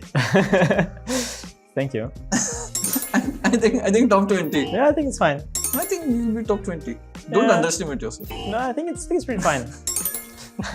I would put top 20. Yeah, I think it's okay. What was the last rank you got in Olympiad? We're very dark horse. What did you get? What was the rank? Very last Olympiad. Very what was the rank? The horse is not visible at all. What was the rank you got last time? No, but really like in India, relative to the What was the rank? No, we were actually fine. We were playing against Uzbekistan, who won eventually. No, so, actually rank is decent. Everybody has. What was your rank? Top 20. Top 20. Yeah? No, but it's dark horse. Okay, it's fine. No, let's move on. No, it's fine. Okay. It's fine. China is surely a medal. Yeah, you have to put it in that category. Surely a medal. Yeah. Of course. Okay. The thing, Weiji. You realize that you can only have 3 in the top 2 tiers. Yeah. So you don't have a problem. Is Peter also playing? Yeah, he's playing. Yeah. Okay, then dark horse. Yeah. Dark horse? Because they can do really top 20, I think. But okay, you can put them dark horse. Yeah. Because they all are playing at home also. This is no question. Yeah. Yeah. Okay. Obviously. Okay. Gold favorites. Okay. Magnus is there, so But it's only Magnus. It's only Magnus. But to put them in no chances, okay, let's put them top 20 now. Yeah, top 20. England is very strong, do you know that? Really? Yeah. Vitsugov is there. Adams Howell. Going. Dark horse. Let's put up the dark horse. Yeah, USA surely a medal. Even though I think Hikaru is not playing, right? Right? Hikaru not playing, right? Is Hikaru not playing? I think Hikaru's not playing. No, yeah, I think Hikaru's not playing. No, I think he's not playing. I think Hikaru's not playing. Still. No, I think Hikaru's not playing. No. Surely medal? Yes, that's Vidit. He has 1 gold favorite and 3 surely medal. That's what I told you. You have to remove one of them if you want to put Uzbekistan. No, but gold favorites you can put like favorites, but they don't surely get a medal also. It's possible. they're favorites to win the gold. But first or fourth, then they are. Yeah, kind of. No, that's weird. No, but I mean, okay, I would. Honestly, but it feels strange to put Uzbek in this group, no? yeah, I think the Hungary. group is. I think the group is messed up. I think we should drop more from the group down, maybe. So I think Netherlands we should put. No? Then it becomes easier, no? Yeah, I think it's a good one, decent. I think we are not cancelled.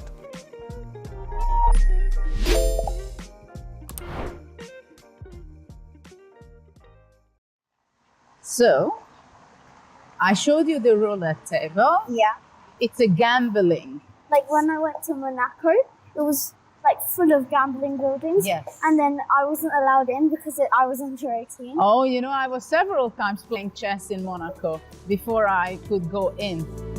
Bodana is currently the highest rated player under 10 years old in the world. Perhaps you have already heard about her. She beat a former English chess champion in a generation match when she was only 8 years old. A chess princess, Bodana dreams about reaching as far as Judith, and even beyond. And if I ask you what is your dream in chess, what do you want to reach? I want to become a world champion and one of the greatest players in the world. So you want to be better than Magnus Carlsen? Yeah. So if you have to visualize your road, can you tell me, just shortly, how you will reach that? I think I'll just keep on correcting my mistakes and just keep enjoying it instead of stressing myself. And you go on and on and on. Yeah. So what age will you be, you think, when you reach your goal? I want to be the youngest Grandmaster as well, so I want to become Grandmaster. That would be like around 12. I was the youngest Grandmaster at the time. When I became a Grandmaster, I was 15 and 4 months. At that time it was very young, because I broke Bobby Fischer's record also. But by now, age 12 is just a good age to have that. Well, it's a great joy and music to my ear that you want to excel in the open section, because I think this is the road to get the best chess player you can be. Because you have to play with the players who gives you the best and biggest challenges. That's how you can improve your chess. And when you have a choice to make, to fight on in a game, or agreeing to a draw, which one you prefer? I prefer fighting until the end. Fighting until the end. So you're not afraid that you're going to make a mistake. I haven't. That's very important. And this was, I think, my strength also, that I won enough games that I had my self-confidence and I was going all the way out in a game.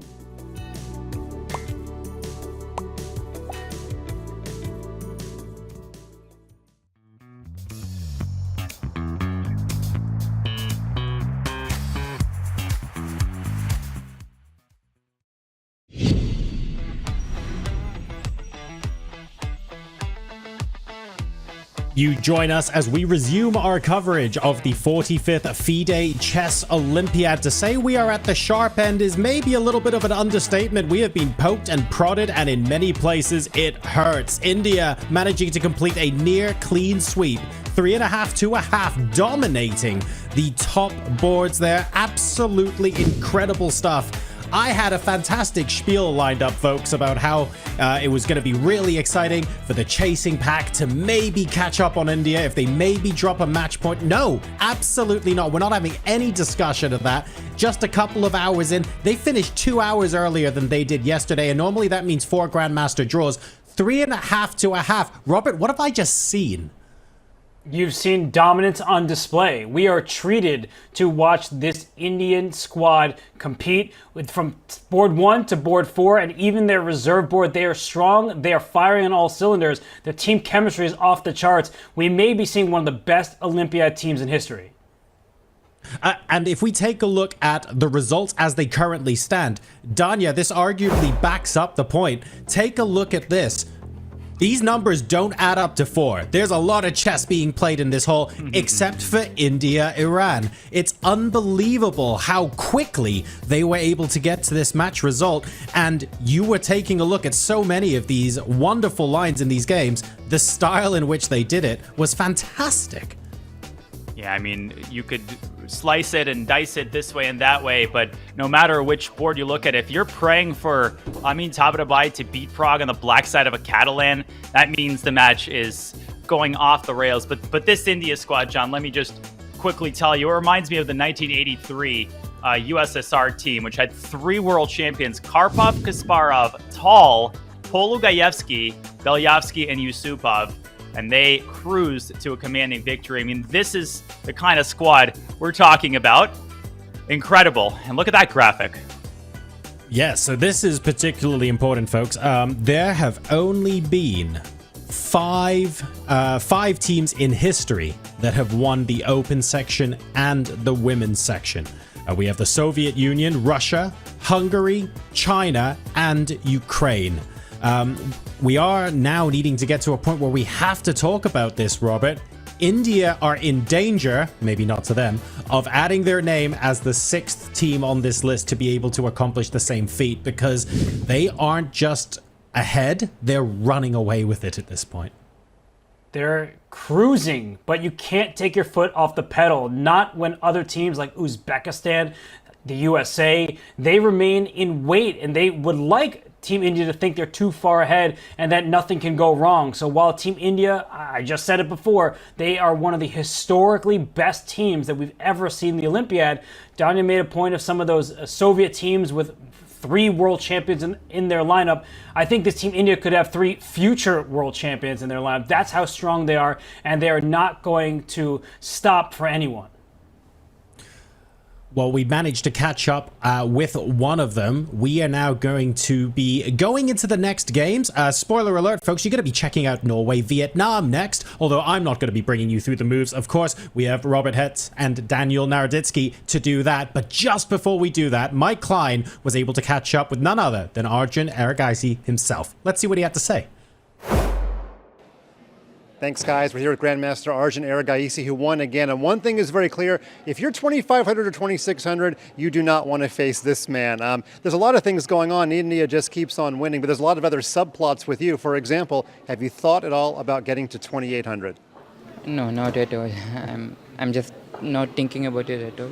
My focus is only on the tournament. Okay, well, it's going to happen organically in your career some point, so if it happens here, that would be awesome. Now, a couple days ago, I asked the board 4 of your ladies' team, Vantika Agrawal, if she was thinking also not just about a gold medal, but about a perfect score of 22 out of 22. You got to level with me. You must have thought of this idea. Not really. In fact, yesterday I thought we were going to drop a point anyway, and yeah, it's fine as long as we win gold. Not really thinking about 22. What about another statistic? Do you think it's possible that your team could finish the Olympiad with no individual board losses? I think there's a pretty high chance of that. Like, all of us are playing well and are in good form. So if we continue to do that, I think it could happen. Lots of cool stories. Now, Vishy Anand just got to town for his FIDE duties. Has he contacted the team at all? Oh yeah, we met. I met him during the playing venue. During the game, but yeah, for now that was it. And last question, you've got a relatively young coach for your team, or captain I should say, Srinath, even younger I believe than Pantala Harikrishna. So, well, what does that mean to have a young captain? What does he bring to the team? Yeah, firstly, most of us know him since a while, and he's also been the captain of the 22 Olympiad and the Asian Games. So yeah, because we all know him, we have a very good bonding, and yeah, I'm not sure if him being young matters so much, but the thing that matters more is we all know him well. Absolutely. Whatever he's doing is working. Of course, you're doing your part. Team India looking to be winning again against Iran, and we'll see if they end up getting their team gold, and also if they're able to get that magical 22 match points. It'd be amazing. Thanks, Arjun, for your time. Thank you. Back to you guys. We heard from Arjun, 2,800 is within his sights, but he's not looking in that direction. He instead is focused on team gold for India. And a team that would like to start chasing others down is Team Norway. The former world champion, the world #1, Magnus Carlsen, he took down Liam Lay with the black pieces. But Aryan Tari lost to Min Lay. It has been a wonderful time in Budapest, Danya. Min Lay is in great form. God, Robert, you really need to lay off on the puns. Just at least separate them by a minute. But shout out to Arjun, of course. It's not an act. He is not thinking about 2800. And that is the sign of healthy team chemistry. It's not about me, right? It's not about a rating goal. You are part of a team. Your goals are subsumed by the team goals. And I got a job to do, and that is to play 3 more good games, says Arjun Aragaisi. What a guy. And what a match we have unfolding here, which is down to the last 2 boards, one of which between Urkadal and Tuan Tran is crazy. It's off the rails. Yeah, that game has been giving us so much, and now it's given us a brilliancy. The last move played from Black, it was a move to try to protect a rook that was hanging on a7, and now it's hanging on a8, but it cannot be captured because of a pin along the b file. So, Danya, as I look at this board, it's surprising to me that material is actually even. Like, both sides have a queen, 2 rooks, an opposite colored bishop, and 4 pawns, but the pawns aren't in the same line. So what does that mean? Black at some point, if the king remains safe, can think about g5, g4, g3, and so on, and white could consider a4 all the way up to a6. So this is a very complicated position.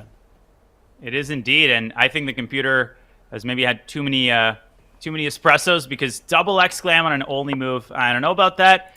But the first player to step on a landmine loses. It's that kind of a position. What are some of those landmines?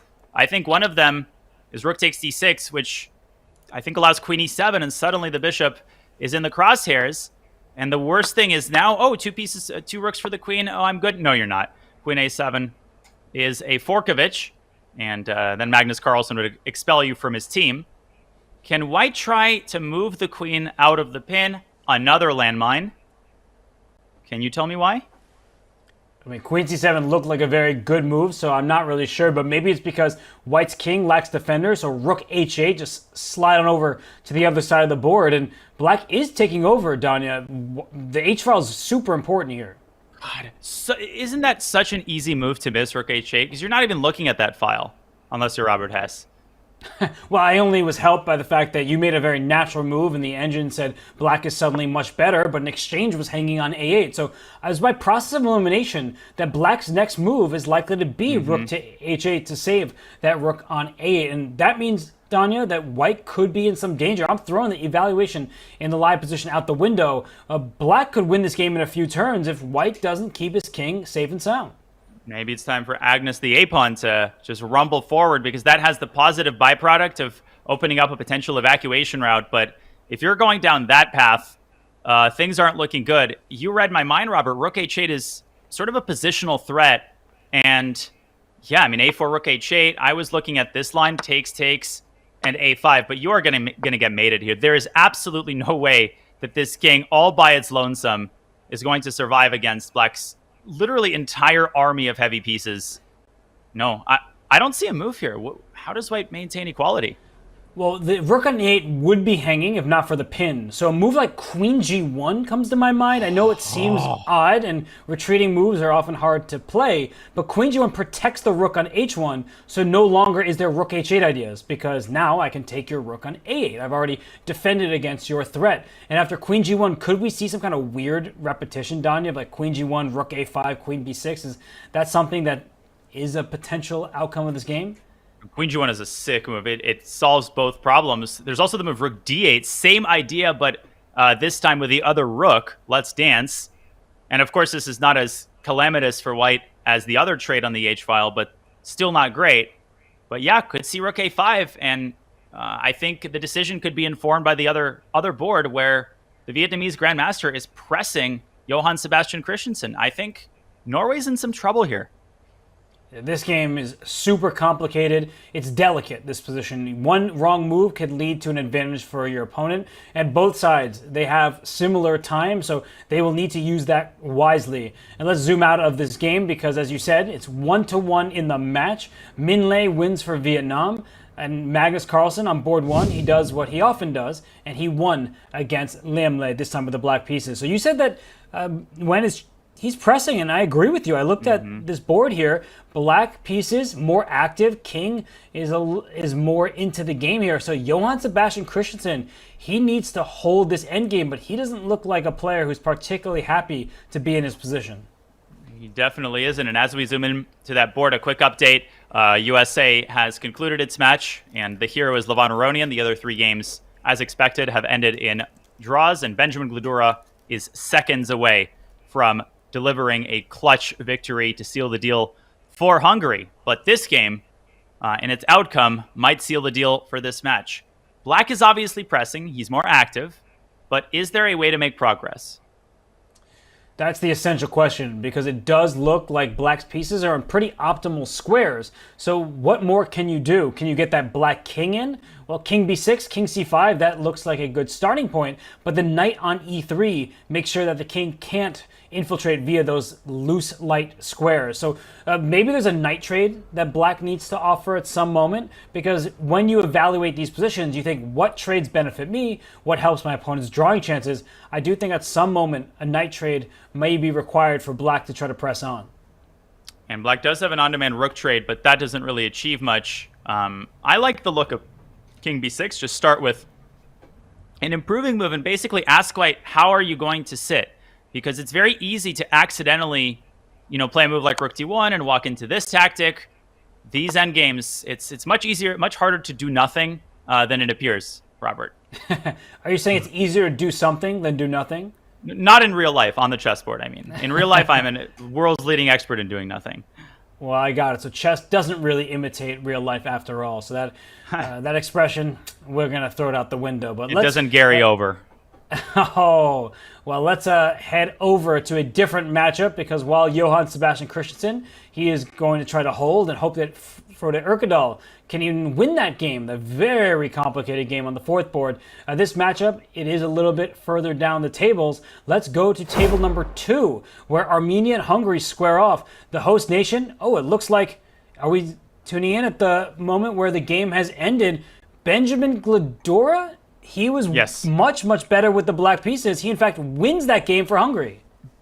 Yeah, and he converted that perfectly. I was keeping an eye on that game, and Gladura just laid down the wood, especially after that game with Lau Rusas yesterday. He said, "Captain, everything is all right with my technique." And not a great day for Robert, and a very good day for Benjamin. Not Robert Hess, Robert Hovhannisyan. Same initials, different outcome. I was confused for a moment there, but Team Hungary, they win their match. The Hungarian fans will be ecstatic. And, well, a team that is no stranger to success in the Olympiad is the team from Uzbekistan. I see a bunch of half-halves next to Nodirbek and Alexander Predke's head. So the bottom 2 boards have been drawn in this matchup. That leaves us with Abdusattorov. He is trying to win an endgame against Predke, but a critical last move was just played. So the details are really important in endgames with relatively few pieces remaining. And the last move, Danya, it gives away one of those pieces, a pawn sacrifice from Predke. Alexander Predke wants to turn the storyline of this game on its head. He's like, I'm not ready to admit defeat. And this is critical because it looks like Serrana, who has been worse for the entire game, might likely hold a draw, which would mean it all comes down to this. And I can't believe this g6. Suddenly White's rooks get active via the g-file. And look at what happened in the last couple of moves.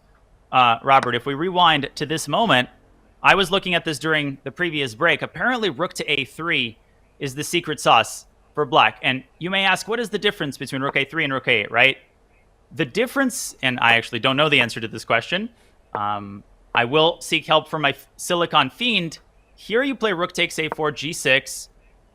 And apparently the presence of knight takes d3 is what kills all of the counterplay. This makes sense Why to me, Danya. Can't you do that here? It's because of the rook on c3. Exactly that. The rook on c3 is misplaced. And in these positions, right, c takes d3 is impossible on the analysis board you're showing because of a check and a skewer on the second rank. And so that would be the game-ending tactic for black. But in the position you're now showing, king d2 hits the rook on c3, so no longer is there a check on a2 because you pick up g2, you lose c3, and that's just a rook trade rather than winning you a full rook. Well, certain Vladimir is fuming right now because Noterbeck had the time to figure this out. He definitely has the skill to figure this out, but I think he started to count the chicks before they hatched. I mean, he's been winning for a long time. This was not Predke's best opening experiment. How does Black maintain winning chances here? It's a difficult question. I mean, knight takes d3 was the motif we just looked at, but it does feel with the simplification happening, pieces getting traded, that may make White's task easier. Let's talk about maybe the obvious move for Black. F takes g6. A pawn is given. Why not capture it? White is ready to go after the g6 pawn and the king behind it. And White can actually threaten checkmate down here. Rook takes g6 check with rook g8 to follow. The Black king could be in a mating net. And let me just show this. b6, for example. Yeah, it loses the game. And literally, just mate. That is how quickly the tables turn. It's unbelievable. And so where does that leave us? If we're not going knight takes d3, does a check on a1 do anything? It sends the king up to d2. Knight e4 doesn't work. You could sack an exchange.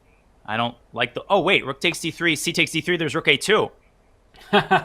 That's funny. So I guess we have to take with the rook on d3, and then we'd get a trade via funny move order. So I mean, Black is still better. And the reason why is the f4 and h4 pawns, they're quite approachable. A bunch of moves have just trickled in here, Danya. Fast moves played by Abdusattorov because Predke under 10 minutes. So even though the evaluation is hovering closer to the middle, I think that Abdusattorov still has great chances to win this game. Rook a2 check is an immediate win if you allow it. You're just skewering on the second rank. Rook h1 is going to be available to Black at some moment. And the Black king can slither out, right? Like king e8, king d7 in some positions. If you don't trap it there, it's going to run away. So you can't line up the rooks just yet down here. That's the bad news for Predke.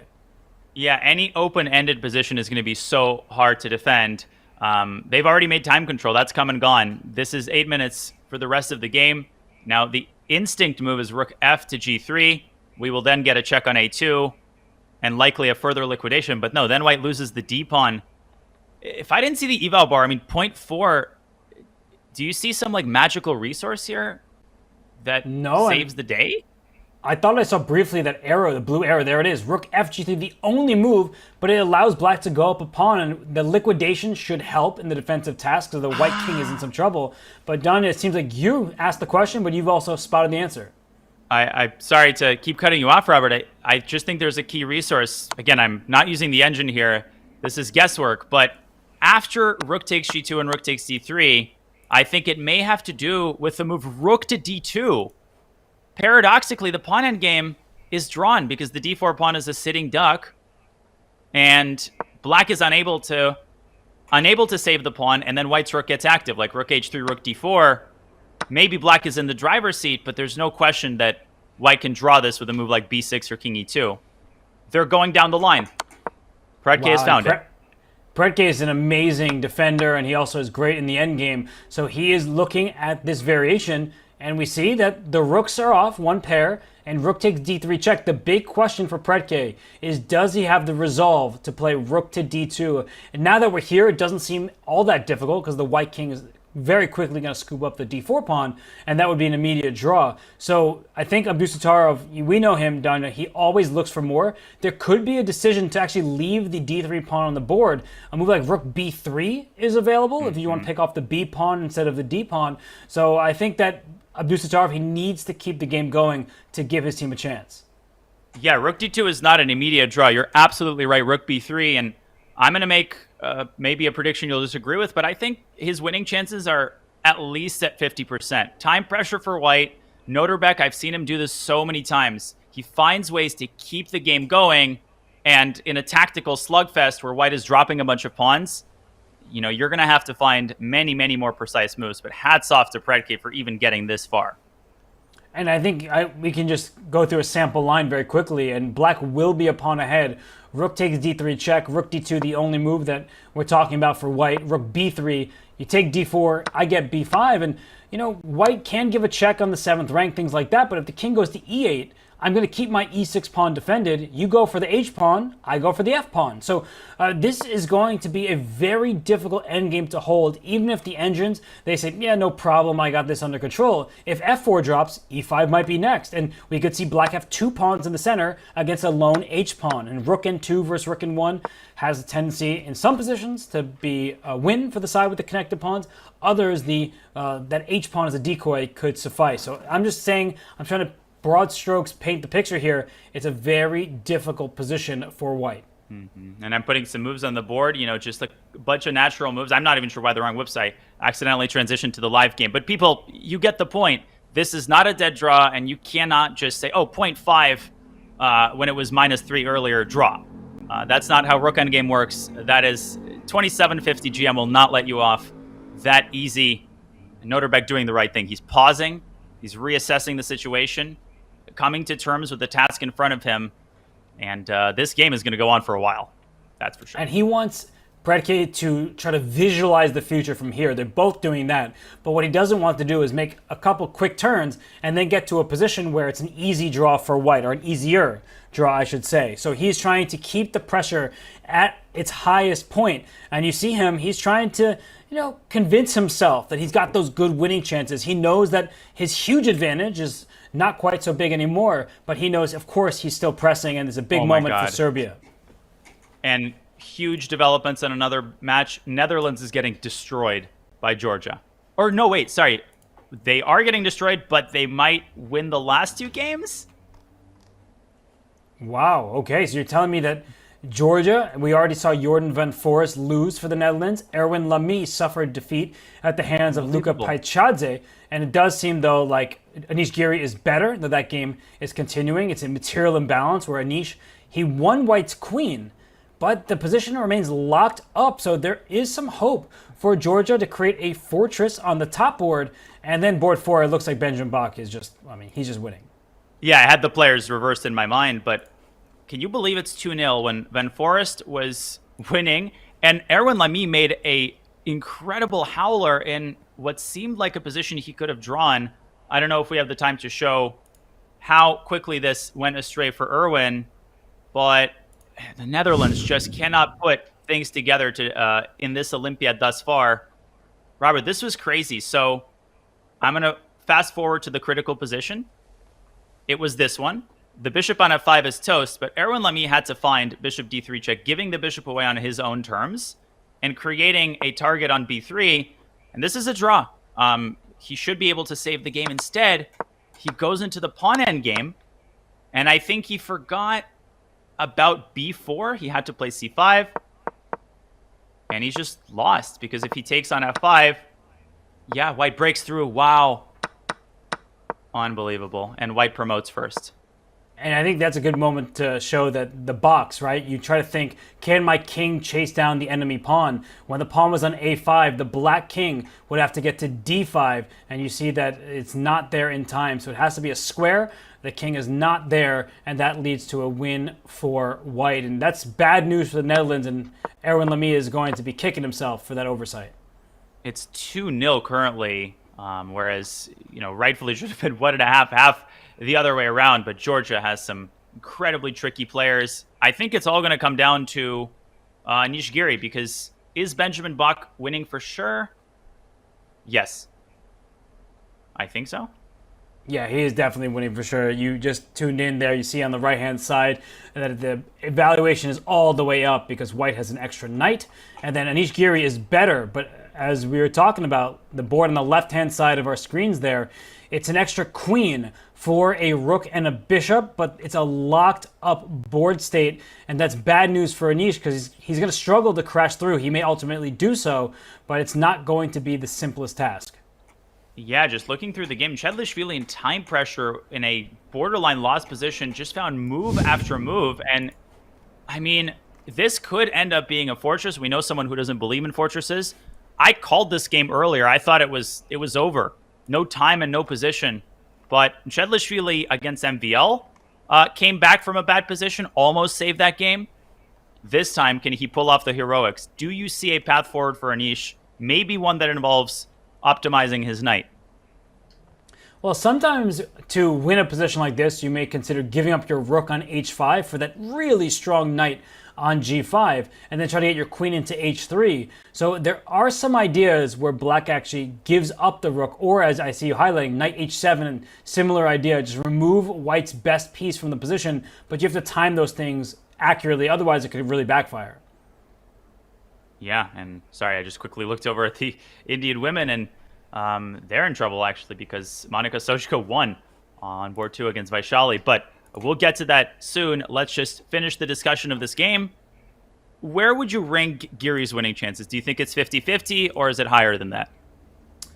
Given the clock, given that there are going to be many difficult moves for white, I do think his winning chances are high. They're definitely not near 100%, but I would give it kind of like 85-15. What do you think, Danya? I would say 70-30. Okay, wow. So you're less optimistic about Adisha's position. I just feel like at some point I would crumble with the white pieces, and it's just difficult defense. But you're right, it's still a strong defense because white's controlling everything. The bishop on e1 protects the a5 pawn. Every single piece is protected, or at least every point of access for black is covered, so you're not going to enter very easily. Any Georgian GM whose name ends with Vili, also known as every Georgian GM. I mean, they are tricky defenders. This is a great squad that Team Georgia has assembled. Luka Paichadze, 2 wins in a row. Great under pressure, and the Netherlands is in trouble. They need Giri to win, and they need Benjamin Bach to demonstrate a little bit more technique to draw this match. Speaking of technique, the Polish women might be playing some serious spoiler, Robert. Oh my goodness, I'm looking at the current match score, and I'm looking at the remaining games. Monika Sochko won with the black pieces, and that was, a huge mistake from Vaishali in an endgame that looked like it was heading towards a draw. So Sochko gets the win with the black pieces against Vaishali. Divya, she's looking like she's in charge with the black pieces against Moltsevskaya. There's still some work to be done in that game. Vantika with white, look at her position on the right-hand side. She just has complete control. But we've seen this story before, haven't we, Danya? It kind of reminds me of the Jordan Van Forest position, where white just controls the board state, but you have to be careful not to break things open too soon. Yeah, actually, Vantika has been doing an incredible job just nurturing this advantage over the course of most of the middle game and slowly creating more weaknesses that she is now poised to exploit, that pawn on a5. But first things first, on the top board, Harika is in mortal danger against Kashlinskaya, who needs to find a clutch move to cement a winning advantage in this endgame. Can we start there? Okay, let's do it. You control the wheels here. So, Danya, as we look at this position, we see an only move required from white. Otherwise, the advantage may be no more. Yeah, you say I control the wheels. Now, the blue arrow is king. We are all but subservient to it. And king g4, stepping down the ladder. And the point is you save the e-pawn. Knight takes e3, king f3. Duda can tell you all about forking the rook and the knight. Sorry, too soon.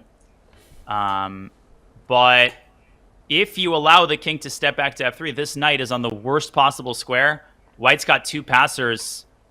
This smells, and it does not smell like roses for Harika. But there is one thing that perhaps Harika can count on, is that if the rooks get traded, the a-pawn, it's on the wrong promoting square because there's a dark square bishop remaining for white. So this is something that both players need to store in their back pocket, that if the rooks get traded, black will immediately sacrifice the knight for the e-pawn and bring the king on over to the corner. And that is a draw. There's no way that white can go forward. So, Danya, that's a long ways away, but I'm just setting the tone for how black can potentially hold this endgame. Otherwise, it seems like white is going to bring that king back and push the a-pawn very simply. If it gets to a7, black is hopeless. Although, in my experience, even if Harika just plays primitive defensive moves like knight e1 and then puts the knight somewhere, just the fact that black is a knight that's jumping around and both pawns are isolated will make it difficult to avoid all these little tricks and zaps and forks.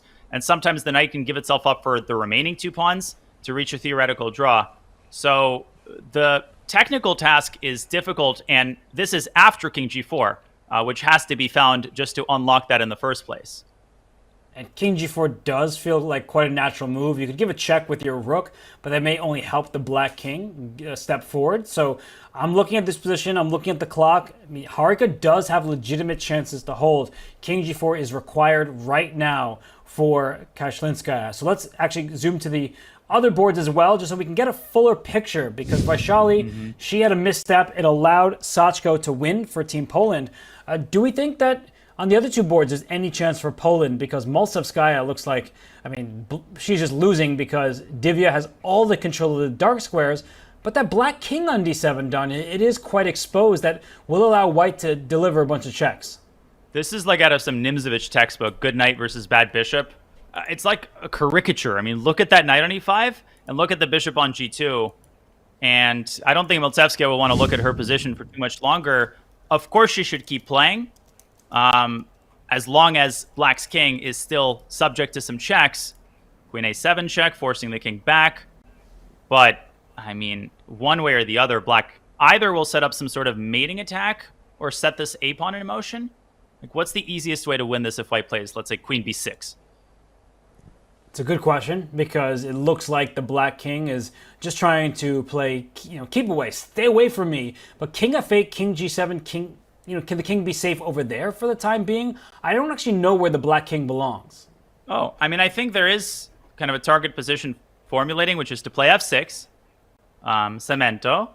Let's say white keeps waiting, and I think at the right moment, queen c2 is going to seal the deal, for the simple reason that this is... Oh, look at this. Boom. Boom. That hurts. Boom. But I stop guess saying boom. I guess even with the queens off the board, that black may still be winning many of those endings, because black is 2 pawns ahead. Oh, excuse me, just 1 pawn ahead currently. But it almost looks like a position where black has 2 extra pawns because the g4 pawn is so strong. But I see your point, Danya. The knight f3 will be the resource that black needs to deliver the knockout here, because otherwise you start giving the Polish team more hope. I think that this is an important game for Divya, not just to win, but perhaps win a bit more quickly, because that puts more pressure on the remaining Polish players. That's such a great point. If they see that now the score is tied again, it might make them a little bit nervous. But no, I think f6 and queen c2. Maltsevskaya looking in vain for some trick. I don't see any stalemate tricks because of the bishop. Maybe f6 can be tried by white, but that, I think, is merely a stay of execution. And so Vantika's game is going to be crucial. Yes, so this is Divya Deshmukh in charge. I saw that featured chat saying Divya, she is closing in on 2,500. Her opponent, Maltsevskaya, is 2,400. Very strong opponent, but now it's going the Indian player's way. Let's look at that board 4 game between Vantika and Sliwica here, because Danya, this position, look at the pawn on e6. Look at how cramped black is, and yet, besides the a5 pawn, what is white going to target? It feels like black has put up some great defense right now. Oh, absolutely. I mean, it's move 43. It's like that game we looked at yesterday. You could have been move 20. But, okay, I'm just trying to get the hang of how bad this is for black. Okay, no more additional time, which is important. Can black pick up the pawn on h5? Or can you not afford to lose e6? First question. Okay, difficult question to answer. I feel like the h5 pawn should be untouchable in many of these variations, but I guess we can just always look to see how it may work out. Yeah, by the way, Alina Kashlinskaya has found, of course, the move king g4. So she is putting the heat on Harika. Now, bishop e6, yeah, this is horrible. Because once you infiltrate, everything starts crumbling like a house of cards.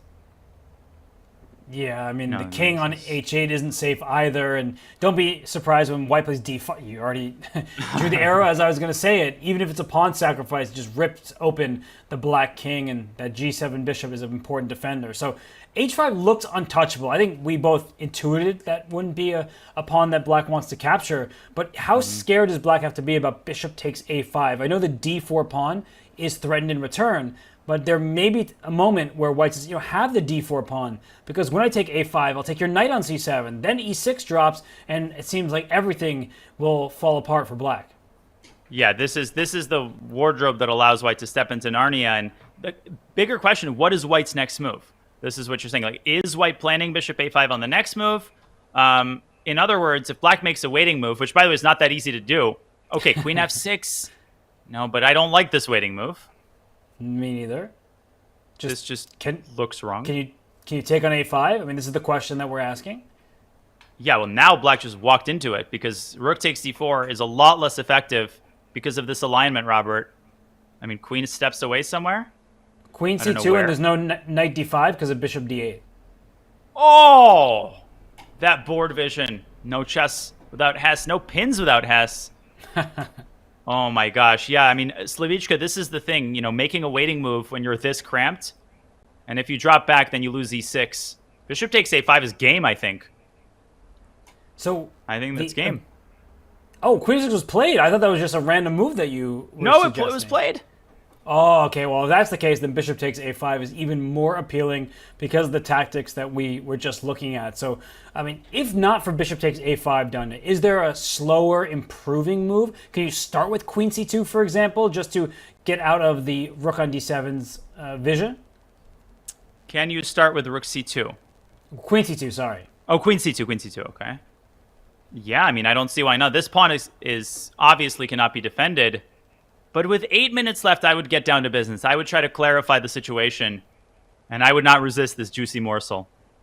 No, I would take it as well. I'm just wondering if, because you only have 8 minutes, you get a little bit worried about giving your opponent some activity of her own, then you make a quieter move. But yeah, bishop takes a5, that looks like it should deliver for the Indian player, and that's great news because they need these victories.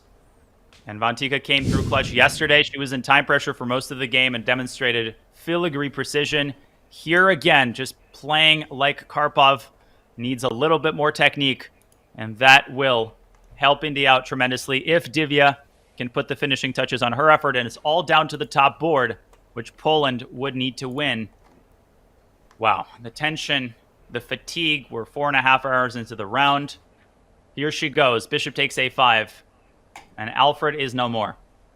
No, but Agrawal is for sure in favor on board 4 over there. The a-pawn is gone. White has a passer. This looks good for India. So we'll come back to this match shortly. I want to note that Kazakhstan is up 2-1 on France. That's a big matchup. But Georgia versus Bulgaria here in the Women's Olympiad. 0 games have finished, Danya. We're already many hours into this round here, and we do not have a single decisive game. All 4 still in action. That's actually crazy. You can think about the mathematics of that, but it's quite uncommon this far into the round. Are any of the games near conclusion? Let's take a look. Let's see if we can get the bird's eye view for starters. We've got Antoinetta Stefanova, of course, on the top board. That should be a draw. Looks like Salimova might be in some trouble on board 2, but all of the games still have some life in them. Yeah, it does look good for Georgia on most of the boards, except for the last one. It looks like Beloslava against Bela. That is good for Bulgaria there. You see the board all the way on the right. White is up several pawns, but black is about to win the h3 pawn. So even there's still some hope for Georgia. I would say on board 2, though, Danya, that's the clearest game where the bishop pair outclasses the knights in the endgame. Yeah, Nurgul Salimova, she has announced herself as one of the shining stars of women's chess, but Lela Javahishvili, you know, that tremendous experience. She's played so many Olympiads, just a calming presence on Team Georgia, and the bishops should have their moment in the sun, I think, eventually, with that 3-on-2 majority potentially being the decisive factor. I think black should win that game. And that would be huge for the Georgian squad that lost to India yesterday. That was such a tough matchup for them, but India too powerful, at least before they were matched up with Poland. So you see, Georgia, if they can win this match and India does not win theirs, they are getting closer. And maybe we actually will have much more to talk about in terms of the gold medal in the Women's Olympiad. Yeah, I mean, we've got so many twists and turns. Obviously, India has been dominating, but everything could change with a single game. A single move could change the course of the Olympiad, and that is the beauty of this event, Robert. So why don't we look a little bit more closely at Javakashvili's position because she does have the upper hand. That may surprise some because material is even and Black's pawn structure looks worse. I'm putting that in air quotes because of the double pawns, but the bishops dominate when there are pawns on both sides of the board.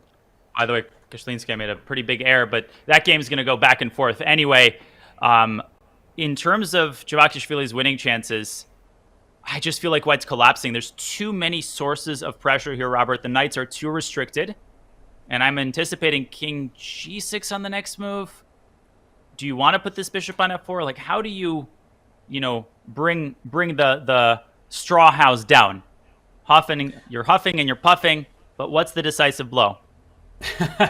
I think that the a2 and the h2 pawns are the problem, and the bishop on e5 already stares at h2, and maybe bishop e6 at the right moment, pawn to a4. This is why bishops, they dominate over knights, and when there's stuff happening on both sides, is because those knights, they're clumsy over here, they're superfluous, they're fighting for the same squares, and the bishops, on the other hand, they stare both at the king side and towards the queen side.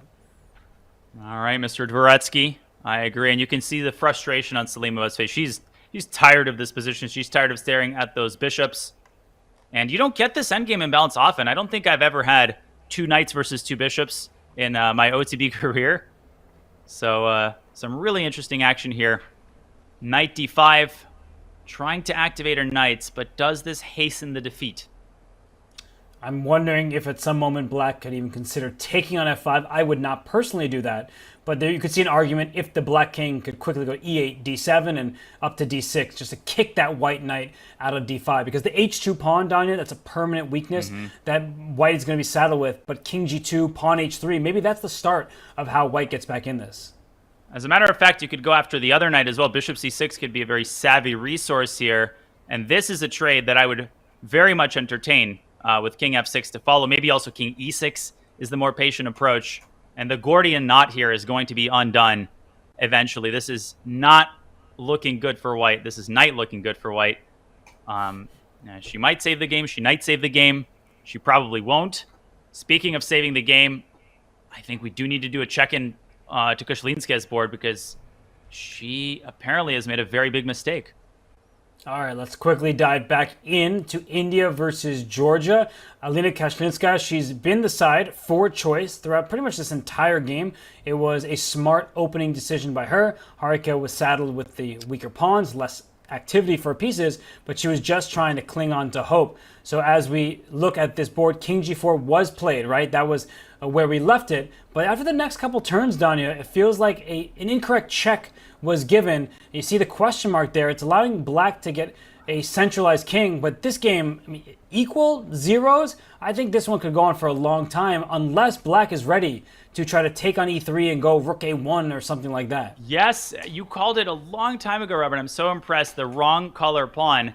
Now, the winning attempt here, I was checking this out. It's very difficult. I mean, the eval bar is not giving us the full story of how difficult this endgame was to convert, but if Harika plays the natural king e7, what is the critical line? The critical line is king e7.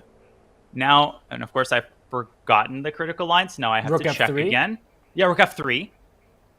Hoping to keep this knight a bit. And now this move, rook g1. And what's the point? The point is, first of all, king takes g5. Whoopsie daisy. You drop the exchange. But after rook g3, boom goes the dynamite. Joke's on you because the king is in the box and the pawn is wrong color. Bishop e3 to d3 would be the only winning move, but it's illegal. The amount of times I've mentioned wrong rook pawn with the bishop, the promotion square does not match, and here it actually is very important. But Danya, I would have to say that this rook f3, rook g1, it's a bit awkward. It feels like a configuration you don't play very often because you're actually walking into a pin. The white king can also step away, maybe up to h5. So I'll say that it's findable for sure, and Harika is such a strong player, but it's very obscure. In light of the dead loss position on board 4, there's no way Kashlinska just acquiesces here. King h5 has to be tried by White, and Black still has some Herculean labors left. I mean, there's still a Medusa to slay because the a-pawn is going to rumble forward, maybe knight e1 and push your own g-pawn down, but there is still life left in this game. So you might have had an evaluation swing, Robert, but this is not a forced draw or anything of the sort. and very far from it. And we see Rook G1 the only move that gets black towards approximate equality, but neither player knows that. You see them thinking very hard at the board right now because this is a big game for Team India. If Harika survives, India likely wins this match and they actually increase their distance from the chasers. So Harika, will she find Rook G1? I do not believe that's an easy move. No, I mean, you do not play Rook G1 unless you first of all see the knight takes e3 check, a resource, kind of unconventional geometry. And the understanding that you have to actually try to save the G-pawn, that is also difficult because it's easy just to say, no, I'm going to lose that pawn. It's dead weight. Let's focus instead on stopping the A-pawn. You know, Robert, it's always easy when we point the move out. You can't unsee it. So, of course, you're going to find that needle in a haystack. But nobody's tapping Harika on the shoulder and saying, this is the game-saving moment. Hopefully. That person would be immediately escorted out of the playing arena, and many problems would proceed from there. So the Rook G1, we see Harika down to 10.5 minutes. Big moment for her. We can keep everyone updated on this game as she is thinking, and every single game remaining in India versus Poland, it is important. And for India, they are in charge on boards 3 and 4. And here for Poland, this is the board that they need to score their second point from, because if Kashlinskaya cannot convert this, and if Harika puts up that stubborn defense and survives, India will maintain their perfect team match score. Yeah, I mean, the hero of the round can be someone who wins or someone who pulls out a much needed draw, such as Team Serbia in the open section. She found it. Look at this. She found it.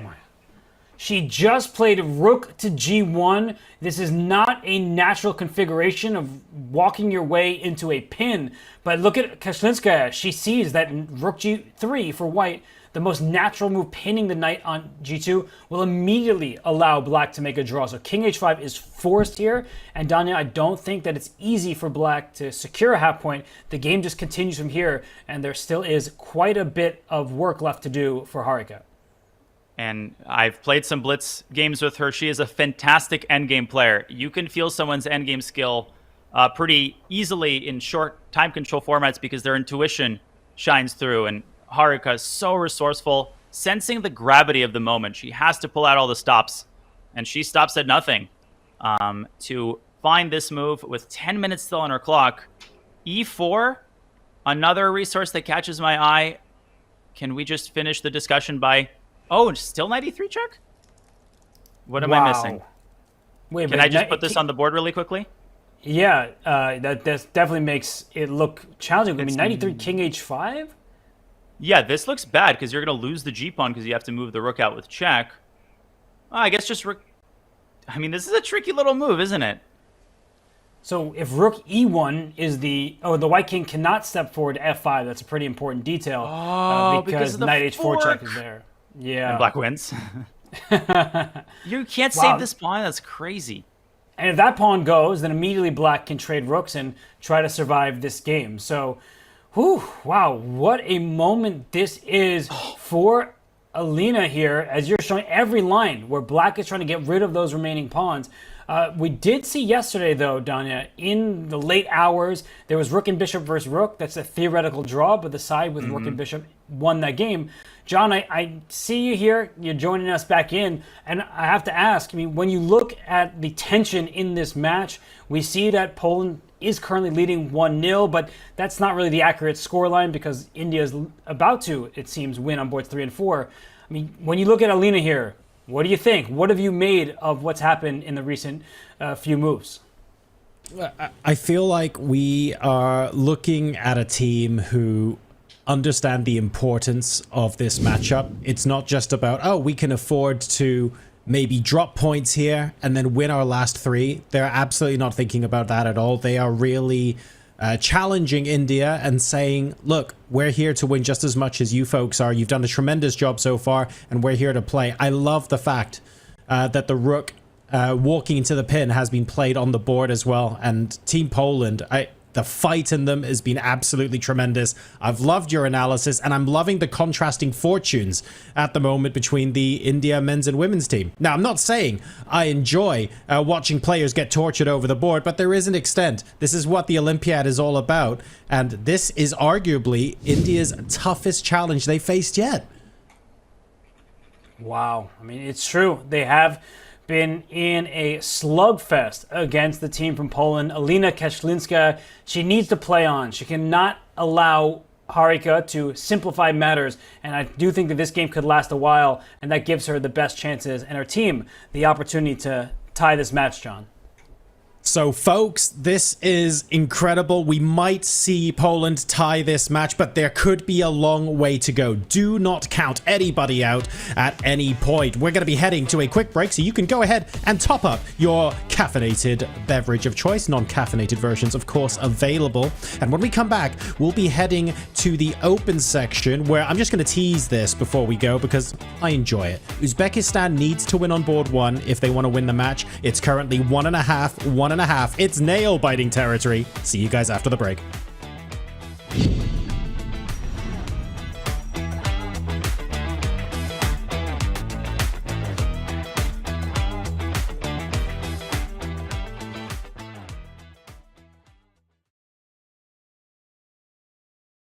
Who is your favorite chess player? Your mom or your dad? My mom. True. I'm sorry, Dad. It's so hard to choose between one's parents, right? It is, but I think I love how creative my dad is with chess, and I love that he's always been such a tactician, and I think I've learned a lot from that, and also he's the person that's mostly taught me openings. My mom is just so good at being so solid and finding the best moves in so many positions, and I just love how she's so kind and humble in real life, but then she's so like fierce on the chessboard. I think that is really cool. So I think I would have to pick my mom out of the two. But this is obviously just in the chess. There's no bigger meaning than that. I think you're like both of them. Well, obviously you're their kid, but I think you embrace all that you said about the best characteristics of your dad and your mom, and you're such a kind and humble person yourself, and at the same time you're trying to kill me over the chessboard, so yeah, you've got that in you. The difference between me and my mom is my mom would be able to kill you over the chessboard. She did. She did? I once played against her in a classical game in the French league, and she gave me a master class. I didn't know what I was doing. Every move was like, oh my god, I'm just getting worse and worse and worse. It hurts, right? It's like you're slowly but surely just squeezes you slowly but surely. Yeah. I felt that. I know it. So I wish I had my mom by my side right now that could help me out a little bit.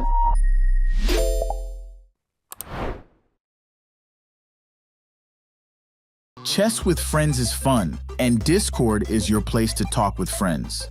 This month only, Discord is joining forces with Chess.com. Win a game against Wumpus, Nelly, or Clyde, and you'll win a free month of Discord Nitro. And watch out for a super secret opponent later in the month. Play them all only on Chess.com. I want to ask you about your experiences at the Olympiad. You've played in many of them, mostly in the open section. What's special about it for you personally, and what do you think makes this event different than other events? The first Olympiad I played, I was just 12 years old, representing Hungary in the women's section.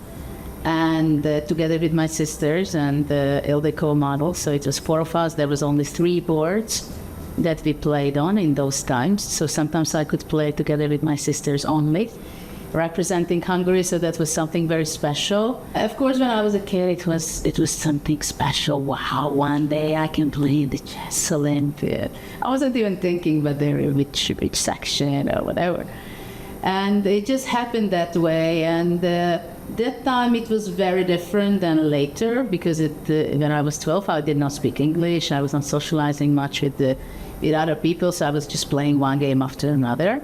And it was very normal in Olympiads that I didn't have only one free day for myself. In the very first Olympiad I played, it was 14 rounds, so it was pretty long. It was nearly 3 weeks. So the first Olympiad was very special because we won the gold medal. I played an exceptional way and scoring the best performance in the Olympiad. So I won 3 gold medals there. And then 2 years later, we repeated again. And then already third Olympiad I played, it was Moscow 94. I was representing Hungary already as a leader, board 1 in the open section. So that was something really cool. The Olympiad itself is very special because you meet a lot of friends, people who you know for decades, organizers, basically everybody who is a little bit involved on a higher level in every country. Many journalists are coming, many organizers are coming.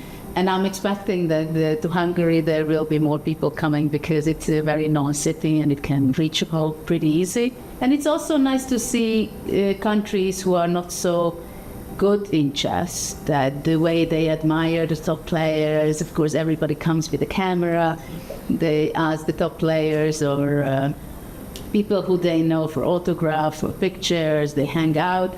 So it's an event which is going to be memorable for everyone. With the good, bad, or strange stories included, it will be forever. And you can't say this on other events. Of course, some events can be very memorable, but usually if you play good, it helps having a great memory. But I think in Olympiads, if you're not a very high professional, on a very top level who plays for the medal, generally people go home with positive, very energized way.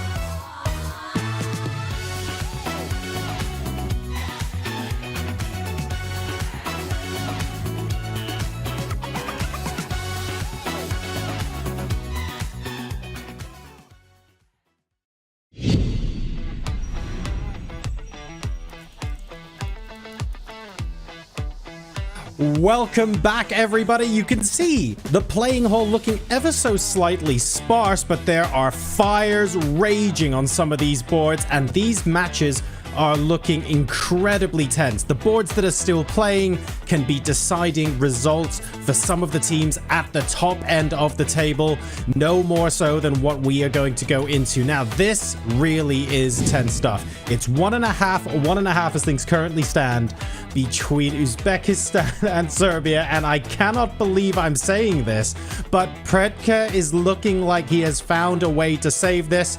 Our third rank marauding rook has managed somehow to get back into a fantastically position compared to where he was just 10 or 15 moves ago.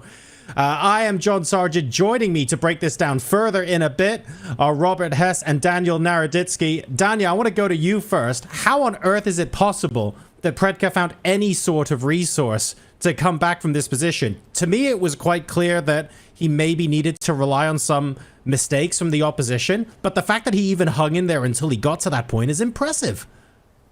Yeah, nothing about the last hour of this game makes any sense. And, you know, I've been very critical of Predke's play in the early stage of the game, and I think justifiably so. We pointed out Noterbek's big mistake, putting the wrong rook on the A file, but you know, what's crazier to me is that even after that, Noterbek had serious winning chances in the rook endgame, and instead of pausing and finding the right square to deviate from that rook trade, he played instantly, and he played a really bad move, and that gave Predke a much clearer path to the draw.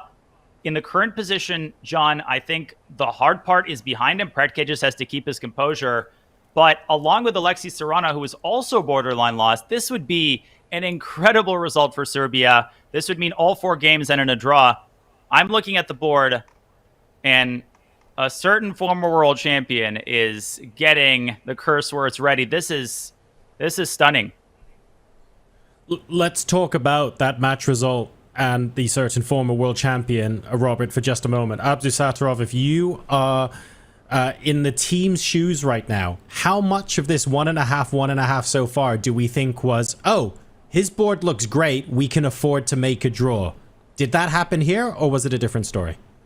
Well, boards 3 and board 4, those games ended quite quickly. So I think that was a wash. You know, we talk about the Uzbek bottom 2 boards and the Serbian bottom 2 boards. You get 1 white, 1 black, and both boards were honestly not the most interesting games. So they ended quite peacefully. You could see the final positions on the screen now, and one was just with rooks on the board on the right-hand side. And then board 2, I mean, Serrana, he is such a strong player. Yakubayev has won some of the biggest open tournaments. He, of course, was part of the gold medal winning team 2 years ago. So there's not much that separates these teams on paper. Abdusattorov is the strongest player in the match altogether, so you can look to him to lead the team to victory, and he had a great position earlier on. I mean, there were some points where the evaluation, was as high as -3 in his favor, and yet here we are because Predke is resilient. There's a reason why he's been nearly 2,700 for quite a while, and now it looks like he is defending this rook endgame. But John, I will say, there's more life, more twists and turns available if White does not act carefully. I think so. Just because we've managed to get the evaluation bar closer to the center does not mean it is completely dead drawn yet. I'm sure there are going to be some interesting traps. Listen, my job is to give you the what. We've got 2 grandmasters here to give you the how and the why. So straight back into the action in the open section. Gents, take it away. Okay, appreciate you, John. Danya, I know you've been eagerly going down some variations, and you've also mentioned how Abdusattorov, he completely botched this endgame, but he is up a pawn, so I think most people would wonder, are there still winning chances? Is there anything he can do? What do you think, Danya? Well, there are chances sort of by definition because of the time situation here, but again, we'll do the recap after the intriguing part is over, but there have been at least 6 or 7 moments, even after Predke found that G-file counterplay, as you see that frustrated deep breath from Noterbeck, where Abdusattorov just blitzed out a move like it's a bullet game when he had many, many ways to get a position that I think would be indefensible given Predke's time situation. This is so uncharacteristic, and let's see where he puts the rook. Let's see if Noterbeck can find one last hurdle, one last trick. I think he's going to go rook b1. He did, and rook b1, rook c8 check. That's on the board right now. And he's going towards the king side, so he's giving up. Good call. He's giving up his b7. Phenomenal. That's why he checked on g3 as well. There is an avenue here. King g6, king h5, king g4. That's what he's going for. He is saying, commentator, shut it and watch me. And this is actually an incredible attempt. He's going after g4. Predke takes b7. The king is going to inch forward to h5. And I think the key for Predke is to cut that king off along the g-file, rook g7. If I'm not mistaken.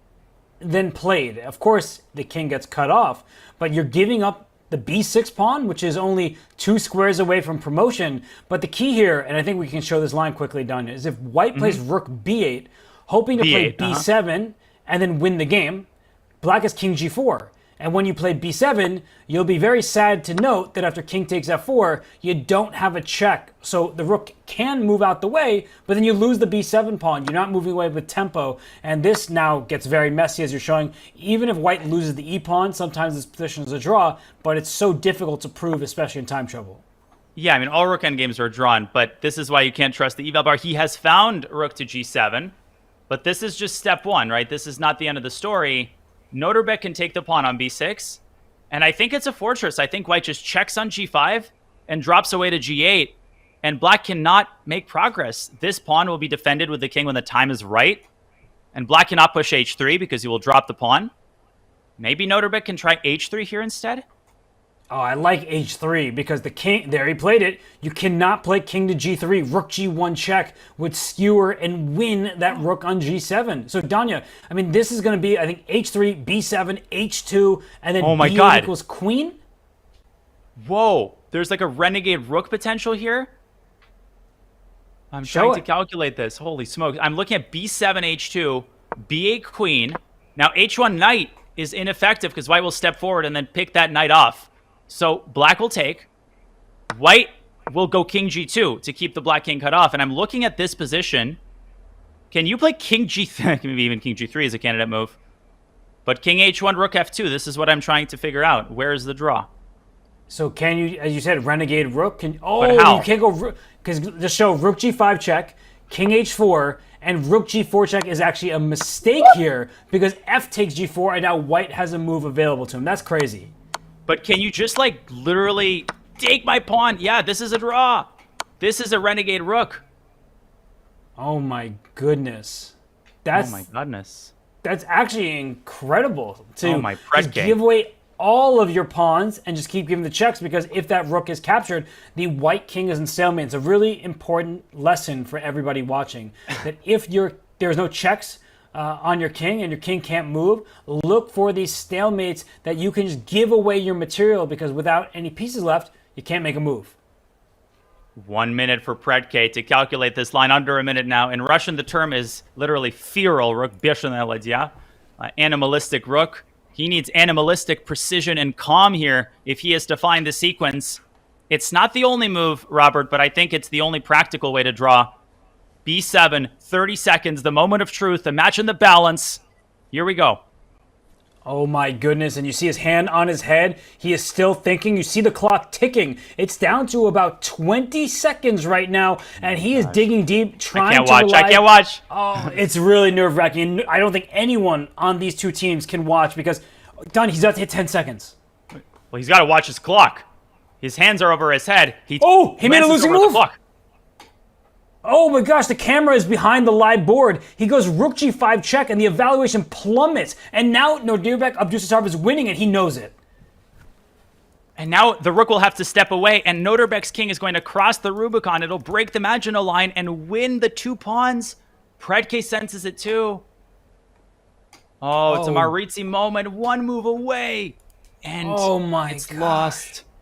Danya, that's what happens when you're in time pressure. And look at Abdusattorov. He's rolling up his sleeves. I mean, what a guy he is. And you can see, I think, a little smile on his face there. The way he is able to outlast his opponents. B7 played by white last try, trying to give away that pawn. But Danya, I think the problem for white is the black king now is too active. So after b7 here, white is trying the best, but can't you just take that pawn because the black king is protecting the h3 pawn? No, rook takes b7. Game should be over. There's no follow-up for white. And Predke just hesitated at the finish line. Nodirbek, that smile was like, I can't believe that I'm going to win this game. There's going to be some major relief on the part of his teammates. Oh, Predke, you can just sense the shift in body language. It's like something out of a cartoon. Nodirbek's pumping along with the fake music. I think is that Serrana behind them? Doesn't matter. Just look at Nodirbek putting the team on his back right now. You see him, he's perked up. He is ready to take that pawn on b7. But Danya, I mean, if he does anything else, I think white can stay in this game. So rook takes b7. Maybe he's worried about the white king coming back, but f4 will drop. Yeah, and everyone's still holding their breath, and he does it. Rook takes b7. Nodirbek has been sloppy in this endgame, but he is not going to give this opportunity away. This guy is... How did he find this? What are you seeing? Danya, rook b2 check, king g1, rook g2 check. You go into winning king and pawn endgame. Oh my gosh. Rook b2 is the secret sauce. You spotted it instantly, Robert. Reminds me of our team battle endgames. And he plays it. And he's look at done him. And he slaps the clock. And Predke, you look at his face. He is super disappointed in this position. King f3, yes. And that actually threatens checkmate. So be very careful not to mate your own king. But as you're showing, a check on b3. That gives your king the g4 square to evacuate to. And now it's time to push the pawn and Danya. After king g2, there's also rook g3 check for Oh black. my god, that's insane! h2 deflecting the white rook. Now, if the rook moves away from the g-file, you're just going to pick up the f and e pawns, and that's an easy win. Robert, you have been on a roll. King g2, rook g3 is going to set the fireworks off in Budapest. Nodirbek might light those fireworks himself.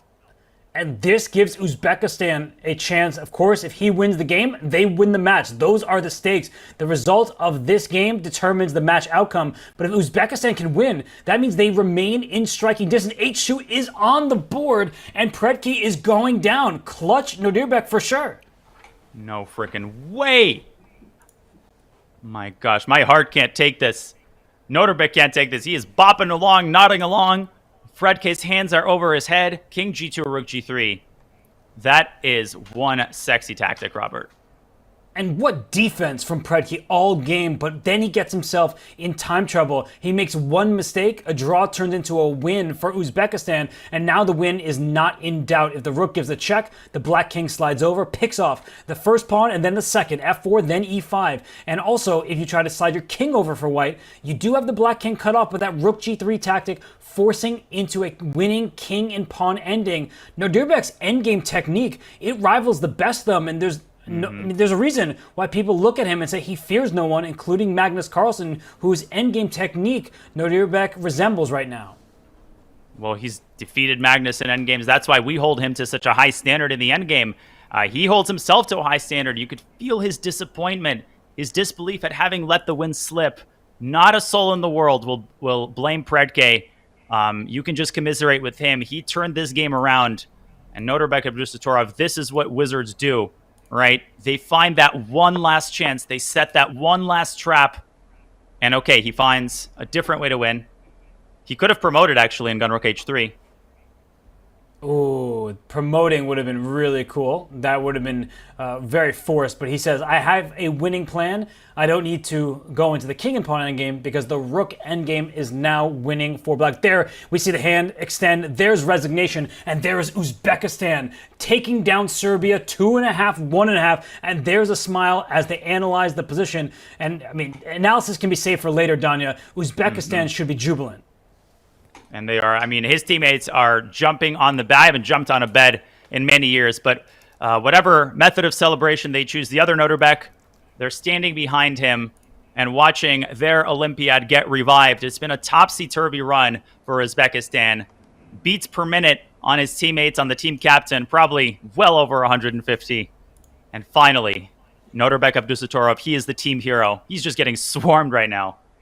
There's Kramnik behind him. It's all smiles.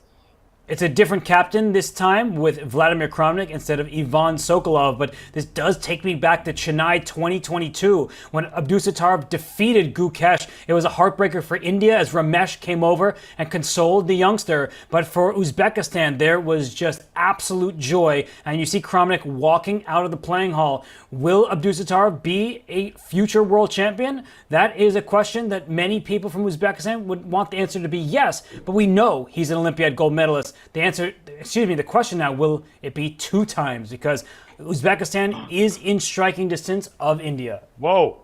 Whoa, whoa, whoa, whoa, whoa. Something crazy is happening. I'm sorry to keep jumping around, but in the match between India women and Poland, Alina Koszlinska is winning once again, and Vantika might have lost her advantage. Are you freaking kidding me? Vantika has just blown the win. India might lose. Oh my goodness, and if you thought that things already were bad for India with Uzbekistan stealing that win and now they have all sorts of confidence, here in the women's section, it looks like Poland has the upper hand because it's a 1-1 match score. We look at Alina, she's 1 square away from promotion.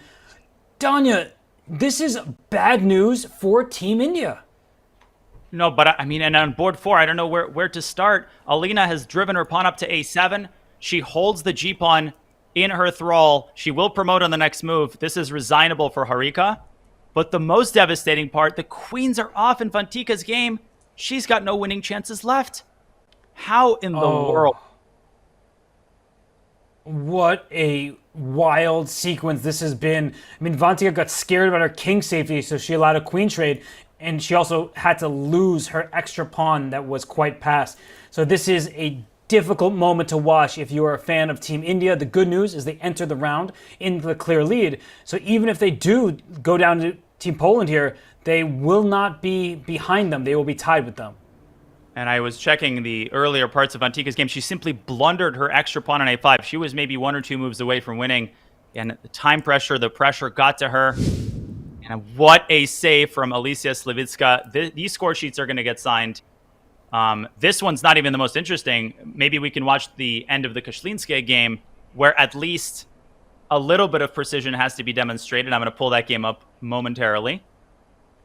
And you say that, Danya, but we know as commentators that sometimes you assume a game will end any moment, and then you go all the way down to rook and bishop versus rook somehow.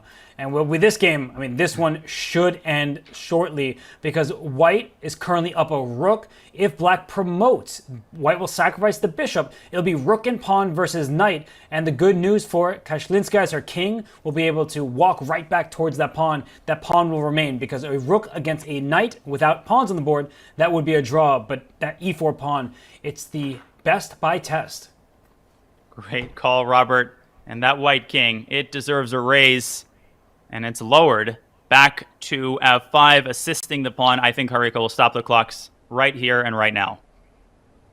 And that will be disappointing for India. Harika, she struggled on the top board. She is facing off against very good opponents each and every round, but she will go to a minus score on the top board. And board 2 also lost Vaishali, so you don't really know where to turn if you're Team India. You know, they say if it ain't broke, don't fix it. But right now, something seems problematic on the top board, and we see the resignation. The top board for Poland wins. Kashlinskaya leads Poland to a 2-1 match lead at the moment, and it might be a match victory and an upset against the Indian favorites. And now Alicia Slavitska suddenly, who has a new lease on life, has to keep her composure in what is a dead-drawn endgame, but it ain't over till it's over. One more game left. 10 minutes ago, Robert, it seems like India could win 2.5, 1.5. At best, it would be a 2-2 result. Now Poland is knocking on the door of victory. This is just insanity. Vantika looking with disgust, thinking, how did I blow this? How did this happen? But she's got to keep trying. Maybe G5 at some point. Crazier things have happened. That's what I was thinking, that white can try to open up a passed pawn. I mean, that one little pawn, h6, is covering 2 white pawns, and that's why it's not a position where saying white can really go for it. But you see the players, Danya, they're in some time trouble. They're, for white, down to 55 seconds. Slawicza with black, just over 2 minutes. That's when mistakes happen, even if you are the side with slightly more time. And if you're Alicia, you're feeling even more nervous, right? Because you're knocking on the door. You're right there. And you know how close you are. That even adds to the pressure. And, you know, when the king is in close quarters like this, you can blunder, right? You can miss a back rank check. The bishop can step back to c2. So black still very much has to remain vigilant. But she's got 3 minutes. I'm not seeing it, Robert. The bishop can just land on d4. Black's not even worse here. I mean, if anything, white could lose control of this game. Although if the bishop goes to d4 after rook c7 was played, I think white will try to reroute her bishop d5 or bishop e6 to f5, and that h6 pawn has lost its defender. So black still needs to be a bit careful. Of course, white is not even objectively better at this moment, but I think the pawns that are connected on the king side, it just allows white to feel a little bit better coordinated. And you can, of course, put the bishop on g5, and that is a dead draw, but then white can start, you know, putting the bishop on f5 and involving the king. And you know, when you make 70 moves in a position like this, you never know what could happen. I would play bishop d4. And bishop d4 is on the board, you asked, and Alicia said, okay, that looks like a good square, protecting the pawn on c5. The bishop is defended. There will be no attacks against it. So now for Vantika, I mean, Danya, you play so much blitz and bullet, and you sometimes need to use that experience to your benefit. How do you actually drum up chances here? Well, I would start with bishop f7. You need to make your opponent feel like there's a real chance of losing the game. Rook c6, one-move threats are great. And at some point, g5 will happen. And at this point, you should just try it even if you might lose. Again, this isn't about you. You need to do literally everything to squeeze out every last drop of hope. Imagine if Magnus Carlsen was white. You'd still be worried with the black pieces. Indeed. And for Team Poland, their tiebreaks will be very much benefiting from this win over India because you multiply the score you have in an individual match by the opponent's match points overall. So this is a huge moment for the entirety of the Women's Olympiad. Vantika's playing on increment. Her opponent's playing on increment. There is still some room to go wrong for either side. I like what you said, though, Danya. If black just brings her bishop out to g5, that feels safe, but king g7, that's actually playing with a bit of fire. If white could play rook g6 check after king g7, and then also bring the bishop to c2, which you can't because of rook f2 check, then black would have actually stumbled and blundered this h6 pawn. Yeah, fortunately for Alicia, it's like there's too many dark squares on the king side. But I agree, king g7, have to be careful. And you always want to identify blunders before they occur and make mental notes to yourself. Okay, avoid this type of move. I would also avoid moving the rook away without necessity from the 8th rank, because then rook g6 and bishop g8 becomes a problem. Even that doesn't really do anything. So Robert, it's like no matter, even if you try to blunder, it's actually kind of hard. It is difficult to make a game-ending mistake for black at this stage. You see, she's about to make her move. She brings her rook up to f6. That's a great decision because she is just trying to offer the exchange of rooks. If those rooks disappear, Danya, there are 0 winning chances for either side. So for Vantika, she must keep those rooks on the board, but black is defending everything. Yeah, and look at that crowd of spectators gathered behind them, understanding what is at stake. What a transformation, a turnaround we just saw. We just Warsaw. That's Team Poland moments away from dealing India in either section the first defeat. Well, you got a chuckle out of me, but there are no laughs coming from India right now. I mean, this is a shocking turn of events. Vantika had this game seemingly in the bag. She outplayed her opponent completely, but then in time trouble, she made one inaccuracy, a lot of queen trade, dropped her extra pawn, and here she is hoping for something. I don't even know what to say, Danya, because black has defended everything perfectly. So easy to start writing the chapter and, writing the obituary before the game is over.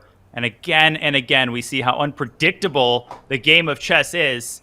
You just never know. That is not a cliche. It is the absolute truth. King f8, Robert. Alicia playing with fire a little bit.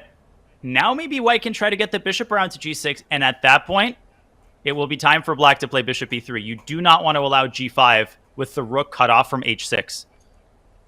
The white king needs to activate as well. She instead first puts her rook on a light square. That way she cannot blunder a check that would lose the rook. So general advice, good to keep your rook on the other color of your opponent's bishop. So Danya, you see that feature chat there? No pressure on Vantika. Only 1.5 billion Indians are watching.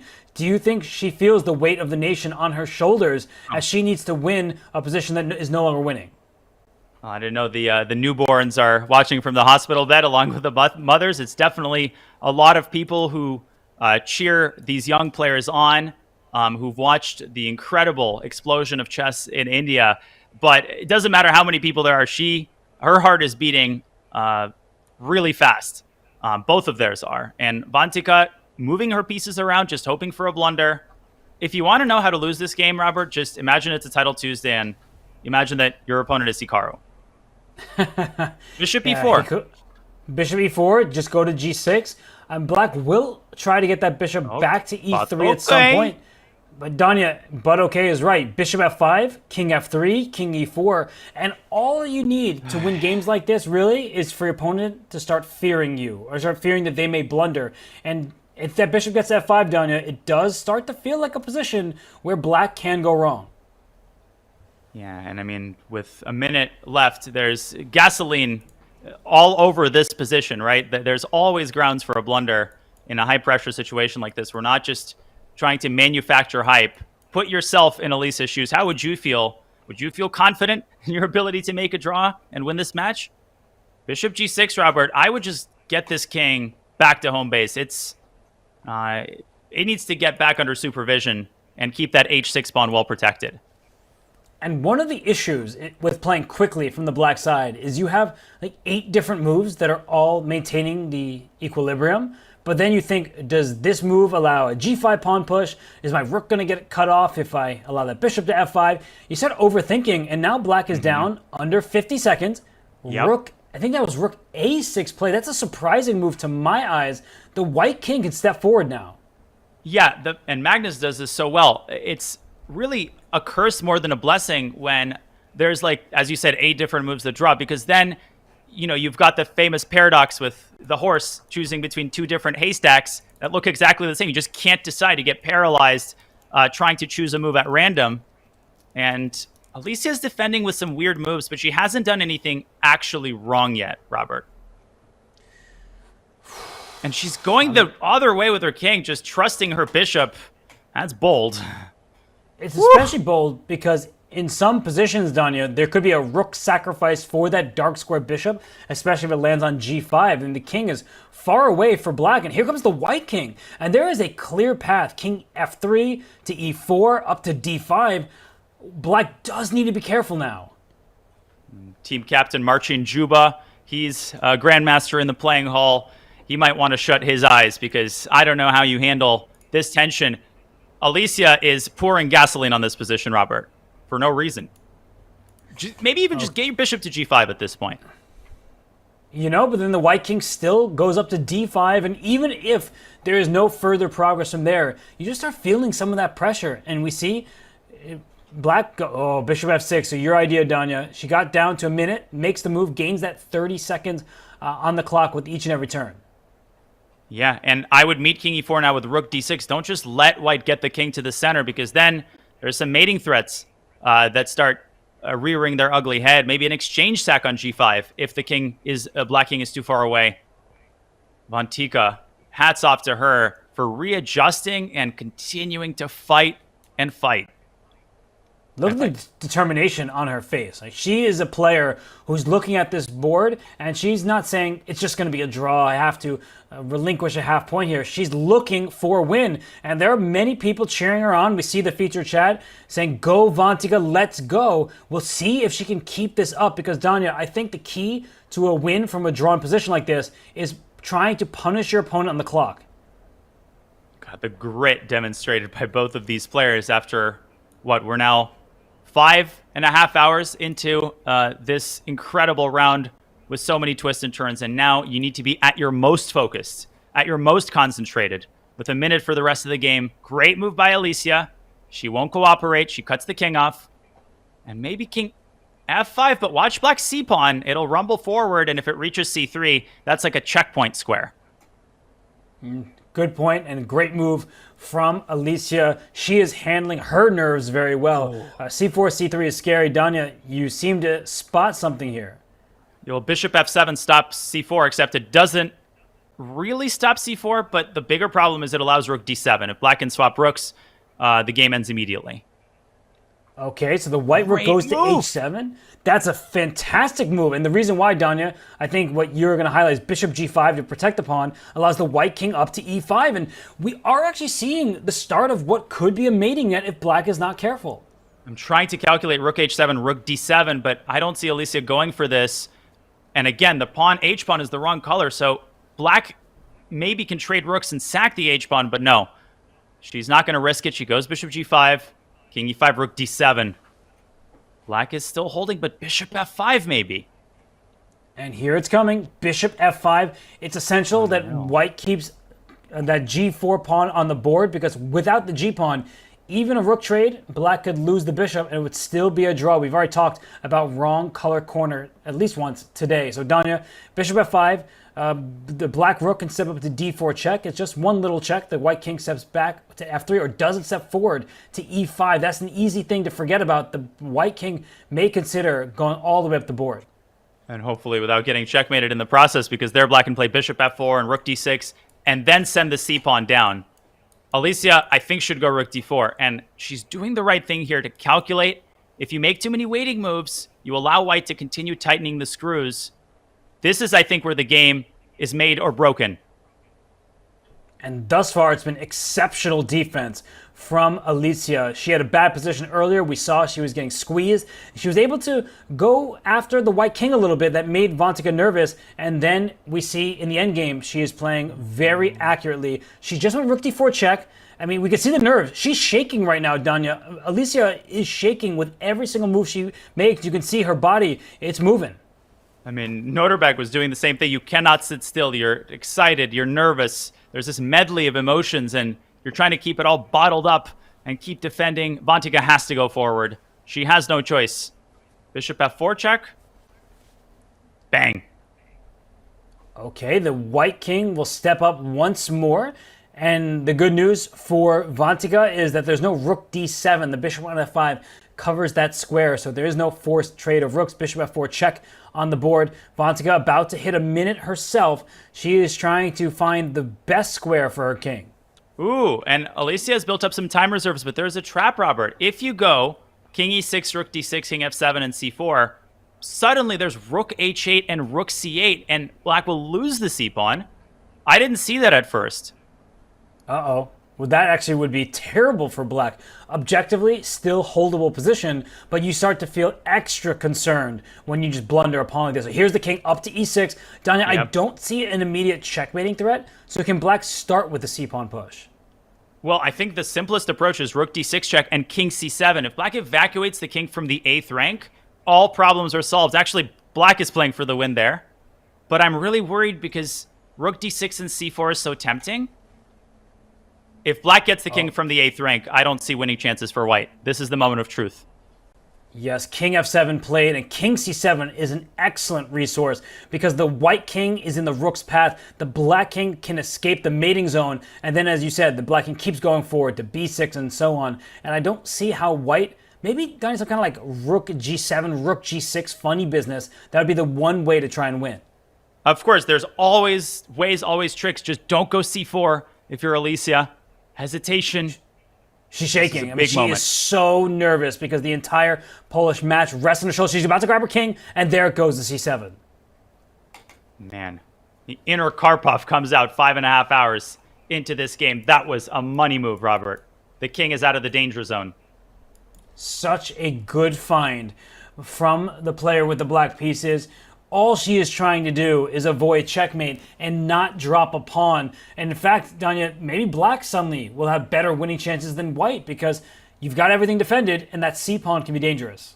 And as the truism goes, Robert, the best way to ensure a draw, don't play for the draw. Play objective moves. Hey, if white loses, win. You know, don't try to play for a draw and funnel the game artificially into a certain direction. That's exactly how you end up blundering. Alicia is doing everything right, pressing all the right buttons. Can she keep her nerves in check a little longer?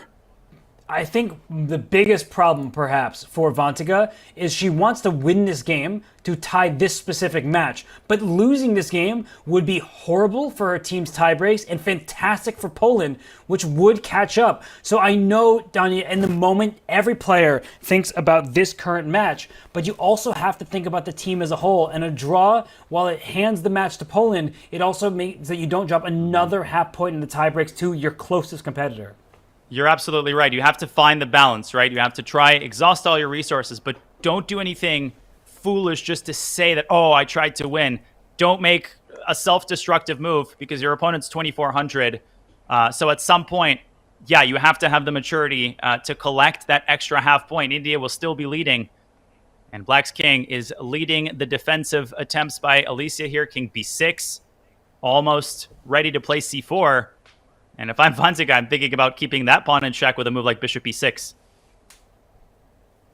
It seems like winning attempts are running out for white, and it's black who suddenly could have some chances. So I think you offer a draw there. There, the draw is accepted, and Poland wins the match. That is a huge upset. The team from Poland, they were fierce. They won on the top two boards and held a draw on this pivotal fourth board. Danya, what a performance from this team. You applaud both players. It's a devastated Vantika Agrawal, obviously so close to winning. And there's the smile. There's the relief from the Polish player. And Robert, the draw offer was totally justified. White was out of winning chances. Only black could win once the king got out of the 8th rank. Vantika tried everything she could. She came close. She made her opponent scared. But the Polish team are the heroes of the women's section. Now the field is wide open. It is indeed, because Poland catches up to India. Poland's tiebreaks will benefit greatly from this head-to-head match victory. And for Vantika Agrawal, I think she did the right thing at that stage. She made a draw instead of losing and making the tiebreak situation worse. So, what action we've had in this round. I mean, we still have more matches remaining. I can't believe I'm saying that. This felt like the game lasted forever. And yet, Azerbaijan and Italy, they still have one board going. God, you could not draw this up any better. If you're the coach of Team India, you're devastated, but you congratulate your players on a great effort. This was an insane turnaround, but 3 rounds left to decide the fate of the women's section. They've got to find more gas in their tanks. We got to find more gas in our tanks. what's going on here? It's Lorenzo Lodici, of course, playing for Italy. He's the black pieces against the candidate, Nijat Abbasov. And this game, as we will show the actual board on the screen, they're 90 moves in at this point. And if you look at the position, white is a pawn ahead, but black has all the pawns on dark squares. And I mean, it looks like, just by how softly they're moving the pieces, that they don't believe that there are winning chances for either side. I was gonna say I'll be 90 years old by the time this game finishes, but when I look at this more carefully, I think it's a pure fortress. White has 0 winning attempts, like literally 0. And that's because pawn breaks are hard to achieve for white. You would like to get your king to hop over the c4 pawn up to b5, but the bishop on f7 will always keep that king stuck in place. So is there any possibility of a result other than a draw here? Can white try to get a pawn going? You are up a pawn if you're Nijat Abbasov. Well, as Feingold says, all 4 results are always possible. b4 maybe at some point can be carried out, but I don't even think Lodici has to allow that. Like, he can always play bishop b8 at the right moment to eye the a4 pawn, stand sentinel over white's remaining pawn break. The other pawn break is unachievable as well. So we see the bishop. It slid out somewhere. I'm not even sure what squares the pieces are on anymore. Maybe there's like a knight on h4 or something like that. The bishop is just maneuvering itself to a new diagonal, but there's not much room down here. The light squares are occupied by white's pawns, so that bishop does not have a useful diagonal to work with. We might reach 100 moves. We're at 96, and there have been several of these marathon games. Centenarian, that's what we call a person who reaches 100. A chess game that reaches 100 is most Title Tuesday games that keep rounds going. There was a 250 move game recently. I mean, you're just trying to push for longest game in the Olympiad history at this point. I wonder what the answer to that is. So hopefully our stats team can dig that up maybe for tomorrow. But this game is already 96 moves plus in. So for these players, that might be the record that they're after. But when was the last pawn move even made? Yeah, I mean, I think it's time for Italy to go Italy. And Italy's actually pretty good. Yeah, I think Abbasov, you're right. The way he's moving the pieces, he's going through the motions. I'm procrastinating because I'm trying to find the last capture. I see it. Oh, God, I have bad news. 92, excuse me. Oh, my God. Are we going to go to move 142? It's the lengths these players will go for their nation and for their teammates. You know, they want to... I mean, white's the only one who could play for a win with some kind of pawn push at some moment. But the g5 pawn push is covered. c5 is covered by both of black's pawns. As you said, b4 is hard or impossible to make work. So it does feel like we have a completely closed position. But, Donnie, I like what white has done. That bishop was on h1. Now it's over there on c2. So king c3, pawn b4 ideas are at least more possible, I want to say. Yeah, he's making motions, making notions, and remember, the players are exhausted. You know, they're exhausted, and sometimes you get lulled to sleep. I mean, literally and figuratively, you think the hard work is over. Suddenly, white plays b4, you're posed with a fresh set of challenges. But let me tell you this, Robert, b4 achieves exactly nothing. It changes nothing about the position. What does it achieve, Danya? Did it achieve something? I don't think I was clear. I was kind of vague on what it achieves. Yeah, I didn't really understand what you were saying. What about b4, Robert? I think we might get some chance here with the move b4. Maybe it achieves something.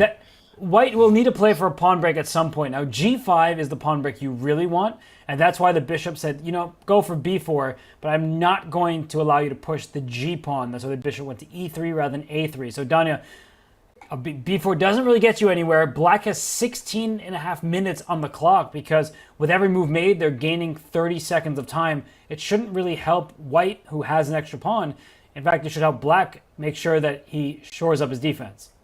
And let's take a second to spotlight Italy, who've been punching above their weight, I think, with potentially all 4 draws against a really strong Azerbaijan team. Sabino Brunello holding Mamedyarov with black on the bottom board. Super impressive. Yeah, this Italy team has punched up a few times.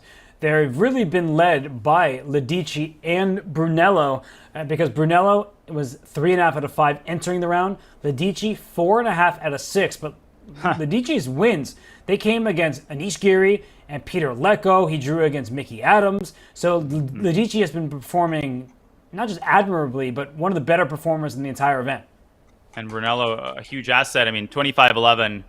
His Brunello does not correspond to his playing strength. And Mamedyarov has underperformed. It started in round 1. He's been off. Mamedov wasn't able to do anything today. And it's all down to Lodici and perhaps the last few moves of the game. And we still see the position locked up. Maybe there will be a pawn break at some point. The playing hall is emptying out. There still are a few games going in various matches. I see that, for example, Germany leads 3-0 over Croatia, so there's one game going. It's a rook endgame that Dmitry Kolars will try to win. We have this Ledici game against Abbasov. I see that Australia and Ireland, they're knotted up at 1.5 apiece, and the final endgame is being played by Bobby Chang as a rook endgame. So there are still some important matchup deciding games going on, at least further down the table.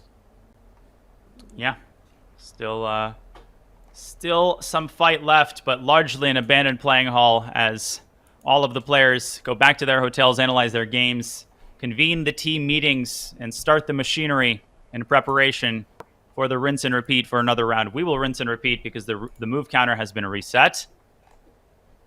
All right, gents. What was that? Babasov, it's like what my dad used to get angry at me at restaurants because I would touch the knife and the fork and the spoon without washing my hands. He went all around the board there before settling on a move. It's the Knight's Tour. No, that would be Lodici. Yeah, well, here is the Bishop's Tour. The Bishop went around out and about. The A pawn was traded for the B pawn. And as you said, Danya, it changes nothing because Black's pawns, they just control all of the breakthrough squares. But now be careful, as you're showing. Bishop E3, do not allow the G pawn to push forward. No.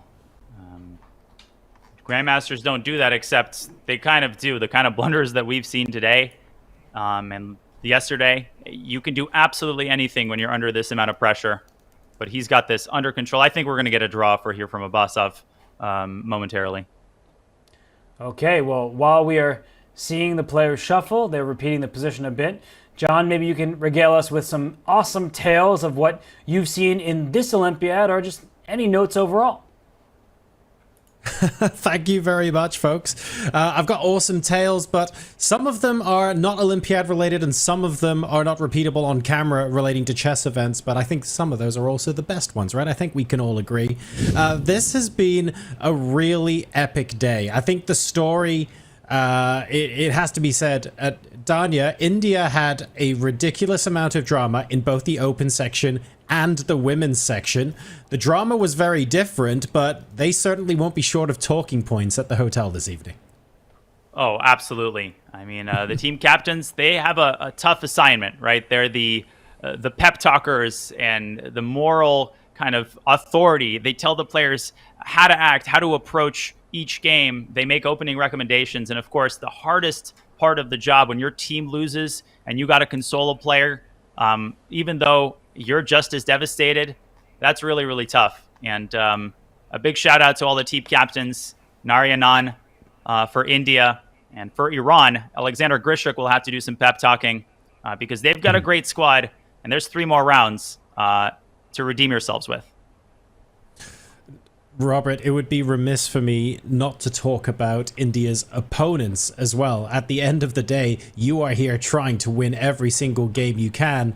And while India might have, I'm not even sure if it's fair to say they dropped the ball today in the women's section, they're only in a position where they're still tied for first. Absolutely anything can happen. Their opponents deserve the plaudits for really trying to grind them down and get every single possible point. Poland have been brilliant. Poland has been brilliant, and part of the problem with dropping a match to a competitor this strong is that they may lose control of their own destiny. Poland and India can't play against one another again in the women's, and if Poland wins the rest of their matches, and India does the same, Poland's tiebreaks will be through the roof because they beat India head-to-head. So, of course, now we look forward and we say if both teams keep winning, and Kazakhstan also is tied with them in the women's tournament, and India's already played Kazakhstan. So there's a lot that's going to happen in the last 3 rounds, and teams like USA and Armenia and Ukraine, they're also waiting there, just 1 match point behind. So there's a lot of action left, both in the women's and in the Open Olympiad. Let's take a look now at the results that we have seen today.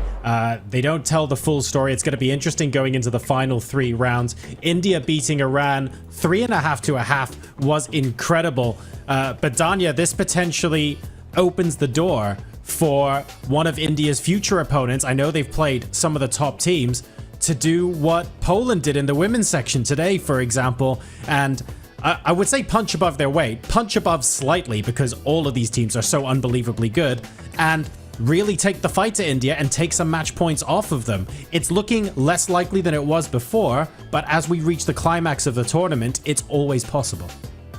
Yeah, that score right there at the top today was a statement win by India. But yeah, they're human beings. They're subject to the same pressures and fatigue. And remember, all it takes is an unexpected result on one board to send the whole team into a tailspin. India has been absolutely perfect, but it's tempting to start writing the storyline, to go into hyperbole, to wax poetic. But John, every Olympiad, crazy things happen. I've commentated and spent too long in the chess world to sort of put the period and the finishing touches on the story. The story has not been written yet, and we have no idea what the ending of the story will be like. Okay, I can't bait seasoned grandmasters into making bold predictions with a couple of rounds to go. I mean, there's nothing surprising about that. Robert, you were mentioning earlier how your destiny might not be in your own hands if you lose one of those match points because your opponent's tiebreaks would be through the roof. I'm looking at India right now. Okay, they're ahead, but their tiebreaks are crazy. Yeah, India might already be too far ahead that even if they lose one match, I'm not sure other teams can catch up because they are not dropping games. They're just crushing their opposition. They beat Iran 3.5 to 1/2, and that's a Iran team that was in superb form. So India in the Open, they did not suffer defeat, as did the Indian women, unfortunately for their team. So I think that between Gukesh, Arjun, Vidit, Pragananda being so solid, and Hari always willing to step in, this India team, they look like they're running away with it. I'm looking forward to seeing exactly how that pans out. And in the women's section, I would love to see India-USA at some point as well. Time will tell whether that matchup ends up happening. And I should point out, by the way, all of the standings you folks are seeing at home right now, they are subject to change. There are still some games ongoing, so the tie breaks might shift slightly. Let's take a look now at the women's section and the results that you have seen today so far. Here is what the playing field looks like. Wow. Danya, to you first. On both sides of the draw, both open and in the women's, we're seeing a fair number of 2-2s, and we're seeing a lot of 2.5, 1.5s. It really is getting more and more nail-biting. Well, this was honestly one of the craziest match turnarounds that I have seen. There will be a lot of jubilation by Team Poland at the dinner tonight, of course, with apple cider and other tournament appropriate beverages. But for team captain Marcin Juba, you got to rein, you got to rein your players in, because tomorrow's a new day, and now Poland has the X on their back, and just because fortune smiled upon you today, you got to reset and step up your game, because you got a job to do, and you got to keep the momentum going. India still very much in contention, and a big win for Ukraine, a big win for Kazakhstan, who defeats France. Those are some crazy games as well. Wow, another amazing day, John, and what a final 3 rounds we're going to have. Exactly right. If we take a look now at the women's section after round 8, again, remember the tie breaks might change because some games are still ongoing. India, Poland, and Kazakhstan are all level on 14 match points, and the tie breaks aren't a world apart either. So, Robert, this could be really nail-biting. This has blown the race wide open for the medals. And as India keeps winning, Poland's tiebreaks will look better and better. Poland, I think, is forced to play against Kazakhstan tomorrow. So we are going to have two of our co-leaders square off. And a win in that match, not only does it allow you to possibly keep pace with India if they also rebound and win, it also will improve your tiebreak. So Poland, they actually may have the inside track. I do not believe I'm overstating the case that beating India and having a matchup against Kazakhstan next, I think Poland controls their destiny at least as much as any team can when your tiebreaks are reliant on performances of teams you've already played. Oof, that could be so much fun. And the best tiebreak is actually by China as well, who are further down the standings, 2 match points behind. So don't count them out. Pretty much anybody can catch the leaders at this point.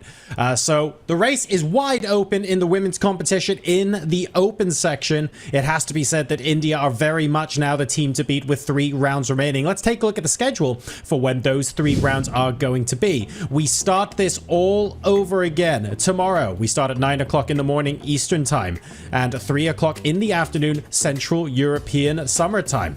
And that continues on to the 21st of September. Bear in mind, for the final round, we will be starting 4 hours earlier. Okay, so make sure you set your alarm clocks. Danya, make sure I'm not you setting anything. I'm fly not sleeping that day. Not a chance. No. You just fly over here.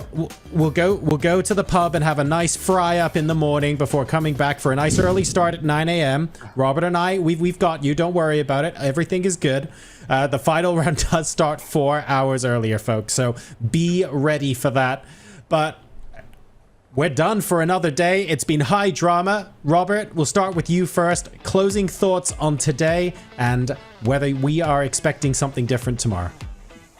Well, I don't know if we can expect anything different from Team India in the Open Olympiad. They seem too strong. They're balanced. They have depth. Every single player seems to be in tip-top shape. So India is the storyline in the Open. And in the women's, I have to give the credit where it's due. Team Poland takes down India. It looked like it was going to continue to be India on the winning spree. Unfortunately for them, things went wrong late into the match. That leaves the door open for Poland, for Kazakhstan, and for the other trailers. And Danya, your summary on where you think the storylines were. Is everything running as expected? Are we now starting to shift to a different focus? What are we looking out for tomorrow? Nothing is running as expected because there is simply no expected. In the women's section, Kazakhstan, Kaisa smiled upon them as well. Alua Norman won a completely lost position after her opponent blundered maiden 3. So the standings, right? This isn't some storyline that can be written from the very first rounds. This is all dependent on single moments, individual moves, 5-10 seconds. And this is what makes the Olympiad so exhilarating. It's just this medley of emotions and this bubble of pressure that all the players are dealing with. But all eyes on India in the Open. Arjun Erigaisi, he is insane. Gukesh defeats Parham. If they can keep this up, they will be unstoppable. We'll see what happens. And my bed is going to see what happens pretty soon because I'm jumping on it pretty soon after this broadcast. Huge games tomorrow. Quick update, by the way. Hometown Heroes won. Gladura successfully won. And Hungary, therefore, will win that match right at the end of the broadcast. So congratulations to them. So many stories to follow. High drama in the Open and the women's sections. Remember, these match results make up the standings. The individual boards make up the match results. But like Danya just said, it's the individual moments where we tune in to see those absolutely pivotal points. Those are the ones that are going to be making up possibly what goes on in the entire tournament and who ends up walking away from those medals. We're back tomorrow morning at 9 o'clock in the morning Eastern time, 3 o'clock in the afternoon Central European Summer Time for another wonderful day at the 45th FIDE Chess Olympiad. Stay safe wherever you are and have a wonderful rest of your evening, and we will see you then.